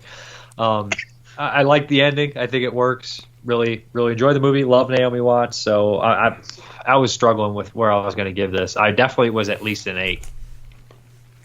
Go 8.5. Fuck it. I mean, like some of the stuff you guys pointed out was annoying, and I don't love fucking Jack Black. I feel like sometimes he's good and it works in the scene, and then other times I'm just like, I don't know what the fuck I feel about this. Like it's iffy. It's just real. It's real iffy for me. You know what I mean? And I don't hate him in other movies. He's just weird in this role. Like I said, I like all of his movies that I've seen pretty much except for School of Rock. It's strange. That's like his best movie. I hate it. That's actually probably one of the ones I do like. Yeah. Pick a Destiny is where it's at, man. Yeah. You hate School of Rock. It's like his best film. All right, what about Jeremy? you two? So Peter Jackson, very revolutionary filmmaker, as we talked about. The effects in this movie, Lord of the Rings, he always tried to break grounds. He shot those Hobbit movies in high frame rate, so all the bullshit that he likes to do. So, this movie's impressive. It looks nice and all that kind of stuff. Like I said, I didn't find it as offensive as I did the first time. So I'm giving it a 6.5. 6.5. There is some things I do like, even slightly better in this movie than I do in the original, and I think the original is like a 10. I've mentioned it before. I love the whole viciousness of the natives and how they are portrayed as like, hardcore, kind of cannibals and just nasty, man. They look kind of scary, actually. They do, man. that whole scene right there where they kind of capture them and shit like that and they steal Anne it's really great, man. It's just, it kind of adds some fear and some horror into the film, and I think it's just shot really well, and it just the whole aesthetic and look of the cannibals just looks awesome, or the natives, whatever you want to call them. Love that scene. It's really, really great. It's just, this movie's nonstop action, man. Like the whole middle of the film is great. Like I said, it's like it almost seems like it's a trailer for special effects school or some shit like that. It's just non-fucking stop. But, the problem I have with a movie like this, being kind of an epic adventure type movie is that, at the end of the day, even if I really, really love this movie, it has like zero replay value for me because it is so fucking long. It's not something you're going to sit down and watch every like 6 months. I watched it in 2 days. right? Like, I mean, I just can't do that. And for me, for somebody that likes to rewatch their favorite movies and stuff, like, this is something I'm not going to sit down and watch for a long time because it is so damn long. Even though, you know, upon my second watch, I've come to the realization it is a pretty damn good movie. It looks great. I think, you know, there is some missteps in casting. I think Naomi Watts is perfect. I think Jack Black is the polar opposite and totally miscast. Adrian Brody's okay as Jack. I mean, I think he kind of fits it. I mean, I don't really love Adrian Brody that much. We'll talk about that when we get to Giallo. I thought Colin Hanks was kind of an odd choice too, but he works. But Kyle Chandler kind of steals it for me as Bruce Baxter. I think that's great casting. I love that character. It's pretty fun. You know, it's just such a damn long movie, man. I mean, there's some comedic moments in this thing, and I think even though I like the whole emotional attachment that Anne and, you know, Kong have and stuff, you know, at times I feel like it is done a little bit too over the top. I mean, you get it in the original one. This one kind of takes it to a different level. You do feel a little bit different and stuff, but like I said before, I think it's kind of a misstep that they didn't use the apartment scene and things. But overall, I was very, you know, kind of surprised at how much I really enjoyed this, you know, for a movie that was 3 hours and 20 minutes. I was kind of dreading watching it last night, and I didn't start till late because I was waiting to watch Big Brother with the wife, and I didn't get to watch Big Brother because the fucking channel was fucked up. Go believe it or not. Really? I mean, did you end up watching it? I haven't seen it yet. We're going to watch it tonight. Do you have CBS All Access? No, I don't have the All Access, but I'll just watch it on the fucking PVR or whatever. But anyways, yeah, so I didn't get to watch. So I didn't start this till late. So I didn't finish it till like 12:30 last night. But to my amazement, it was trash this season. No, the season's actually pretty good. Really? But the movie actually flew by for me. I'm not gonna lie, it actually ripped by, and wow. I was surprised. For 3 hours and 20 minutes, I was like, "Holy shit!" You know, this is crazy. Like, and I was thinking to myself too when I was just about done. So I'm like, when was the last time I watched a 3-hour movie? And I'm like, holy fuck, it was like 2 weeks ago. I watched Blood In, Blood Out again. I was like, you just don't watch 3-hour movies very often. And of course that movie rips by too. But it's a good movie. I'm not gonna lie. I'm actually really surprised, dude. I'm happy. I thought I was gonna be the only one that liked this. I really did. No, I actually really kind of got a new appreciation for it. I mean, I understand what Peter Jackson was doing. He really showcased his love for this, and you know, he flushed out a lot of characters what wasn't done in the original one because, you know, like Dave said, he wanted to know, and I like that aspect of it. It's just you could tell he used to think about the movie and be like, wonder what would happen. Yeah, wonder what the cook was like. Yeah, or like wonder what the was in like the crevice of that crevice. And I can just imagine where his mentality was with the natives and the cannibals. He's like, you know, in my vision, they're a lot more vicious. Like if they're gonna go and steal, like Dead Alive. Yeah, if they're gonna go and steal Anne and shit, man, they got to be vicious. You know, they got to almost kill Jack and shit like that. Carl and some people hate how he portrays the cannibals in his movies and the tribes. They say it's racist, like in King Kong and Dead Alive and shit like that. But how is it racist? I don't know. In this movie, it's just you can't portray natives because it's racist if you do. Well, they're just like stereotypical from like old movies.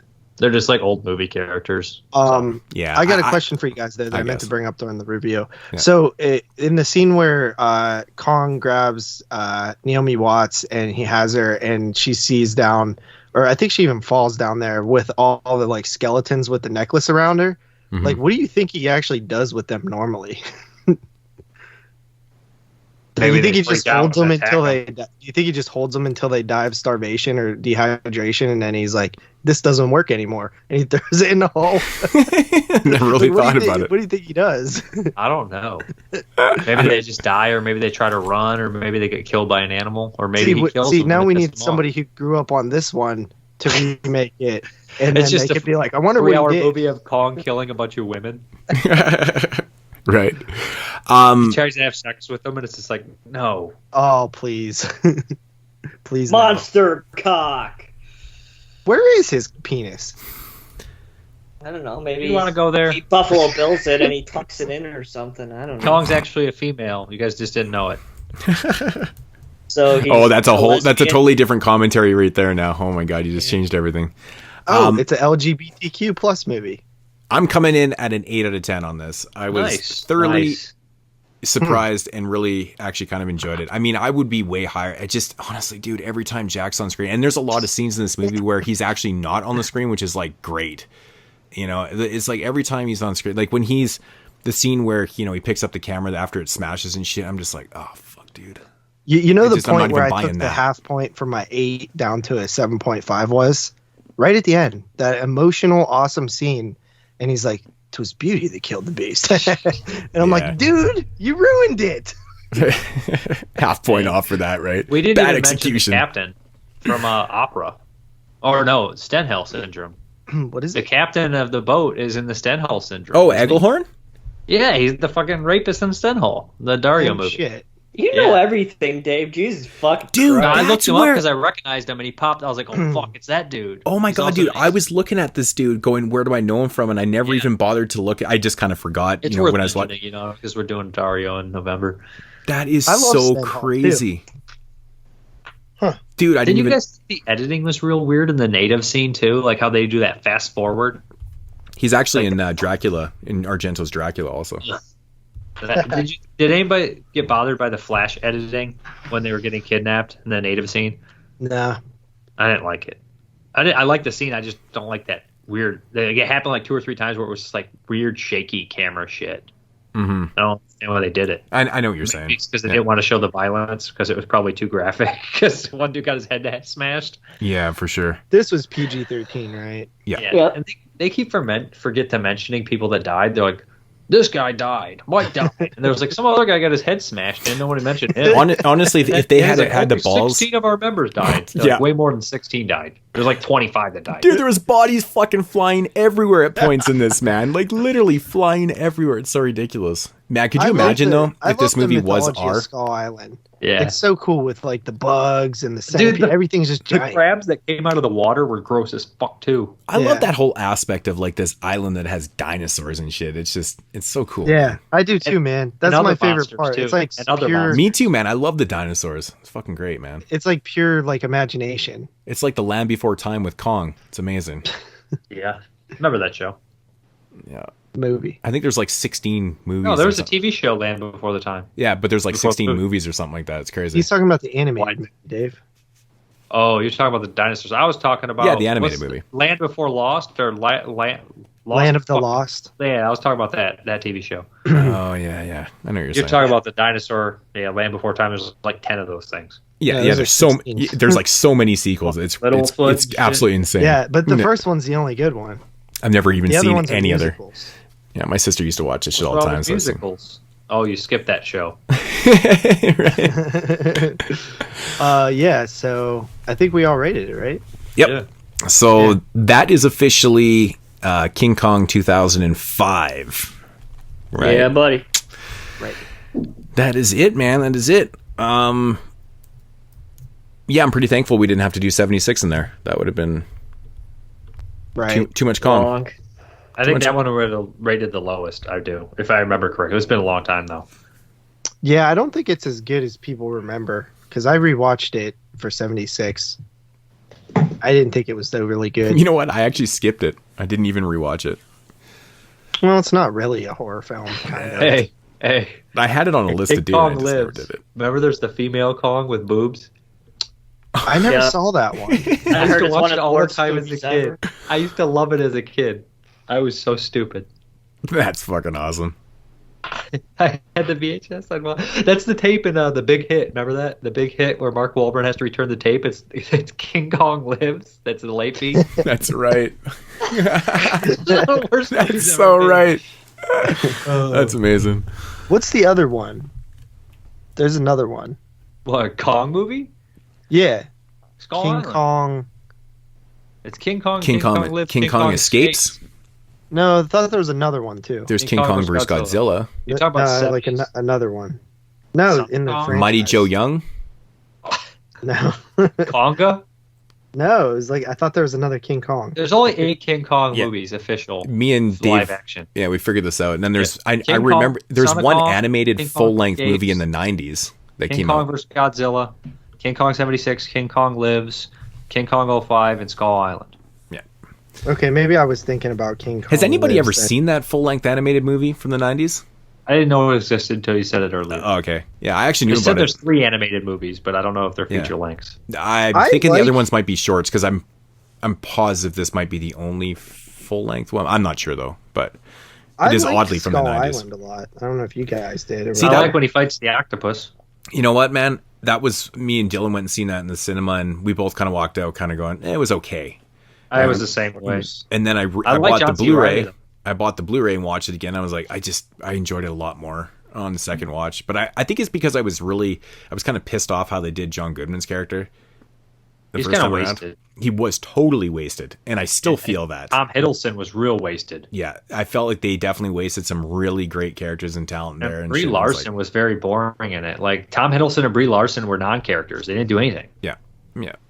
Missed and all the soldiers didn't do nothing either. John C. Reilly stole that movie. Fucking big time. Absolutely. Without him, that movie, I would have even liked it, I don't think. Yeah.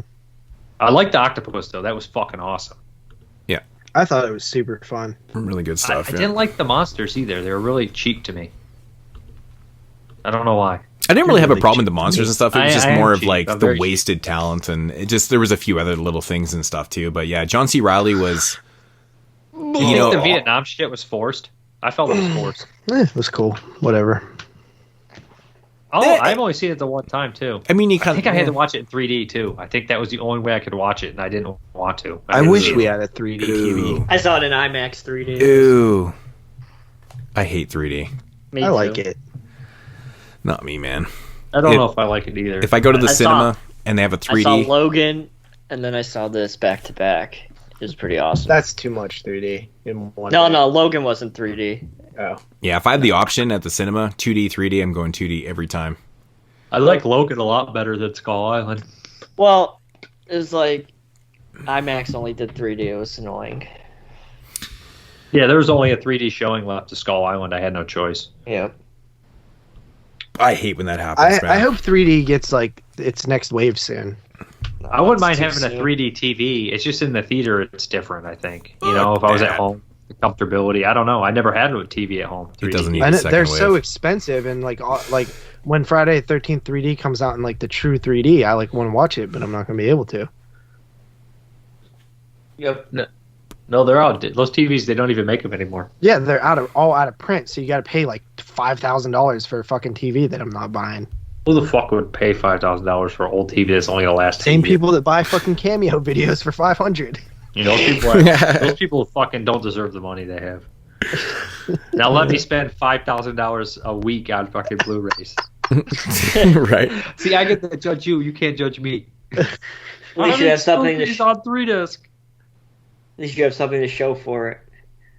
Yeah, they got a shout out from Gary Busey For $350.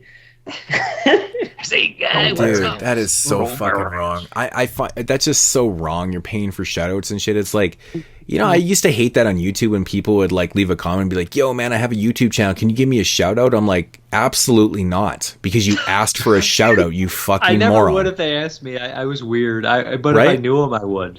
Well, I would give out shout outs here. Shout-out videos You know, for people you that don't I like. exactly. You don't fucking ask for a shout out. I'm like, fuck, man. Especially if you don't know who the person is. They'll be like, "Hey, man, give me a shout out." And you like look at there and they have like one video and it's of them like walking through like Kmart. Like, here's me looking at the X-Men toys at Kmart. Like, what do I show you out for? It's the same fucking You're guys. in X-Men toys at Kmart, bro. Check out KKK Mart. That's a bad name. It's the same But you know fucking what I mean? guys Like, that in their videos they leave links down to like their PO boxes and stuff, and they say in their videos, yo man, if you got doubles or anything you don't want, send it to me. yeah. Are you fucking kidding me, dude? Like, Or people be like, "Oh, you got that extra movie? Can you send it to me?" It's like, you live in fucking Australia. It's gonna cost me $13.50 to ship this 50-cent DVD. Fuck off. I still have remember when I people was doing an update ask one me time for and shit. I was like, I think I already own this. And I got a comment and they're like, "Can you send me that?" And I'm like, "I don't even know you." Yeah, like dude, I want to give it to one of my friends, mate. I had someone ask me for the 88 slipcovers because they know I take them off the releases, right? I never keep them on. And they're like, "Oh, can I have that?" I'm like, "Dude, I don't fucking know you, man." No. No. Like, right? I want that to sound cute. I want that as a sound cue. And every time somebody says something I don't like, it's like, or do you want to move to the next part? Like, it's getting old. Oh man, morons. Outro. Is it time to You go? call us morons? No, I said they are morons. for asking me for shit, man. I get asked for stuff literally all the time, man. It's so crazy. When a homeless person asks you for $1, you're like, I don't fucking know you. Well, no, usually I respond as, are you fucking kidding me? It's 2020. Nobody carries money on them. Yeah, I don't have no cash. Jeremy does. Jeremy's the fucking asshole that comes to my hotel and is like, I want to pay cash. And I'm like, he's like, do you take traveler's checks? Man, there's a lot of places right now that have signs up that saying we do not accept cash. Like, when would you can't do that. When would you ever? That's illegal here. Yeah. Technically, that's illegal. Chicago. No, listen, it's a federal law. Technically, that's illegal, and you could get in trouble if you don't take cash. It's all due to the restrictions of COVID, though. It's a special circumstance. It's not like it's a normal thing. You can't complain in Chicago. You just get shot. Yeah. Listen, when you pay cash at a hotel, the fucking person has to do it like a drop, and it sucks. I hate counting money. I don't want to touch it. Get the fuck out of here. Just get a fucking card. Paying cash all the time. I had 2 people in a row, and I'm like, and they don't have cards, and we don't accept people without cards. And I'm like, you can pay cash, but you need a card on file that clears for the whole room. And they're like, well, what's the point of paying cash? And I'm like, exactly. We don't want people paying cash, but you can if you want. Exactly. Because guess what happens when you trash this fucking room in the middle of the night with a sledgehammer? They're going to charge your credit card. Right. And if you don't have it on file, then I can't charge it. Or I don't have a credit card. I'm sorry, you're a fucking ex-con, bro. Yeah, somebody came in and he needed a card.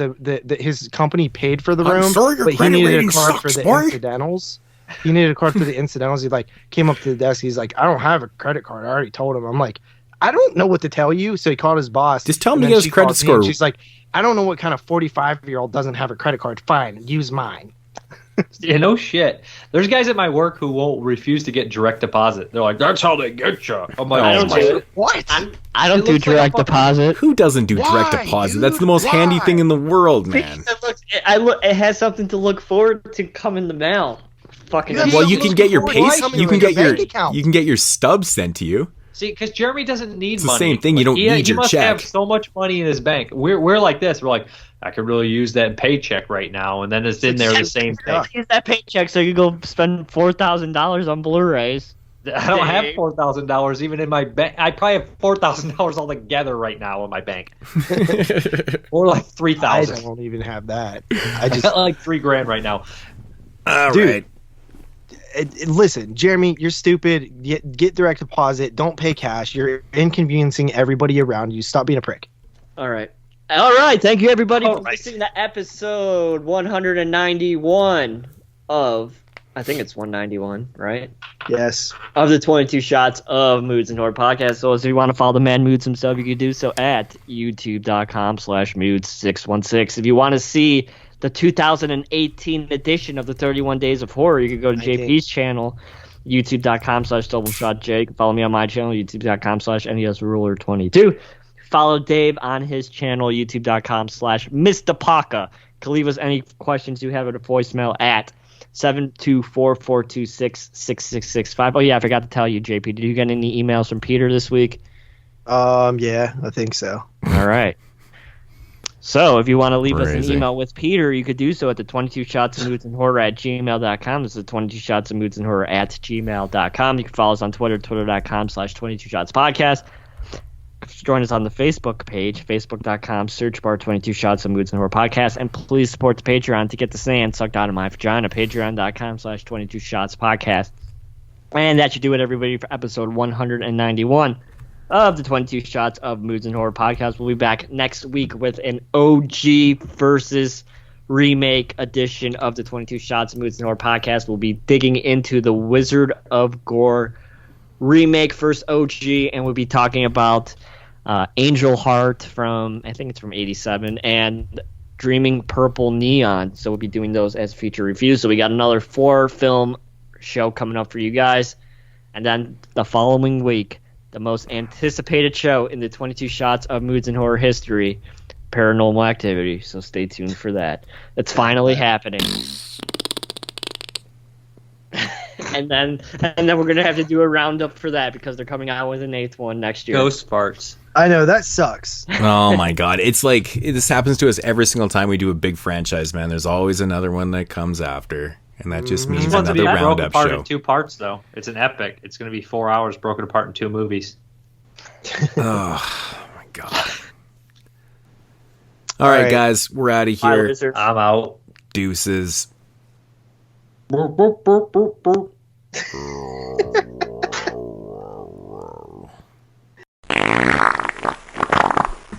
JP, what? When you said it's like a Goosebumps episode, immediately when you said Goosebumps, what popped in my head is that shitty opening song of the show when it goes by the dog and it's like, no, but it's like, roof, roof, roof, roof. Come on, that shit's iconic, bro. That fucking glowing eyes. I was like, oh, roof, roof, roof. That DVD set's pretty expensive now. Damn it. Marks to the fucking theme music. I don't trying to think be scary, but they know it's for 8-year-olds. That should be a meme when you're trying to be scary, but you're for 8-year-olds. It's no Tales from the or fucking Are You Afraid of Dark? Swing, like just fucking spooky ass swing. Dude, Are You Afraid of Dark's opening is the scariest thing ever made for children ever. Not ever, but it's scary. Watch Mother Drew's Rock Rhyme and then get back to me. I'd say The Gate. Do we count The Gate for children? Oh, Jason posted our last week's show. Cool. Great, thanks. Okay. Why you gotta sound Finally? like Nice. Well, he did it on Friday. All right. That's sweet, man. That's sweet. That's sweet. I feel like shut up.